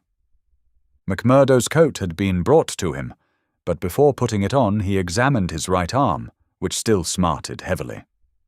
There on the flesh of the forearm was a circle with a triangle within it, deep and red, as the branding iron had left it. One or two of his neighbors pulled up their sleeves and showed their own lodge marks. "We've all had it," said one, "but not all as brave as you over it." "Tut, it was nothing," said he, "but it burned and ached all the same." When the drinks which followed the ceremony of initiation had all been disposed of, the business of the lodge proceeded. McMurdo, accustomed only to the prosaic performances of Chicago, listened with open ears and more surprise than he ventured to show to what followed. "The first business on the agenda paper," said McGinty, "is to read the following letter from Division Master Windle of Merton County Lodge 249. He says, "Dear Sir, there is a job to be done on Andrew Ray of Ray and Sturmash, coal owners near this place. You will remember that your lodge owes us a return, having had the service of 2 brethren in the matter of the patrolman last fall. You will send 2 good men. They will be taken charge of by Treasurer Higgins of this lodge, whose address you know. He will show them when to act and where. Yours in freedom, J.W. Windle, DMAOF. Windle has never refused us when we have had occasion to ask for the loan of a man or 2, and it is not for us to refuse him." McGinty paused and looked round the room with his dull, malevolent eyes. "Who will volunteer for the job?" Several young fellows held up their hands. The Bodymaster looked at them with an approving smile. "You'll do, Tiger Cormac. If you handle it as well as you did the last, you won't be wrong. And you, Wilson." "I've no pistol," said the volunteer, a mere boy in his teens. "It's your first, is it not? Well, you have to be blooded some time. It will be a great start for you. As to the pistol, you'll find it waiting for you. Or I'm mistaken. If you report yourselves on Monday, it will be time enough. You'll get a great welcome when you return." "Any reward this time?" asked Cormac, a thick-set, dark-faced, brutal-looking young man, whose ferocity had earned him the nickname of Tiger. "Never mind the reward. You just do it for the honor of the thing. Maybe when it is done, there will be a few odd dollars at the bottom of the box." "What has the man done?" asked young Wilson. "Sure, it's not for the likes of you to ask what the man has done. He has been judged over there. That's no business of ours. All we have to do is to carry it out for them, same as they would for us. Speaking of that, 2 brothers from the Merton Lodge are coming over to us next week to do some business in this quarter." "Who are they?" asked someone. "Faith, it is wiser not to ask. If you know nothing, you can testify nothing, and no trouble can come of it. But they are men who will make a clean job when they are about it." "And time too!" cried Ted Baldwin. "Folk are getting out of hand in these parts. It was only last week that 3 of our men were turned off by Foreman Blaker. It's been owing him a long time, and he'll get it full and proper." "Get what?" McMurdo whispered to his neighbor. The business end of a buckshot cartridge," cried the man with a loud laugh. "What think you of our ways, brother?" McMurdo's criminal soul seemed to have already absorbed the spirit of the vile association of which he was now a member. "I like it well," said he. "'Tis a proper place for a lad of metal." Several of those who sat around heard his words and applauded them. "What's that?" cried the black-maned Bodymaster from the end of the table. "'Tis our new brother, sir, who finds our ways to his taste." McMurdo rose to his feet for an instant. "I would say, eminent Bodymaster, that if a man should be wanted, I should take it as an honour to be chosen to help the lodge." There was great applause at this. It was felt that a new sun was pushing its rim above the horizon. To some of the elders it seemed that the progress was a little too rapid. "I would move," said the secretary, Haraway, a vulture-faced old greybeard who sat near the chairman, "that Brother McMurdo should wait until it is the good pleasure of the lodge to employ him." "Sure, that was what I meant. I'm in your hands," said McMurdo. "Your time will come, brother," said the chairman. "We have marked you down as a willing man, and we believe that you will do good work in these parts. There is a small matter tonight in which you may take a hand, if it so please you. I will wait for something that is worthwhile. You can come tonight, anyhow, and it will help you to know what we stand for in this community. I will make the announcement later. Meanwhile," he glanced at his agenda paper, "I have one or two more points to bring before the meeting. First of all, I will ask the treasurer as to our bank balance. There is the pension to Jim Carnaway's widow.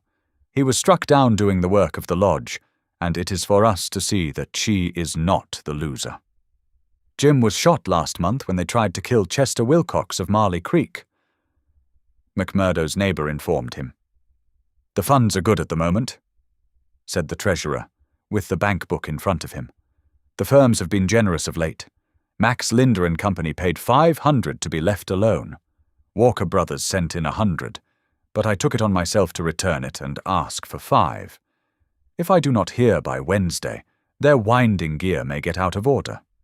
We had to burn their breaker last year before they became reasonable. Then the West Section Coaling Company has paid its annual contribution. We have enough on hand to meet any obligations." "What about Archie Swindon?" asked a brother. "He has sold out and left the district.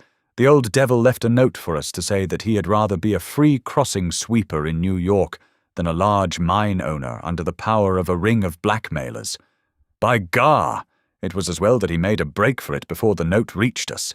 I guess he won't show his face in this valley again." An elderly, clean-shaved man with a kindly face and a good brow rose from the end of the table which faced the chairman. "Mr. Treasurer," he asked, "may I ask who has bought the property of this man that we have driven out of the district?" "Yes, Brother Morris. It has been bought by the State and Merton County Railroad Company." "And who bought the mines of Todman and of Lee that came into the market in the same way last year?" "The same company, Brother Morris." "And who bought the ironworks of Manson and of Schumann and of Van der Heer and of Atwood, which have all been given up of late?" "They were all bought by the West Gilmerton General Mining Company." "I don't see, Brother Morris," said the chairman, "that it matters to us who buys them, since they can't carry them out of the district. With all respect to you, eminent Bodymaster, I think it may matter very much to us. This process has been going on now for 10 long years. We are gradually driving all the small men out of trade. What is the result? We find in their places great companies like the Railroad or the General Iron, who have their directors in New York or Philadelphia and care nothing for our threats. We can take it out of their local bosses, but it only means that others will be sent in their stead. And we are making it dangerous for ourselves. The small men could not harm us. They had not the money nor the power. So long as we did not squeeze them too dry, they would stay on under our power. But if these big companies find that we stand between them and their profits, they will spare no pains and no expense to hunt us down and bring us to court." There was a hush at these ominous words, and every face darkened as gloomy looks were exchanged. So omnipotent and unchallenged had they been that the very thought that there was possible retribution in the background had been banished from their minds, and yet the idea struck a chill to the most reckless of them. "It is my advice," the speaker continued, "that we go easier upon the small men. On the day that they have all been driven out, the power of this society will have been broken. Unwelcome truths are not popular." There were angry cries as the speaker resumed his seat. McGinty rose with gloom upon his brow. "Brother Morris," said he, "you are always a croaker. So long as the members of this lodge stand together, there is no power in the United States that can touch them. Sure, have we not tried it often enough in the law courts? I expect the big companies will find it easier to pay than to fight, same as the little companies do. And now, brethren," McGinty took off his black velvet cap and his stole as he spoke, "this lodge has finished its business for the evening, save for one small matter which may be mentioned when we are parting. The time has now come for fraternal refreshment and for harmony. Strange indeed is human nature. Here were these men to whom murder was familiar, who again and again had struck down the father of the family, some man against whom they had no personal feeling, without one thought of compunction or of compassion for his weeping wife or helpless children, and yet the tender or pathetic in music could move them to tears. McMurdo had a fine tenor voice, and if he had failed to gain the goodwill of the lodge before, it could no longer have been withheld after he had thrilled them with "I'm sitting on the stile, Mary," and "On the banks of Allan Water." In his very first night, the new recruit had made himself one of the most popular of the brethren, marked already for advancement and high office. There were other qualities needed, however, besides those of good fellowship, to make a worthy freeman, and of these he was given an example before the evening was over. The whiskey bottle had passed round many times, and the men were flushed and ripe for mischief when their Bodymaster rose once more to address them. "Boys," said he, "there's one man in this town that wants trimming up, and it's for you to see that he gets it. I'm speaking of James Stanger of the Herald. You've seen how he's been opening his mouth against us again." There was a murmur of assent, with many a muttered oath. McGinty took a slip of paper from his waistcoat pocket. "Law and order. That's how he heads it. Reign of terror in the coal and iron district. 12 years have now elapsed since the first assassinations, which proved the existence of a criminal organization in our midst. From that day, these outrages have never ceased, until now they have reached a pitch which makes us the opprobrium of the civilized world. Is it for such results as this that our great country welcomes to its bosom the alien who flies from the despotisms of Europe? Is it that they shall themselves become tyrants over the very men who have given them shelter, and that a state of terrorism and lawlessness should be established under the very shadow of the sacred folds of the starry flag of freedom, which would raise horror in our minds if we read of it as existing under the most effete monarchy of the East? The men are known. The organization is patent and public. How long are we to endure it? Can we forever live—" "Sure, I've read enough of the slush," cried the chairman, tossing the paper down upon the table. "That's what he says of us. The question I'm asking you is, what shall we say to him?" "Kill him!" cried a dozen fierce voices. "I protest against that," said Brother Morris, the man of the good brow and shaved face. "I tell you, brethren, that our hand is too heavy in this valley, and that there will come a point where in self-defense every man will unite to crush us out. James Stanger is an old man. He is respected in the township and the district. His paper stands for all that is solid in the valley. If that man is struck down, there will be a stir through this state that will only end with our destruction." "And how would they bring about our destruction, Mr. Standback?" cried McGinty. "Is it by the police? Sure, half of them are in our pay and half of them afraid of us. Or is it by the law courts and the judge?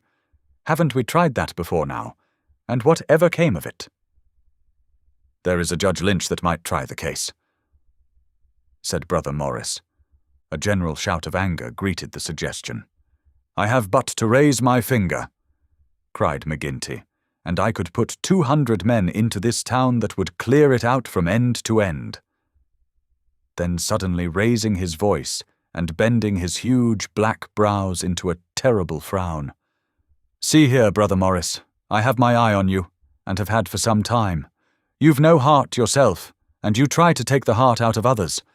It will be an ill day for you, Brother Morris, when your own name comes on our agenda paper, and I'm thinking that it's just there that I ought to place it. Morris had turned deadly pale, and his knees seemed to give way under him as he fell back into his chair. He raised his glass in his trembling hand and drank before he could answer.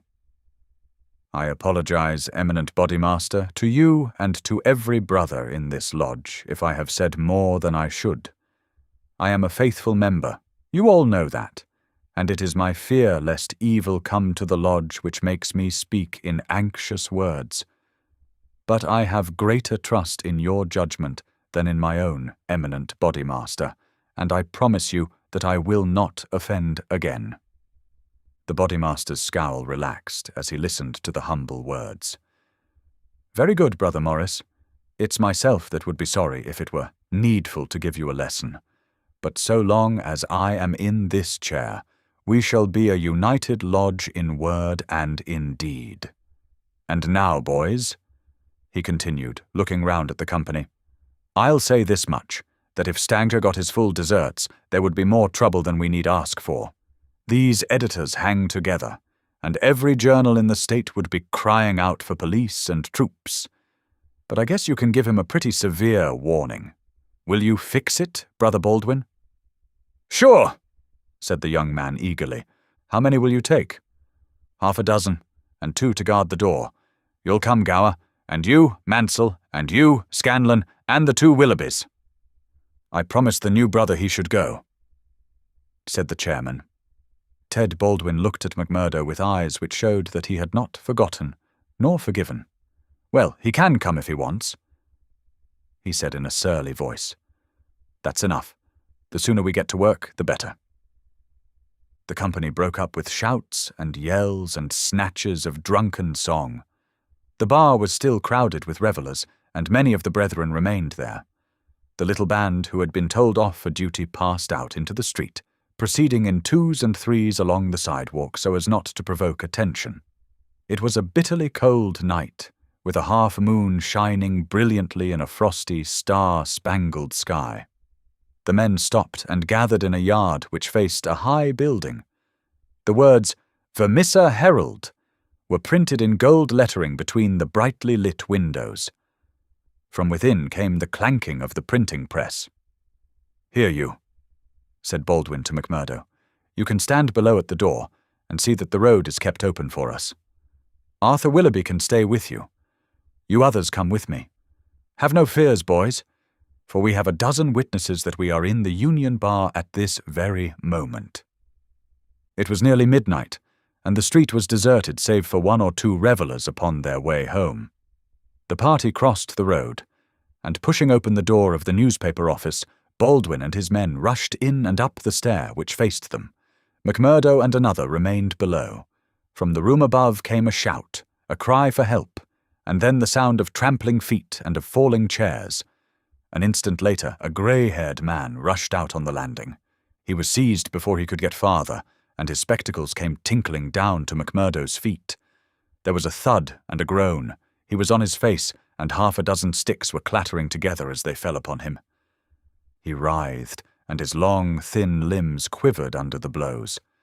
The others ceased at last, but Baldwin, his cruel face set in an infernal smile, was hacking at the man's head, which he vainly endeavoured to defend with his arms. His white hair was dabbled with patches of blood.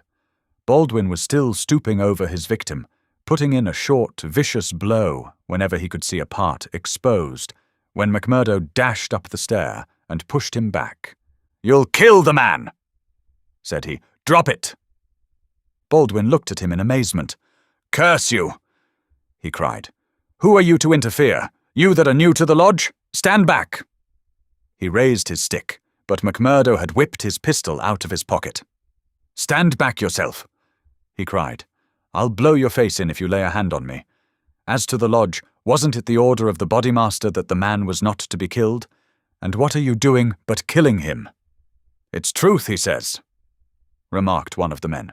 "By gar, you'd best hurry yourselves," cried the man below. "The windows are all lighting up, and you'll have the whole town here inside of 5 minutes."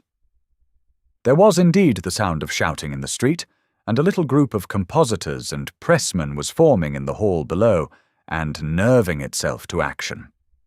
Leaving the limp and motionless body of the editor at the head of the stair, the criminals rushed down and made their way swiftly along the street. Having reached the Union House, some of them mixed with the crowd in McGinty's saloon, whispering across the bar to the boss that the job had been well carried through. Others, and among them McMurdo, broke away into side streets, and so by devious paths to their own homes.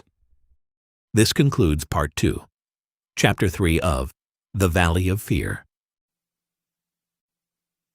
Part 2, Chapter 4, The Valley of Fear. When McMurdo awoke next morning, he had good reason to remember his initiation into the lodge. His head ached with the effect of the drink, and his arm, where he had been branded, was hot and swollen. Having his own peculiar source of income, he was irregular in his attendance at his work. So he had a late breakfast, and remained at home for the morning writing a long letter to a friend. Afterwards he read the Daily Herald. In a special column put in at the last moment he read, "Outrage at the Herald office. Editor seriously injured." It was a short account of the facts with which he was himself more familiar than the writer could have been. It ended with the statement, "The matter is now in the hands of the police, but it can hardly be hoped that their exertions will be attended by any better results than in the past. Some of the men were recognized, and there is hope that a conviction may be obtained. The source of the outrage was, it need hardly be said, that infamous society which has held this community in bondage for so long a period, and against which the Herald has taken so uncompromising a stand. Mr. Stanger's many friends will rejoice to hear that, though he has been cruelly and brutally beaten, and though he has sustained severe injuries about the head, there is no immediate danger to his life." Below it stated that a guard of police, armed with Winchester rifles, had been requisitioned for the defence of the office. McMurdo had laid down the paper, and was lighting his pipe with a hand which was shaky from the excesses of the previous evening, when there was a knock outside, and his landlady brought to him a note which had just been handed in by a lad. It was unsigned, and ran thus, "I should wish to speak to you, but would rather not do so in your house. You will find me beside the flagstaff upon Miller Hill. If you will come there now, I have something which it is important for you to hear, and for me to say." McMurdo read the note twice with the utmost surprise, for he could not imagine what it meant or who was the author of it. Had it been in a feminine hand, he might have imagined that it was the beginning of one of those adventures which had been familiar enough in his past life. But it was the writing of a man, and of a well-educated one, too. Finally, after some hesitation, he determined to see the matter through. Miller Hill is an ill-kept public park in the very centre of the town. In summer it is a favourite resort of the people, but in winter it is desolate enough. From the top of it one has a view not only of the whole straggling, grimy town, but of the winding valley beneath, with its scattered mines and factories blackening the snow on each side of it, and of the wooded and white-capped ranges flanking it. McMurdo strolled up the winding path hedged in with evergreens until he reached the deserted restaurant which forms the centre of summer gaiety. Beside it was a bare flagstaff, and underneath it a man, his hat drawn down and the collar of his overcoat turned up. When he turned his face, McMurdo saw that it was Brother Morris, he who had incurred the anger of the Bodymaster the night before. The lodge sign was given and exchanged as they met. "I wanted to have a word with you, Mr. McMurdo," said the older man, speaking with a hesitation which showed that he was on delicate ground. "It was kind of you to come. Why did you not put your name to the note?" "One has to be cautious, mister. One never knows in times like these how a thing may come back to one. One never knows either who to trust or who not to trust. Surely one may trust brothers of the lodge." No, no, not always, cried Morris with vehemence. Whatever we say, even what we think, seems to go back to that man McGinty. Look here, said McMurdo sternly. It was only last night, as you know well, that I swore good faith to our Bodymaster. Would you be asking me to break my oath? If that is the view you take, said Morris sadly, I can only say that I am sorry I gave you the trouble to come and meet me. Things have come to a bad pass when two free citizens cannot speak their thoughts to each other. McMurdo, who had been watching his companion very narrowly, relaxed somewhat in his bearing. Sure, I spoke for myself only, said he. I am a newcomer, as you know, and I am strange to it all. It is not for me to open my mouth, Mr. Morris, and if you think well to say anything to me, I am here to hear it. And to take it back to Boss McGinty, said Morris bitterly. Indeed, then, you do me injustice there, cried McMurdo. For myself I am loyal to the lodge, and so I tell you straight, but I would be a poor creature if I were to repeat to any other what you might say to me in confidence. It will go no further than me, though I warn you that you may get neither help nor sympathy. I have given up looking for either the one or the other, said Morris. I may be putting my very life in your hands by what I say, but bad as you are, and it seemed to me last night that you were shaping to be as bad as the worst, still you are new to it, and your conscience cannot yet be as hardened as theirs. That was why I thought to speak with you. Well, what have you to say? If you give me away, may a curse be on you. Sure, I said I would not. I would ask you, then, when you joined the Freemen's Society in Chicago, and swore vows of charity and fidelity, did ever it cross your mind that you might find it would lead you to crime? If you call it crime, McMurdo answered. Call it crime, cried Morris, his voice vibrating with passion. You have seen little of it if you can call it anything else. Was it crime last night when a man old enough to be your father was beaten till the blood dripped from his white hairs? Was that crime? Or what else would you call it? There are some would say it was war, said McMurdo. A war of two classes with all in, so that each struck as best it could. Well, did you think of such a thing when you joined the Freemen's Society at Chicago? No, I'm bound to say I did not. Nor did I when I joined it at Philadelphia. It was just a benefit club and a meeting place for one's fellows. Then I heard of this place. Curse the hour that the name first fell upon my ears, and I came to better myself. My God, to better myself. My wife and 3 children came with me. I started a dry goods store on Market Square, and I prospered well. The word had gone round that I was a freeman, and I was forced to join the local lodge, same as you did last night. I've the badge of shame on my forearm and something worse branded on my heart. I found that I was under the orders of a black villain and caught in a meshwork of crime. What could I do? Every word I said to make things better was taken as treason, same as it was last night. I can't get away, for all I have in the world is in my store. If I leave the society, I know well that it means murder to me, and God knows what to my wife and children. Oh man, it is awful, awful.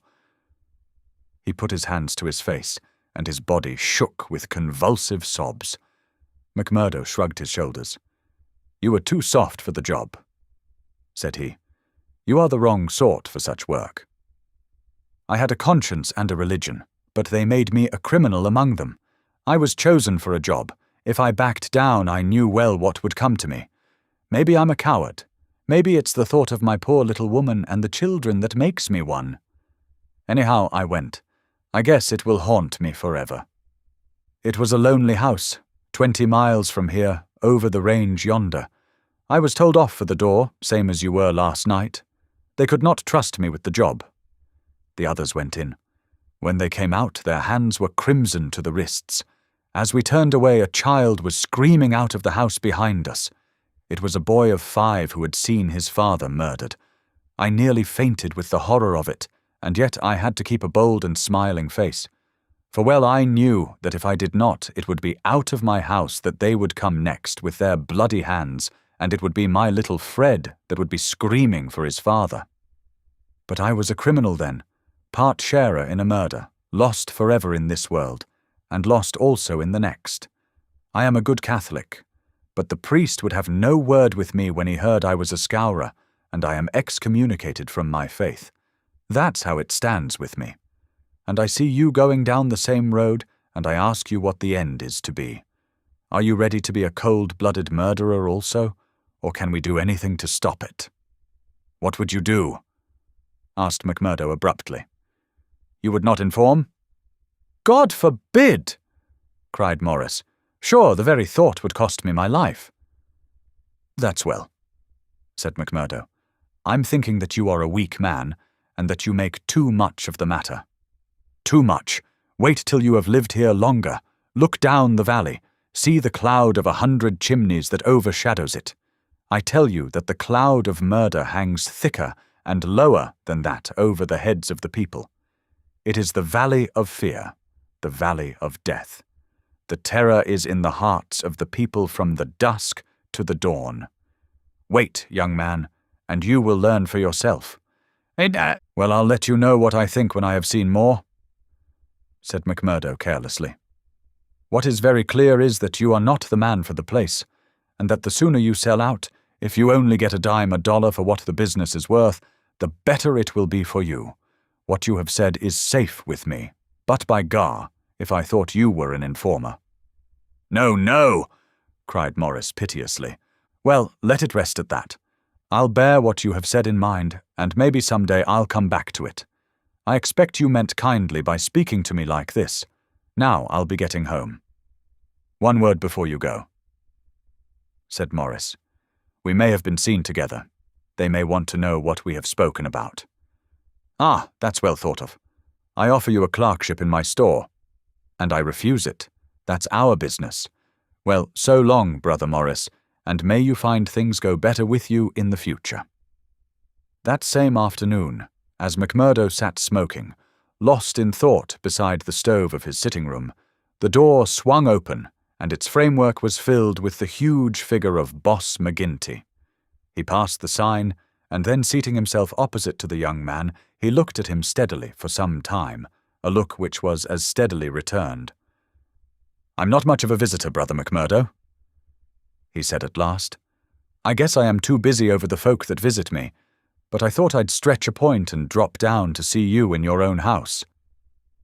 "I'm proud to see you here, Counselor," McMurdo answered heartily, bringing his whiskey bottle out of the cupboard. "It's an honor that I had not expected." "How's the arm?" asked the boss. McMurdo made a wry face. "Well, I'm not forgetting it," he said, "but it's worth it." "Yes, it's worth it," the other answered, "to those that are loyal and go through with it and are a help to the lodge. What were you speaking to Brother Morris about on Miller Hill this morning?" The question came so suddenly that it was well that he had his answer prepared.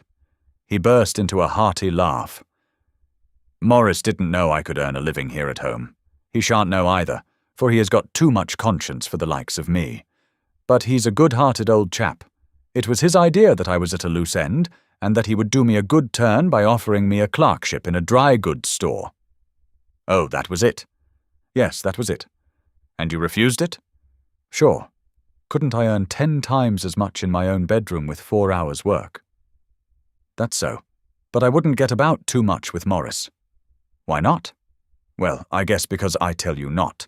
That's enough for most folk in these parts." "It may be enough for most folk, but it ain't enough for me, Counselor," said McMurdo boldly. "If you are a judge of men, you'll know that." The swarthy giant glared at him, and his hairy paw closed for an instant round the glass, as though he would hurl it at the head of his companion. Then he laughed in his loud, boisterous, insincere fashion.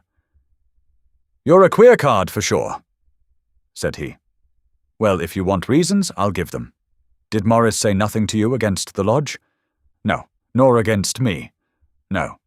Well, that's because he daren't trust you. But in his heart he is not a loyal brother. We know that well, so we watch him and we wait for the time to admonish him. I'm thinking that the time is drawing near. There's no room for scabby sheep in our pen, but if you keep company with a disloyal man, we might think that you were disloyal too. See? There's no chance of my keeping company with him, for I dislike the man." McMurdo answered, "As to being disloyal, if it was any man but you, he would not use the word to me twice." "Well, that's enough," said McGinty, draining off his glass. "I came down to give you a word in season, and you've had it. I'd like to know," said McMurdo, "how you ever came to learn that I had spoken with Morris at all." McGinty laughed. "It's my business to know what goes on in this township," said he. "I guess you'd best reckon on my hearing all that passes. Well, time's up, and I'll just say—" But his leave-taking was cut short in a very unexpected fashion. With a sudden crash, the door flew open, and 3 frowning, intent faces glared in at them from under the peaks of police caps. McMurdo sprang to his feet and half drew his revolver, but his arm stopped midway as he became conscious that 2 Winchester rifles were leveled at his head. A man in uniform advanced into the room, a 6-shooter in his hand. It was Captain Marvin, once of Chicago, and now of the Mine Constabulary. He shook his head with a half-smile at McMurdo. "I thought you'd be getting into trouble, Mr. Crooked McMurdo of Chicago," said he. "Can't keep out of it, can you? Take your hat and come along with us." "I guess you'll pay for this, Captain Marvin," said McGinty. "Who are you, I'd like to know, to break into a house in this fashion and molest honest, law-abiding men?" "You're standing out in this deal, Councillor McGinty," said the police captain. "We are not out after you, but after this man McMurdo. It is for you to help, not to hinder us in our duty. He is a friend of mine, and I'll answer for his conduct," said the boss. "By all accounts, Mr. McGinty, you may have to answer for your own conduct some of these days." The captain answered, "This man McMurdo was a crook before ever he came here, and he's a crook still. Cover him, patrolman, while I disarm him." "There's my pistol," said McMurdo coolly. "Maybe, Captain Marvin, if you and I were alone and face to face, you would not take me so easily." "Where's your warrant?" asked McGinty. "By gar! A man might as well live in Russia as in Vermissa while folk like you are running the police. It's a capitalist outrage, and you'll hear more of it, I reckon." "You do what you think is your duty the best way you can, Councillor. We'll look after ours." "What am I accused of?" asked McMurdo. "Of being concerned in the beating of old Editor Stanger at the Herald office. It wasn't your fault that it isn't a murder charge." "Well, if that's all you have against him," cried McGinty with a laugh, "you can save yourself a deal of trouble by dropping it right now. This man was with me in my saloon playing poker up to midnight, and I can bring a dozen to prove it." "That's your affair, and I guess you can settle it in court tomorrow. Meanwhile, come on, McMurdo, and come quietly if you don't want a gun across your head. You stand wide, Mr. McGinty, for I warn you I will stand no resistance when I am on duty." So determined was the appearance of the captain that both McMurdo and his boss were forced to accept the situation. The latter managed to have a few whispered words with the prisoner before they parted. "What about—" He jerked his thumb upward to signify the coining plant. "All right," whispered McMurdo, who had devised a safe hiding place under the floor. "I'll bid you goodbye," said the boss, shaking hands. "I'll see Riley the lawyer and take the defense upon myself. Take my word for it that they won't be able to hold you." "I wouldn't bet on that. Guard the prisoner, you two, and shoot him if he tries any games. I'll search the house before I leave." He did so, but apparently found no trace of the concealed plant. When he had descended, he and his men escorted McMurdo to headquarters. Darkness had fallen, and a keen blizzard was blowing so that the streets were nearly deserted. But a few loiterers followed the group, and emboldened by invisibility shouted imprecations at the prisoner. "Lynch the cursed Scowrer!" they cried. "Lynch him!" They laughed and jeered as he was pushed into the police station. After a short, formal examination from the inspector in charge, he was put into the common cell. Here he found Baldwin and 3 other criminals of the night before, all arrested that afternoon and waiting their trial next morning. But even within this inner fortress of the law, the long arm of the freeman was able to extend. Late at night there came a jailer with a straw bundle for their bedding, out of which he extracted 2 bottles of whiskey, some glasses, and a pack of cards. They spent a hilarious night without an anxious thought as to the ordeal of the morning. Nor had they cause, as the result was to show. The magistrate could not possibly, on the evidence, have held them for a higher court. On the one hand, the compositors and pressmen were forced to admit that the light was uncertain, that they were themselves much perturbed, and that it was difficult for them to swear to the identity of the assailants, although they believed that the accused were among them. Cross-examined by the clever attorney who had been engaged by McGinty, they were even more nebulous in their evidence. The injured man had already deposed that he was so taken by surprise by the suddenness of the attack that he could state nothing beyond the fact that the first man who struck him wore a moustache. He added that he knew them to be Scowrers, since no one else in the community could possibly have any enmity to him, and he had long been threatened on account of his outspoken editorials. On the other hand, it was clearly shown by the united and unfaltering evidence of 6 citizens, including that high municipal official, Councillor McGinty, that the men had been at a card party at the Union House until an hour very much later than the commission of the outrage. Needless to say that they were discharged with something very near to an apology from the bench for the inconvenience to which they had been put, together with an implied censure of Captain Marvin and the police for their officious zeal. The verdict was greeted with loud applause by a court in which McMurdo saw many familiar faces. Brothers of the lodge smiled and waved, but there were others who sat with compressed lips and brooding eyes as the men filed out of the dock. One of them, a little, dark, bearded, resolute fellow, put the thoughts of himself and comrades into words as the ex-prisoners passed him. "You damned murderers," he said. "We'll fix you yet." This concludes Part 2, Chapter 4 of The Valley of Fear. Part 2, Chapter 5, The Darkest Hour. If anything had been needed to give an impetus to Jack McMurdo's popularity among his fellows, it would have been his arrest and acquittal. That a man on the very night of joining the lodge should have done something which brought him before the magistrate was a new record in the annals of the society. Already he had earned the reputation of a good boon companion, a cheery reveller, and withal a man of high temper, who would not take an insult even from the all-powerful boss himself. But in addition to this, he impressed his comrades with the idea that among them all there was not one whose brain was so ready to devise a bloodthirsty scheme, or whose hand would be more capable of carrying it out. "He'll be the boy for the clean job," said the oldsters to one another, and waited their time until they could set him to his work.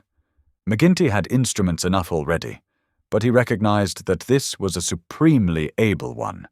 He felt like a man holding a fierce bloodhound in leash. There were curs to do the smaller work, but some day he would slip this creature upon its prey. A few members of the lodge, Ted Baldwin among them, resented the rapid rise of the stranger and hated him for it, but they kept clear of him, for he was as ready to fight as to laugh.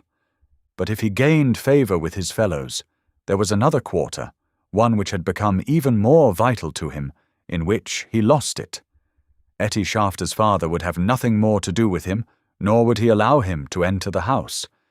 Etty herself was too deeply in love to give him up altogether, and yet her own good sense warned her of what would come from a marriage with a man who was regarded as a criminal.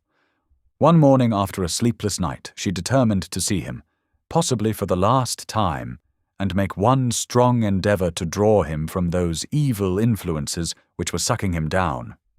She went to his house, as he had often begged her to do, and made her way into the room which he used as his sitting room.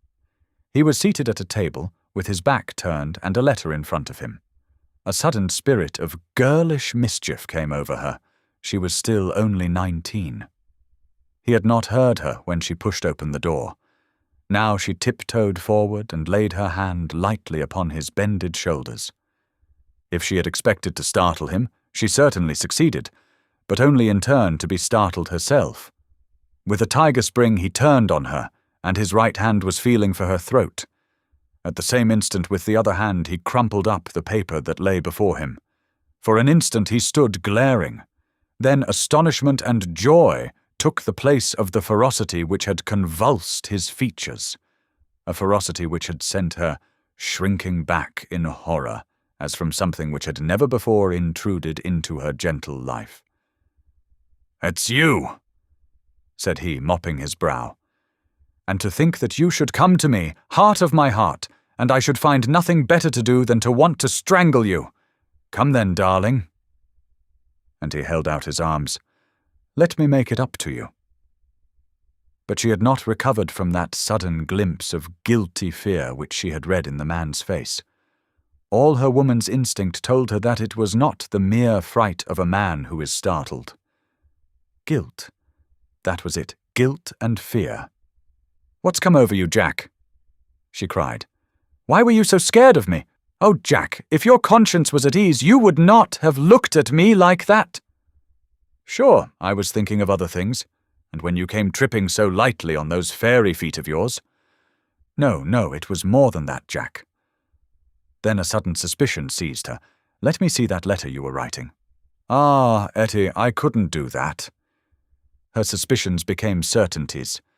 "It's to another woman," she cried. "I know it! Why else should you hold it from me? Was it to your wife that you were writing? How am I to know that you are not a married man? You, a stranger that nobody knows!" "I am not married, Etty. See now, I swear it. You're the only one woman on earth to me. By the cross of Christ, I swear it." He was so white with passionate earnestness that she could not but believe him. "Well then," she cried, "why will you not show me the letter?" "I'll tell you, Akushla," said he. "I'm under oath not to show it, and just as I wouldn't break my word to you, so I would keep it to those who hold my promise. It's the business of the lodge, and even to you it's secret. And if I was scared when a hand fell on me, can't you understand it when it might have been the hand of a detective?" She felt that he was telling the truth. He gathered her into his arms and kissed away her fears and doubts. "Sit here by me, then. It's a queer throne for such a queen, but it's the best your poor lover can find. He'll do better for you some of these days, I'm thinking. Now your mind is easy once again, is it not?" "How can it ever be at ease, Jack, when I know that you are a criminal among criminals, when I never know the day that I may hear you are in court for murder? McMurdo the Scowrer, that's what one of our boarders called you yesterday. It went through my heart like a knife. Sure, hard words break no bones. But they were true. Well, dear, it's not so bad as you think. We are but poor men that are trying in our own way to get our rights." Etty threw her arms round her lover's neck. "Give it up, Jack. For my sake, for God's sake, give it up. It was to ask you that I came here today. Oh, Jack, see?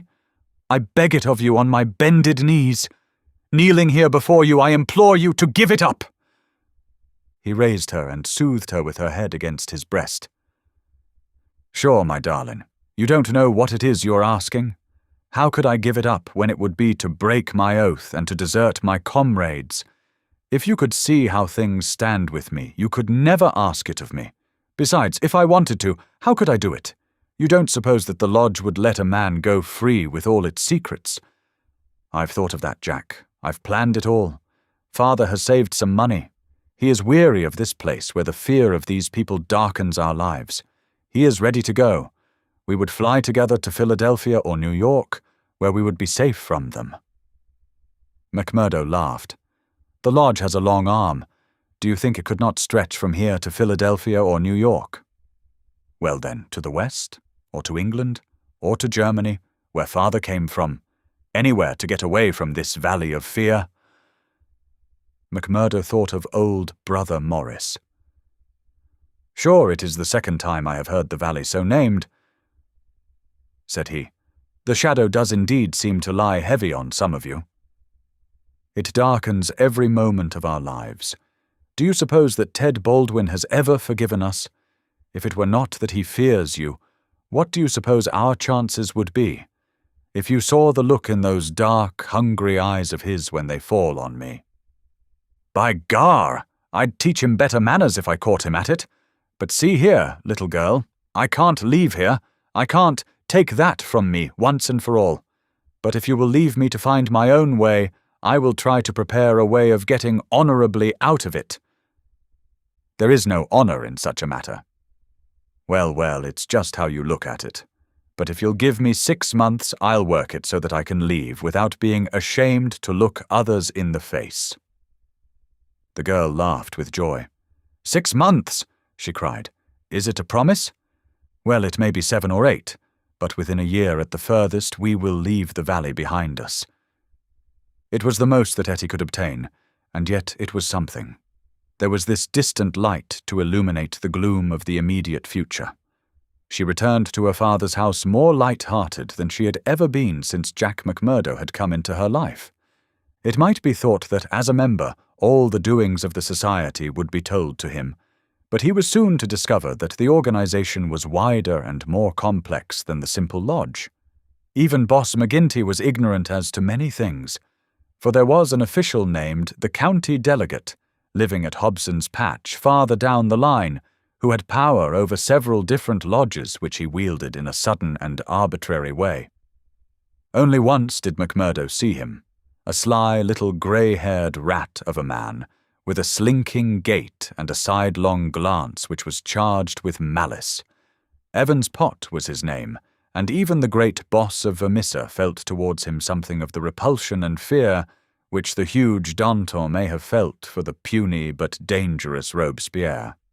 One day Scanlon, who was McMurdo's fellow boarder, received a note from McGinty enclosing one from Evans Pott, which informed him that he was sending over 2 good men, Lawler and Andrews, who had instructions to act in the neighbourhood, though it was best for the cause that no particulars as to their objects should be given. Would the Bodymaster see to it that suitable arrangements be made for their lodgings and comfort until the time for action should arrive? McGinty added that it was impossible for anyone to remain secret at the Union House, and that, therefore, he would be obliged if McMurdo and Scanlon would put the strangers up for a few days in their boarding-house. The same evening the 2 men arrived, each carrying his gripsack. Lawler was an elderly man, shrewd, silent, and self-contained, clad in an old black frock coat, which with his soft felt hat and ragged, grizzled beard gave him a general resemblance to an itinerant preacher. His companion Andrews was little more than a boy, frank-faced and cheerful, with the breezy manner of one who is out for a holiday and means to enjoy every minute of it. Both men were total abstainers, and behaved in all ways as exemplary members of the society, with the one simple exception that they were assassins, who had often proved themselves to be most capable instruments for this association of murder. Lawler had already carried out 14 commissions of the kind, and Andrews 3. They were, as McMurdo found, quite ready to converse about their deeds in the past, which they recounted with the half-bashful pride of men who had done good and unselfish service for the community. They were reticent, however, as to the immediate job in hand. "They chose us because neither I nor the boy here drink," Lawler explained. "They can count on us saying no more than we should. You must not take it amiss, but it is the orders of the county delegate that we obey." "Sure, we are all in it together," said Scanlon, McMurdo's mate, as the 4 sat together at supper. "That's true enough, and we'll talk till the cows come home of the killing of Charlie Williams or of Simon Bird, or any other job in the past, but till the work is done, we say nothing. There are 6 about here that I have a word to say to," said McMurdo with an oath. "I suppose it isn't Jack Knox of Ironhill that you are after? I'd go some way to see him get his deserts. No, it's not him yet. Or Herman Strauss. No, nor him either. Well, if you won't tell us, we can't make you, but I'd be glad to know." Lawler smiled and shook his head. He was not to be drawn. In spite of the reticence of their guests, Scanlon and McMurdo were quite determined to be present at what they called the fun. When, therefore, at an early hour one morning McMurdo heard them creeping down the stairs, he awakened Scanlan, and the two hurried on their clothes.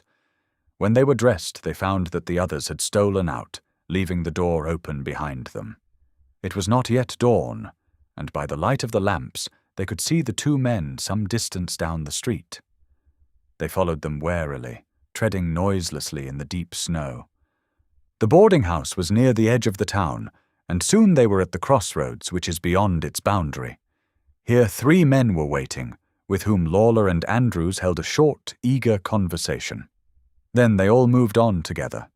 It was clearly some notable job which needed numbers. At this point there are several trails which lead to various mines.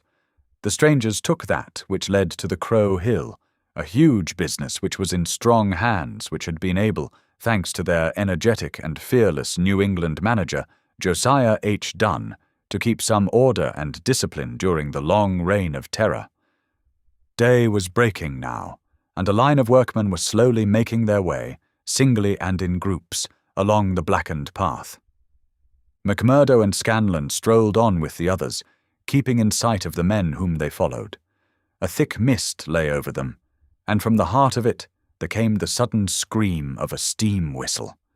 It was the 10-minute signal before the cages descended and the day's labor began. When they reached the open space round the mine shaft, there were 100 miners waiting, stamping their feet and blowing on their fingers, for it was bitterly cold. The strangers stood in a little group under the shadow of the engine house. Scanlan and McMurdo climbed a heap of slag from which the whole scene lay before them. They saw the mine engineer, a great bearded Scotchman named Menzies, come out of the engine house and blow his whistle for the cages to be lowered. At the same instant, a tall, loose-framed young man, with a clean-shaved, earnest face, advanced eagerly towards the pit-head. As he came forward, his eyes fell upon the group, silent and motionless, under the engine house. The men had drawn down their hats and turned up their collars to screen their faces. For a moment the presentiment of death laid its cold hand upon the manager's heart. At the next he had shaken it off, and saw only his duty towards intrusive strangers. "Who are you?" he asked as he advanced. "What are you loitering there for?" There was no answer, but the lad Andrews stepped forward and shot him in the stomach. The 100 waiting miners stood as motionless and helpless as if they were paralyzed. The manager clapped his 2 hands to the wound and doubled himself up. Then he staggered away, but another of the assassins fired, and he went down sidewise, kicking and clawing among a heap of clinkers. Menzies, the Scotchman, gave a roar of rage at the sight and rushed with an iron spanner at the murderers, but was met by 2 balls in the face which dropped him dead at their very feet. There was a surge forward of some of the miners, and an inarticulate cry of pity and of anger, but a couple of the strangers emptied their 6-shooters over the heads of the crowd, and they broke and scattered, some of them rushing wildly back to their homes in Vermissa. When a few of the bravest had rallied, and there was a return to the mine, the murderous gang had vanished in the mists of morning, without a single witness being able to swear to the identity of these men who in front of 100 spectators had wrought this double crime. Scanlan and McMurdo made their way back. Scanlan somewhat subdued, for it was the first murder job that he had seen with his own eyes, and it appeared less funny than he had been led to believe. The horrible screams of the dead manager's wife pursued them as they hurried to the town. McMurdo was absorbed and silent, but he showed no sympathy for the weakening of his companion. "Sure it is like a war," he repeated. "What is it but a war between us and them, and we hit back where we best can." There was high revel in the lodge-room at the Union House that night, not only over the killing of the manager and engineer of the Crow Hill mine, which would bring this organization into line with the other blackmailed and terror-stricken companies of the district, but also over a distant triumph which had been wrought by the hands of the lodge itself. It would appear that when the county delegate had sent over 5 good men to strike a blow in Vermissa, he had demanded that in return 3 Vermissa men should be secretly selected and sent across to kill William Hales of Stake Royal, one of the best-known and most popular mine owners in the Gilmerton district, a man who was believed not to have an enemy in the world, for he was in all ways a model employer.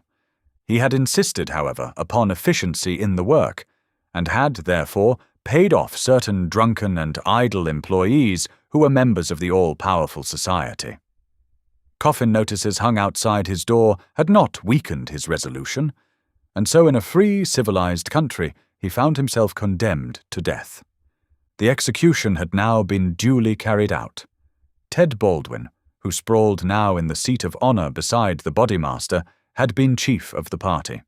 His flushed face and glazed, bloodshot eyes told of sleeplessness and drink. He and his two comrades had spent the night before among the mountains. They were unkempt and weather-stained, but no heroes returning from a forlorn hope could have had a warmer welcome from their comrades. The story was told and retold amid cries of delight and shouts of laughter. They had waited for their man as he drove home at nightfall, taking their station at the top of a steep hill, where his horse must be at a walk. He was so furred to keep out the cold that he could not lay his hand on his pistol. They had pulled him out and shot him again and again. He had screamed for mercy. The screams were repeated for the amusement of the lodge. "Let's hear again how he squealed," they cried. None of them knew the man, but there is eternal drama in a killing, and they had shown the Scowrers of Gilmerton that the Vermissa men were to be relied upon. There had been one contretemps, for a man and his wife had driven up while they were still emptying their revolvers into the silent body.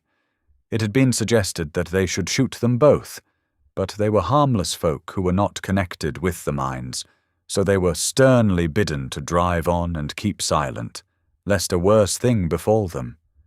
And so the blood-mottled figure had been left as a warning to all such hard-hearted employers, and the three noble avengers had hurried off into the mountains where unbroken nature comes down to the very edge of the furnaces and the slag heaps. Here they were, safe and sound, their work well done, and the plaudits of their companions in their ears. It had been a great day for the Scowrers. The shadow had fallen even darker over the valley, but as the wise general chooses the moment of victory in which to redouble his efforts, so that his foes may have no time to steady themselves after disaster, so Boss McGinty, looking out upon the scene of his operations with his brooding and malicious eyes, had devised a new attack upon those who opposed him. That very night, as the half-drunken company broke up, he touched McMurdo on the arm and led him aside into that inner room where they had their first interview. "See here, my lad," said he. "I've got a job that's worthy of you at last. You'll have the doing of it in your own hands." "Proud I am to hear it," McMurdo answered. "You can take 2 men with you, Manders and Riley. They have been warned for service. We'll never be right in this district until Chester Wilcox has been settled, and you'll have the thanks of every lodge in the coalfields if you can down him." "I'll do my best, anyhow. Who is he, and where shall I find him?" McGinty took his eternal, half-chewed, half-smoked cigar from the corner of his mouth and proceeded to draw a rough diagram on a page torn from his notebook. "He's the chief foreman of the Iron Dike Company. He's a hard citizen, an old colour sergeant of the war, all scars and grizzle. We've had 2 tries at him, but had no luck, and Jim Carnaway lost his life over it. Now it's for you to take it over. That's the house, all alone at the Iron Dike crossroad, same as you see here on the map, without another within earshot. It's no good by day. He's armed and shoots quick and straight with no questions asked. But at night, well, there he is with his wife, 3 children, and a hired help. You can't pick or choose. It's all or none. If you could get a bag of blasting powder at the front door with a slow match to it." "What's the man done?" "Didn't I tell you he shot Jim Carnaway?" "Why did he shoot him?" "What in thunder is that to do with you? Carnaway was about his house at night, and he shot him. That's enough for me and you. You've got to settle the thing right. There's these 2 women and the children. Do they go up too?" "They have to, else how can we get him?" "It seems hard on them, for they've done nothing." "What sort of fool's talk is this? Do you back out?" "Easy, Counselor, easy. What have I ever said or done that you should think I would be after standing back from an order of the Bodymaster of my own lodge? If it's right or if it's wrong, it's for you to decide." "You'll do it, then?" "Of course I will do it." "When?" "Well, you had best give me a night or two that I may see the house and make my plans." "Then, very good," said McGinty, shaking him by the hand. "I leave it with you. It will be a great day when you bring us the news. It's just the last stroke that will bring them all to their knees." McMurdo thought long and deeply over the commission which had been so suddenly placed in his hands. The isolated house in which Chester Wilcox lived was about 5 miles off in an adjacent valley. That very night he started off all alone to prepare for the attempt. It was daylight before he returned from his reconnaissance. Next day he interviewed his 2 subordinates, Manders and Riley, reckless youngsters who were as elated as if it were a deer hunt. 2 nights later they met outside the town, all 3 armed, and one of them carrying a sack stuffed with the powder which was used in the quarries. It was 2 in the morning before they came to the lonely house. The night was a windy one, with broken clouds drifting swiftly across the face of a 3/4 moon.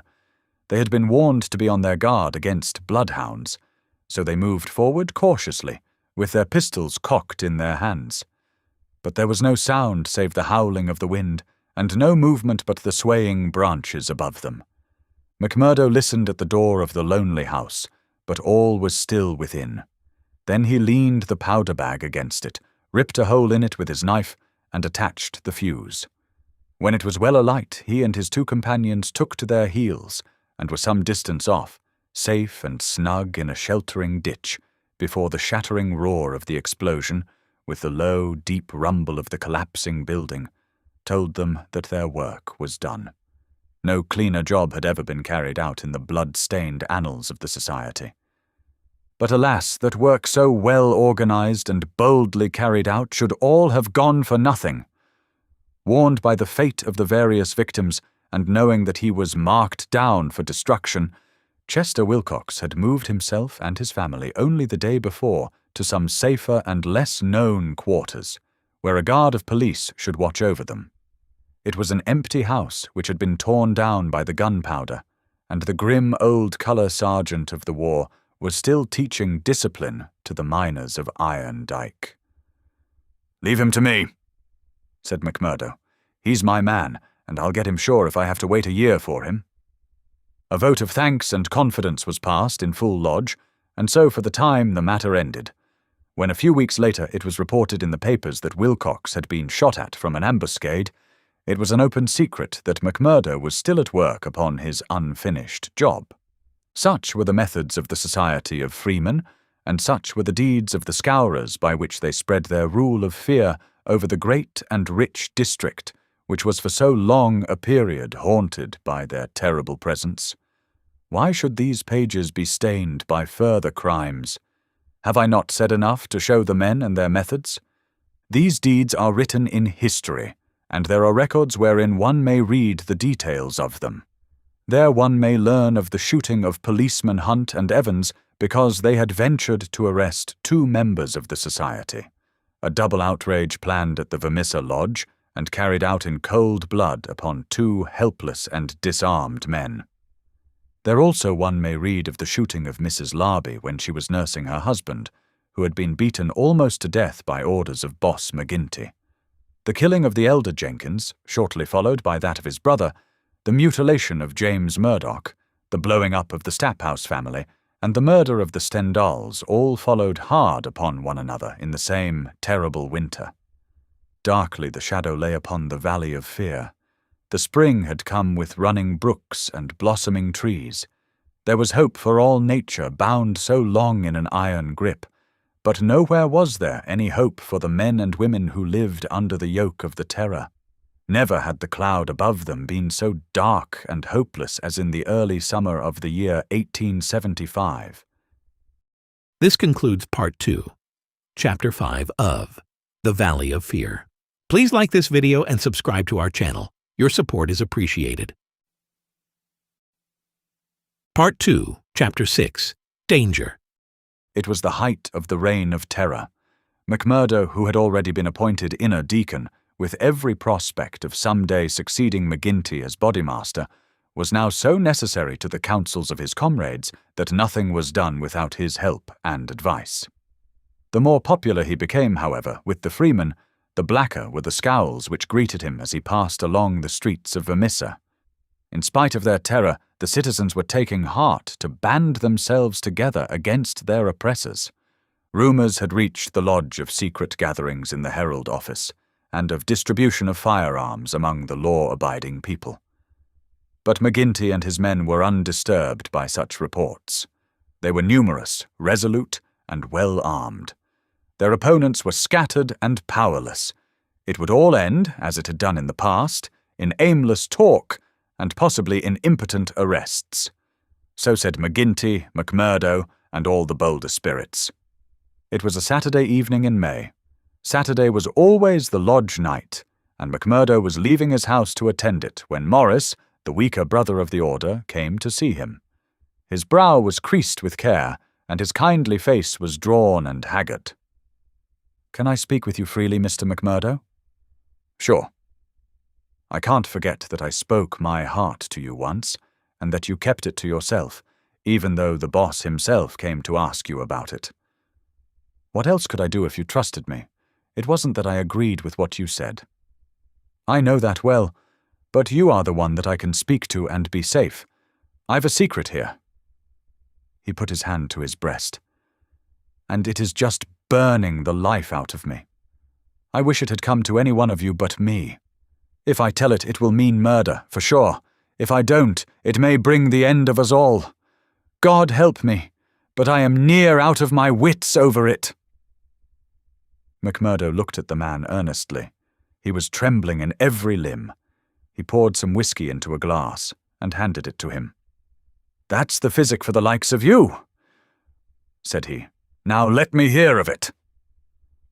Morris drank, and his white face took a tinge of colour. "I can tell it to you all in one sentence," said he. "There's a detective on our trail." McMurdo stared at him in astonishment. "Why, man, you're crazy," he said. "Isn't the place full of police and detectives, and what harm did they ever do us? No, it's no man of the district. As you say, we know them, and it is little that they can do. But you've heard of Pinkertons. I've read of some folk of that name. Well, you can take it from me you've no show when they are on your trail. It's not a take-it-or-miss-it government concern. It's a dead earnest business proposition that's out for results and keeps out till by hook or crook it gets them. If a Pinkerton man is deep in this business, we are all destroyed. We must kill him. Ah, it's the first thought that came to you, so it will be up at the lodge. Didn't I say to you that it would end in murder? Sure, what is murder? Isn't it common enough in these parts? It is indeed, but it's not for me to point out the man that is to be murdered. I'd never rest easy again, and yet it's our own necks that may be at stake. In God's name, what shall I do? He rocked to and fro in his agony of indecision. But his words had moved McMurdo deeply. It was easy to see that he shared the other's opinion as to the danger, and the need for meeting it. He gripped Morris's shoulder and shook him in his earnestness. "See here, man," he cried, and he almost screeched the words in his excitement. "You won't gain anything by sitting keening like an old wife at a wake. Let's have the facts. Who is the fellow? Where is he? How did you hear of him? Why did you come to me?" "I came to you, for you are the one man that would advise me. I told you that I had a store in the East before I came here. I left good friends behind me, and one of them is in the telegraph service. Here's a letter that I had from him yesterday. It's this part from the top of the page. You can read it yourself." This was what McMurdo read. "How are the Scowrers getting on in your parts? We read plenty of them in the papers. Between you and me, I expect to hear news from you before long. 5 big corporations, and the 2 railroads have taken the thing up in dead earnest. They mean it, and you can bet they'll get there. They are right deep down into it. Pinkerton has taken hold under their orders, and his best man, Birdy Edwards, is operating. The thing has got to be stopped right now. Now read the postscript." Of course, what I give you is what I learned in business, so it goes no further. It's a queer cipher that you handle by the yard every day and can get no meaning from." McMurdo sat in silence for some time, with the letter in his listless hands. The mist had lifted for a moment, and there was the abyss before him. "Does anyone else know of this?" he asked. "I have told no one else. But this man, your friend, has he any other person that he would be likely to write to?" "Well, I dare say he knows one or two more." "Of the lodge? It's likely enough." "I was asking because it is likely that he may have given some description of this fellow Birdy Edwards. Then we could get on his trail." "Well, it's possible, but I should not think he knew him. He is just telling me the news that came to him by way of business. How would he know this Pinkerton man?" McMurdo gave a violent start. "By gar!" he cried. "I've got him. What a fool I was not to know it. Lord, but we're in luck. We will fix him before he can do any harm. See here, Morris, will you leave this thing in my hands?" "Sure, if you will only take it off mine." "I'll do that. You can stand right back and let me run it. Even your name need not be mentioned. I'll take it all on myself, as if it were to me that this letter has come. Will that content you?" "It's just what I would ask." "Then leave it at that and keep your head shut. Now I'll get down to the lodge, and we'll soon make old man Pinkerton sorry for himself." "You wouldn't kill this man?" "The less you know, friend Morris, the easier your conscience will be, and the better you will sleep. Ask no questions, and let these things settle themselves. I have hold of it now." Morris shook his head sadly as he left. "I feel that his blood is on my hands." He groaned. "Self-protection is no murder, anyhow," said McMurdo, smiling grimly. "It's him or us. I guess this man would destroy us all if we left him long in the valley. Why, Brother Morris, we'll have to elect you Bodymaster yet, for you've surely saved the lodge." And yet it was clear from his actions that he thought more seriously of this new intrusion than his words would show. It may have been his guilty conscience, it may have been the reputation of the Pinkerton organization, it may have been the knowledge that great, rich corporations had set themselves the task of clearing out the Scowrers. But whatever his reason, his actions were those of a man who is preparing for the worst. Every paper which would incriminate him was destroyed before he left the house. After that he gave a long sigh of satisfaction, for it seemed to him that he was safe. And yet the danger must still have pressed somewhat upon him, for on his way to the lodge he stopped at old man Shafter's. The house was forbidden him, but when he tapped at the window Etty came out to him. The dancing Irish deviltry had gone from her lover's eyes. She read his danger in his earnest face. "Something has happened," she cried. "Oh, Jack, you are in danger!" "Sure, it is not very bad, my sweetheart, and yet it may be wise that we make a move before it is worse." "Make a move?" "I promised you once that I would go some day. I think the time is coming. I had news tonight, bad news, and I see trouble coming." "The police?" "Well, a Pinkerton. But sure, you wouldn't know what that is, acushla, nor what it may mean to the likes of me. I'm too deep in this thing, and I may have to get out of it quick. You said you would come with me if I went."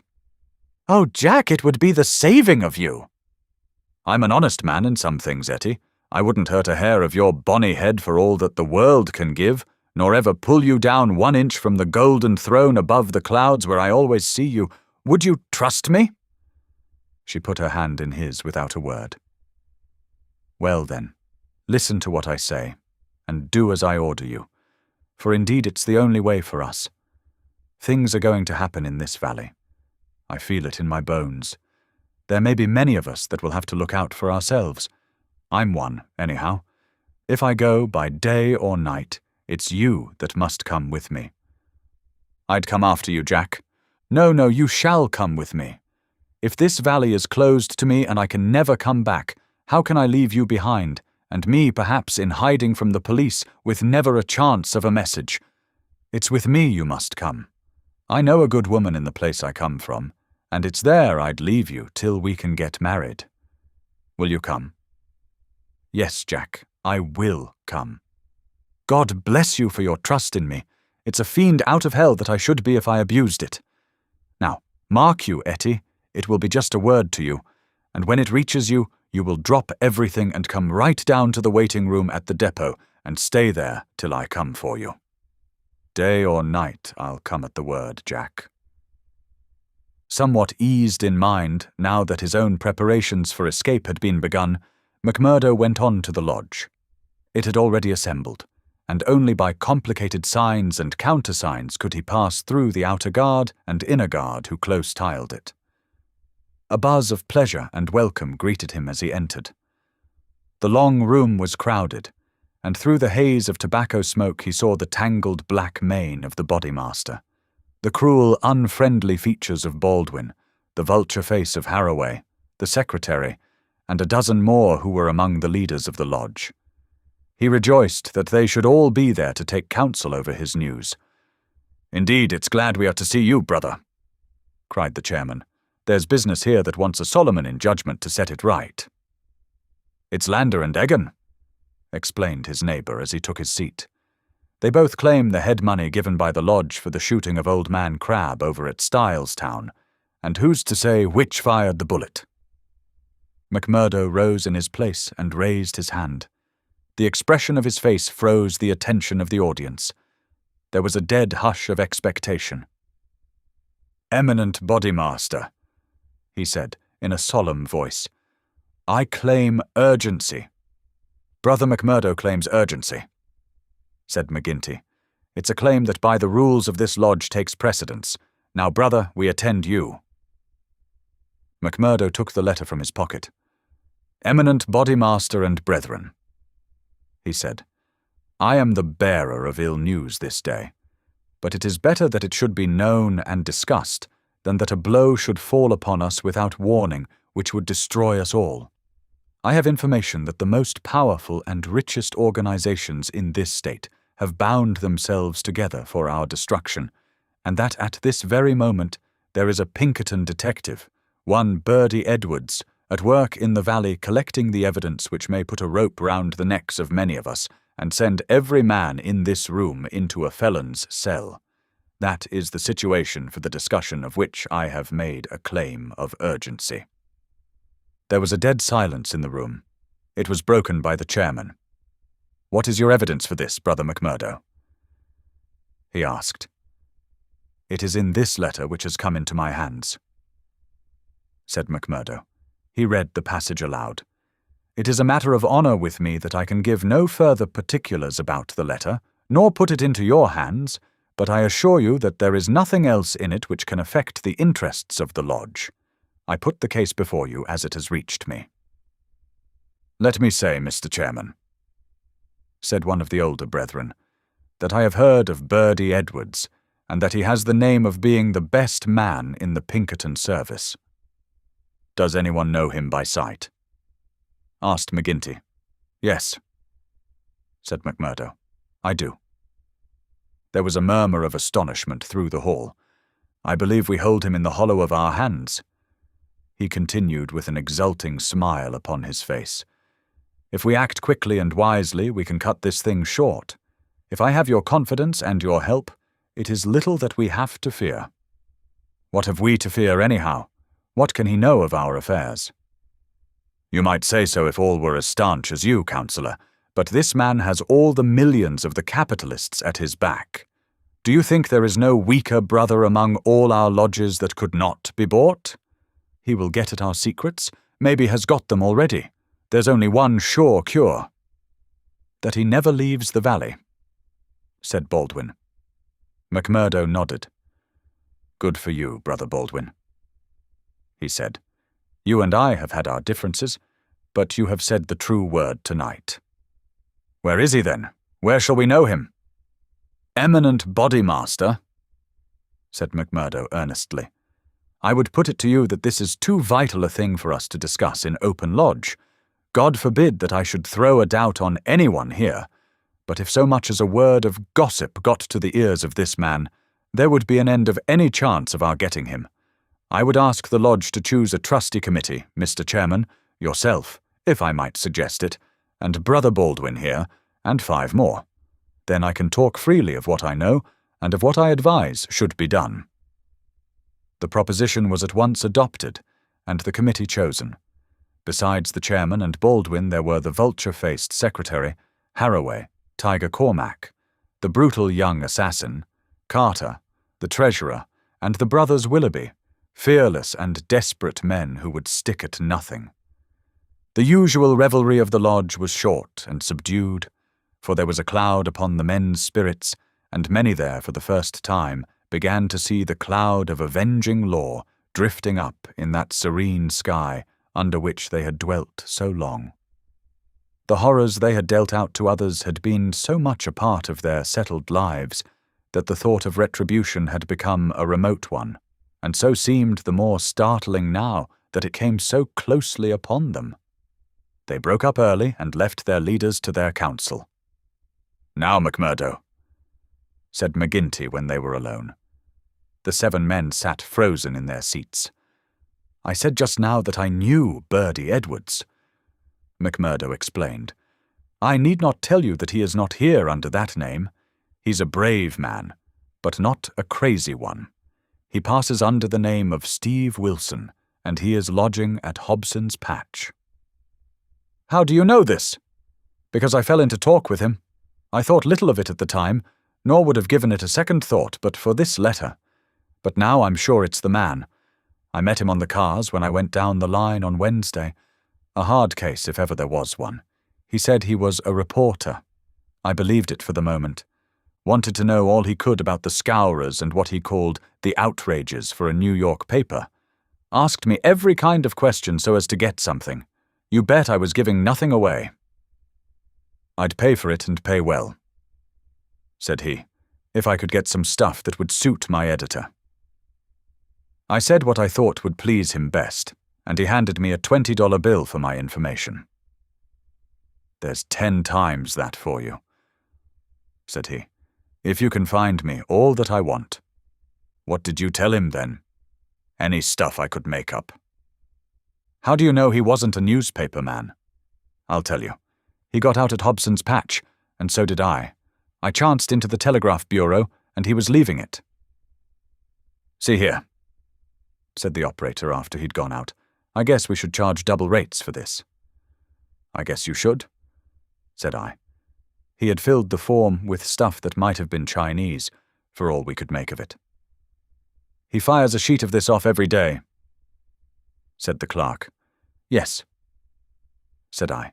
"It's special news for his paper, and he's scared that the others should tap it." That was what the operator thought, and what I thought at the time, but I think differently now.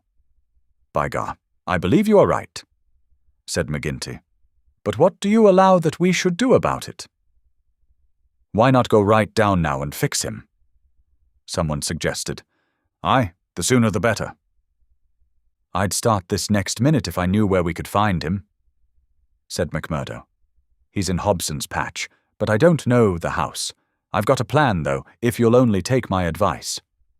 "Well, what is it?" "I'll go to the patch tomorrow morning. I'll find him through the operator. He can locate him, I guess. Well, then I'll tell him that I'm a freeman myself. I'll offer him all the secrets of the lodge for a price. You bet he'll tumble to it. I'll tell him the papers are at my house, and that it's as much as my life would be worth to let him come while folk were about. He'll see that that's horse sense. Let him come at 10 o'clock at night, and he shall see everything. That will fetch him sure. Well, you can plan the rest for yourselves. Widow McNamara's is a lonely house. She's as true as steel and as deaf as a post. There's only Scanlon and me in the house. If I get his promise, and I'll let you know if I do, I'd have the whole 7 of you come to me by 9 o'clock. We'll get him in. If ever he gets out alive, well, he can talk of Birdy Edwards's luck for the rest of his days. There's going to be a vacancy at Pinkerton's, or I'm mistaken. Leave it at that, McMurdo. At 9 tomorrow, we'll be with you. You once get the door shut behind him, and you can leave the rest with us. This concludes Part 2, Chapter 6 of The Valley of Fear. Part 2, Chapter 7, The Trapping of Birdy Edwards. As McMurdo had said, the house in which he lived was a lonely one, and very well suited for such a crime as they had planned. It was on the extreme fringe of the town and stood well back from the road. In any other case, the conspirators would have simply called out their man, as they had many a time before, and emptied their pistols into his body. But in this instance it was very necessary to find out how much he knew, how he knew it, and what had been passed on to his employers.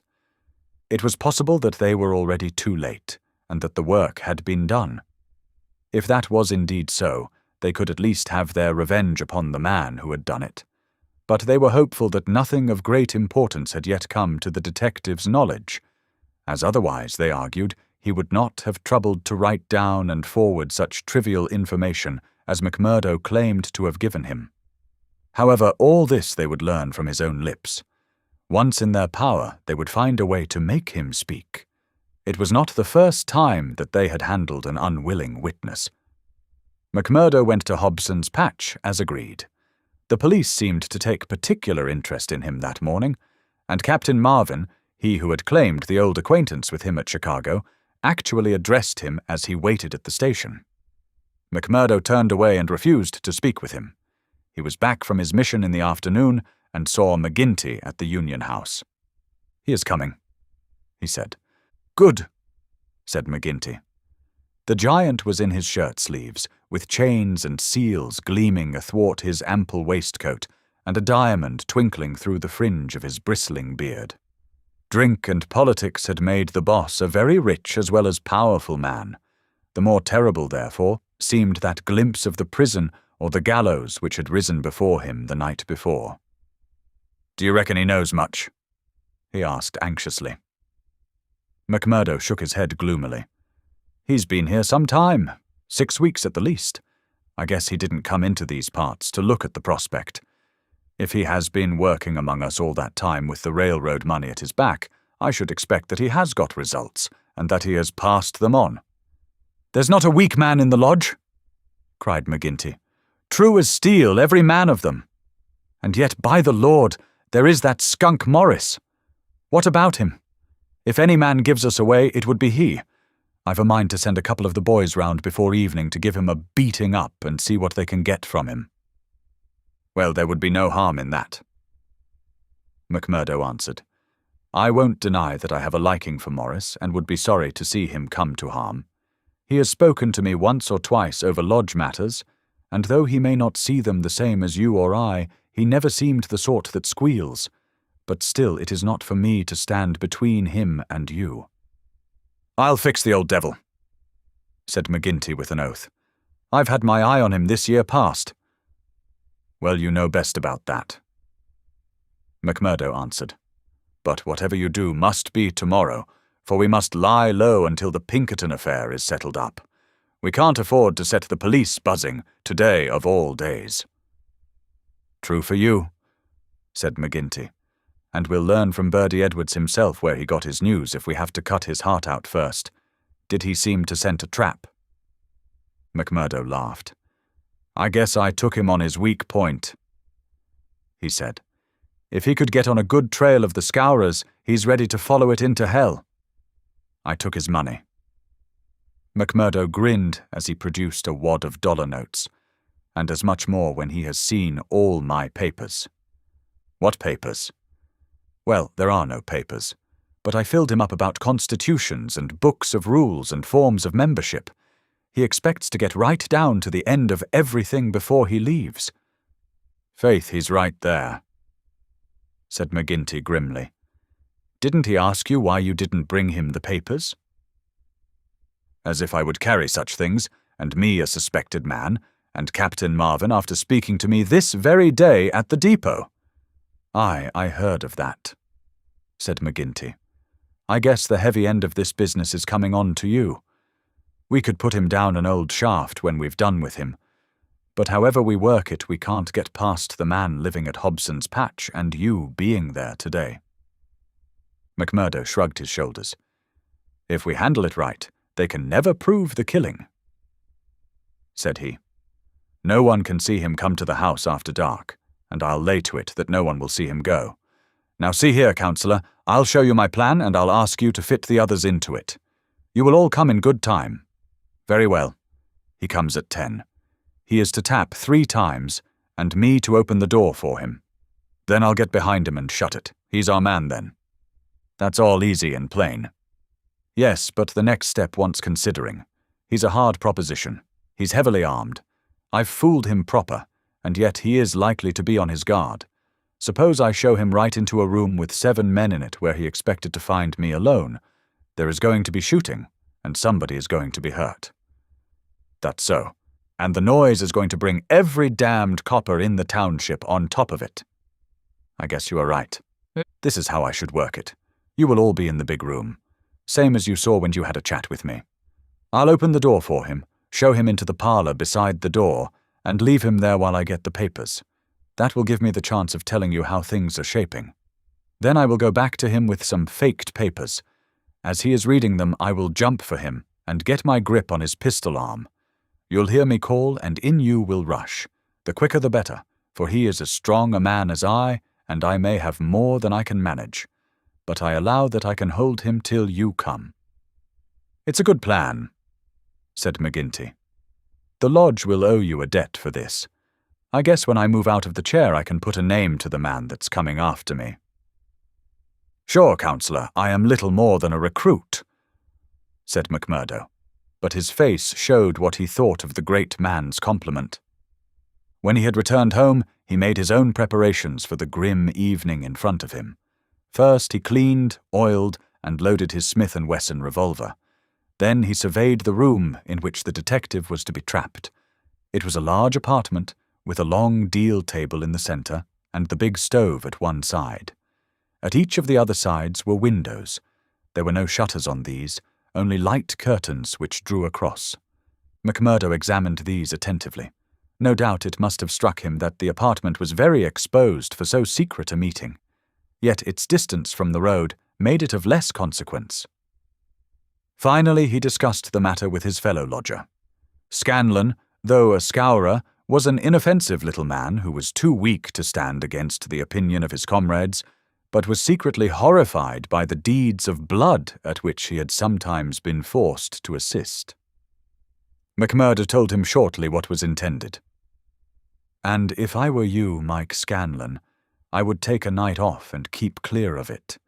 There will be bloody work here before morning. Well, indeed then, Mac, Scanlon answered. It's not the will but the nerve that is wanting in me. When I saw Manager Dunn go down at the colliery yonder, it was just more than I could stand.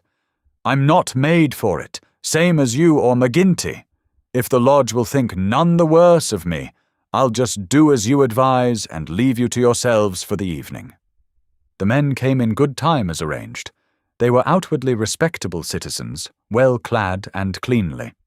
But a judge of faces would have read little hope for Birdy Edwards in those hard mouths and remorseless eyes. There was not a man in the room whose hands had not been reddened a dozen times before. They were as hardened to human murder as a butcher to sheep. Foremost, of course, both in appearance and in guilt, was the formidable boss. Haraway, the secretary, was a lean, bitter man with a long, scraggy neck and nervous, jerky limbs, a man of incorruptible fidelity where the finances of the order were concerned, and with no notion of justice or honesty to anyone beyond. The treasurer Carter was a middle-aged man, with an impassive, rather sulky expression, and a yellow parchment skin. He was a capable organizer, and the actual details of nearly every outrage had sprung from his plotting brain. The two Willoughbys were men of action, tall, lithe young fellows with determined faces, while their companion, Tiger Cormac, a heavy, dark youth, was feared even by his own comrades for the ferocity of his disposition. These were the men who assembled that night under the roof of McMurdo for the killing of the Pinkerton detective. Their host had placed whiskey upon the table, and they had hastened to prime themselves for the work before them. Baldwin and Cormac were already half drunk, and the liquor had brought out all their ferocity. Cormac placed his hands on the stove for an instant. It had been lighted, for the nights were still cold. "That will do," said he, with an oath. "Aye," said Baldwin, catching his meaning. "If he is strapped to that, we will have the truth out of him." "We'll have the truth out of him, never fear," said McMurdo. He had nerves of steel, this man, for though the whole weight of the affair was on him, his manner was as cool and unconcerned as ever. The others marked it and applauded. "You are the one to handle him," said the boss approvingly. "Not a warning will he get till your hand is on his throat. It's a pity there are no shutters to your windows." McMurdo went from one to the other and drew the curtains tighter. "Sure, no one can spy upon us now. It's close upon the hour." "Maybe he won't come. Maybe he'll get a sniff of danger," said the secretary. "He'll come, never fear," McMurdo answered. "He is as eager to come as you can be to see him. Hark to that!" They all sat like wax figures, some with their glasses arrested halfway to their lips. 3 loud knocks had sounded at the door. "Hush!" McMurdo raised his hand in caution. An exulting glance went round the circle, and hands were laid upon their weapons. "Not a sound for your lives," McMurdo whispered as he went from the room, closing the door carefully behind him. With strained ears the murderers waited. They counted the steps of their comrade down the passage. Then they heard him open the outer door. There were a few words as of greeting. Then they were aware of a strange step inside, and of an unfamiliar voice. An instant later came the slam of the door and the turning of the key in the lock. Their prey was safe within the trap. Tiger Cormac laughed horribly, and Boss McGinty clapped his great hand across his mouth. "Be quiet, you fool," he whispered. "You'll be the undoing of us yet." There was a mutter of conversation from the next room. It seemed interminable. Then the door opened, and McMurdo appeared, his finger upon his lip. He came to the end of the table and looked round at them. A subtle change had come over him. His manner was as of one who has great work to do. His face had set into granite firmness. His eyes shone with a fierce excitement behind his spectacles. He had become a visible leader of men. They stared at him with eager interest, but he said nothing. Still with the same singular gaze, he looked from man to man. "Well," cried Boss McGinty at last. "Is he here? Is Birdy Edwards here?" "Yes," McMurdo answered slowly. "Birdy Edwards is here. I am Birdy Edwards." There were 10 seconds after that brief speech, during which the room might have been empty. So profound was the silence. The hissing of a kettle upon the stove rose sharp and strident to the ear. 7 white faces, all turned upward to this man who dominated them, were set motionless with utter terror. Then, with a sudden shivering of glass, a bristle of glistening rifle barrels broke through each window, while the curtains were torn from their hangings. At the sight, Boss McGinty gave the roar of a wounded bear and plunged for the half-opened door. A levelled revolver met him there, with the stern blue eyes of Captain Marvin of the Mine Police gleaming behind the sights. The boss recoiled and fell back into his chair. "You're safer there, councillor," said the man whom they had known as McMurdo. "And you, Baldwin, if you don't take your hand off your pistol, you'll cheat the hangman yet. Pull it out, or by the Lord that made me. There, that will do. There are 40 armed men round this house, and you can figure it out for yourself what chance you have. Take their pistols, Marvin." There was no possible resistance under the menace of those rifles. The men were disarmed. Sulky, sheepish, and amazed, they still sat round the table. "I'd like to say a word to you before we separate," said the man who had trapped them. "I guess we may not meet again until you see me on the stand in the courthouse. I'll give you something to think over between now and then. You know me now for what I am. At last I can put my cards on the table. I am Birdy Edwards of Pinkerton's. I was chosen to break up your gang. I had a hard and dangerous game to play. Not a soul, not one soul, not my nearest and dearest knew that I was playing it. Only Captain Marvin here and my employers knew that. But it's over tonight, thank God, and I am the winner."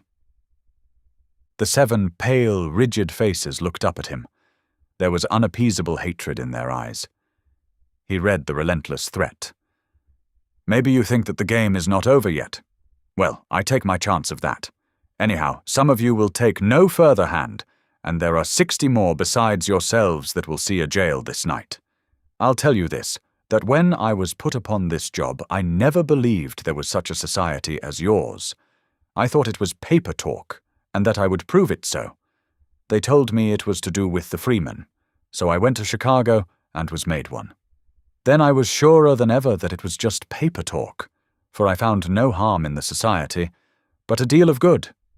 Still, I had to carry out my job, and I came to the coal valleys.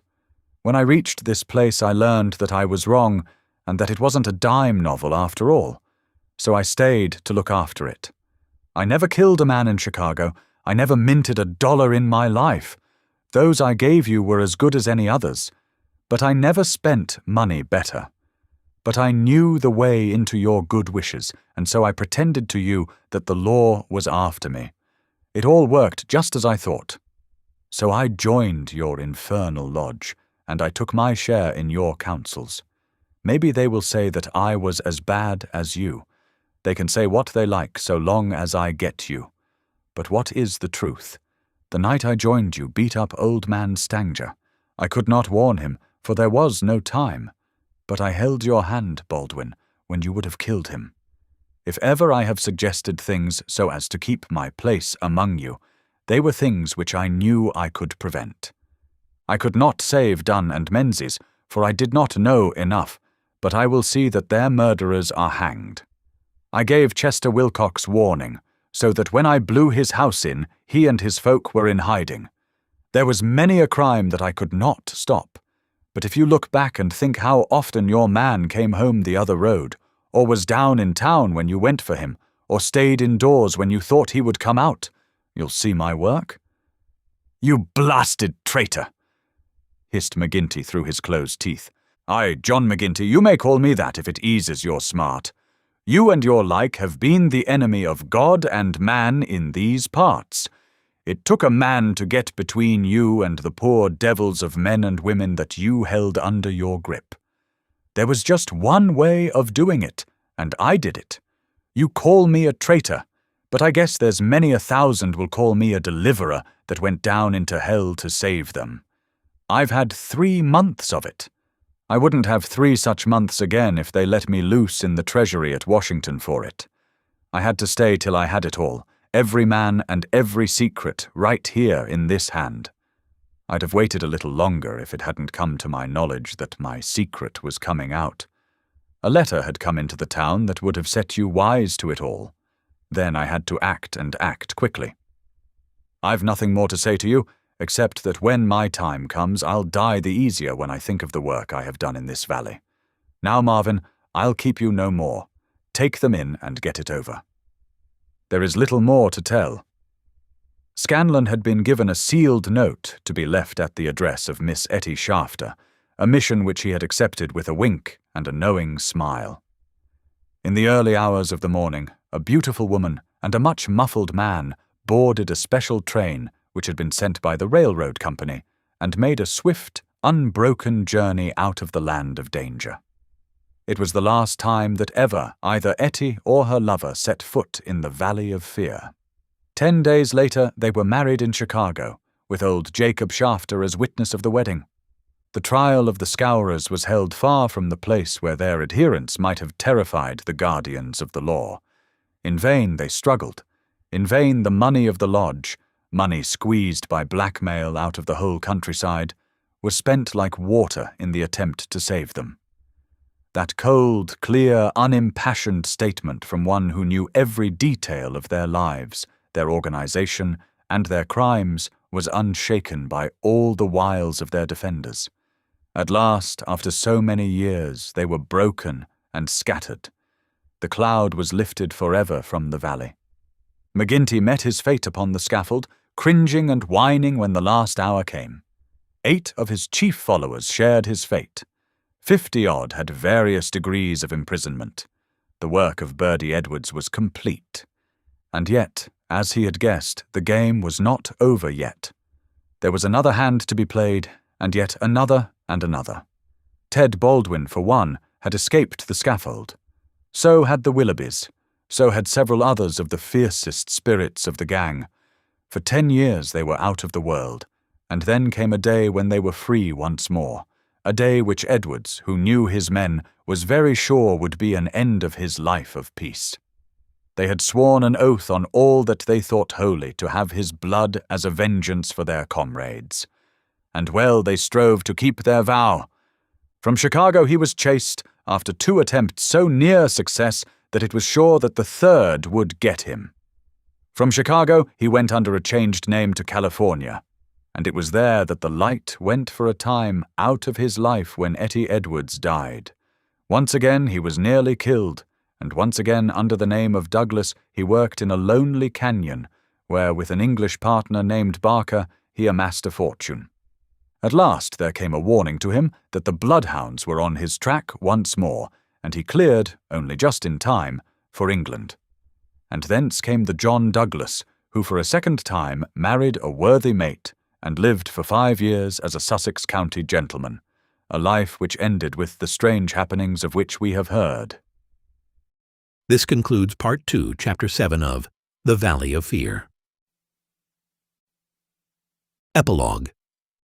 The police trial had passed, in which the case of John Douglas was referred to a higher court.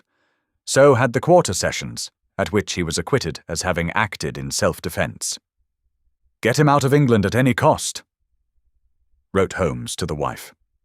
"There are forces here which may be more dangerous than those he has escaped. There is no safety for your husband in England." 2 months had gone by, and the case had to some extent passed from our minds. Then one morning there came an enigmatic note slipped into our letterbox. "Dear me, Mr. Holmes, dear me," said this singular epistle. There was neither superscription nor signature. I laughed at the quaint message, but Holmes showed unwonted seriousness. "Deviltry, Watson," he remarked, and sat long with a clouded brow. Late last night, Mrs. Hudson, our landlady, brought up a message that a gentleman wished to see Mr. Holmes, and that the matter was of the utmost importance. Close at the heels of his messenger came Cecil Barker, our friend of the moated manor house. His face was drawn and haggard. "I've had bad news, terrible news, Mr. Holmes," said he. "I feared as much," said Holmes. "You have not had a cable, have you?" "I have had a note from someone who has. It's poor Douglas. They tell me his name is Edwards, but he will always be Jack Douglas of Bonito Canyon to me. I told you that they started together for South Africa in the Palmyra 3 weeks ago." "Exactly. The ship reached Cape Town last night. I received this cable from Mrs. Douglas this morning. Jack has been lost overboard in gale off St. Helena. No one knows how accident occurred.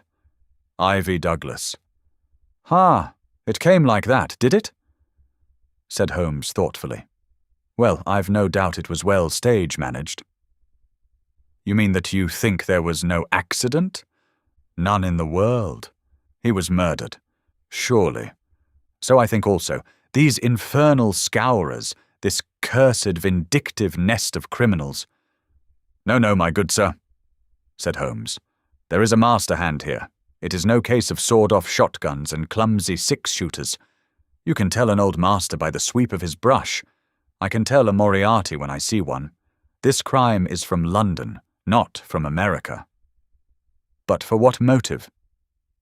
"Because it is done by a man who cannot afford to fail, one whose whole unique position depends upon the fact that all he does must succeed.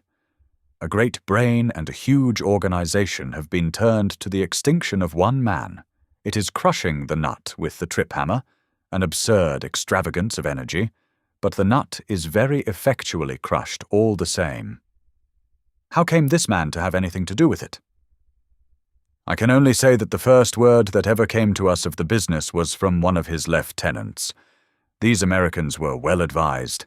Having an English job to do, they took into partnership, as any foreign criminal could do, this great consultant in crime. From that moment their man was doomed. At first he would content himself by using his machinery in order to find their victim. Then he would indicate how the matter might be treated. Finally, when he read in the reports of the failure of this agent, he would step in himself with a master touch. You heard me warn this man at Birlstone Manor House that the coming danger was greater than the past. Was I right?" Barker beat his head with his clenched fist in his impotent anger. "Do not tell me that we have to sit down under this. Do you say that no one can ever get level with this king devil?" "No, I don't say that," said Holmes, and his eyes seemed to be looking far into the future. "I don't say that he can't be beat. But you must give me time. You must give me time."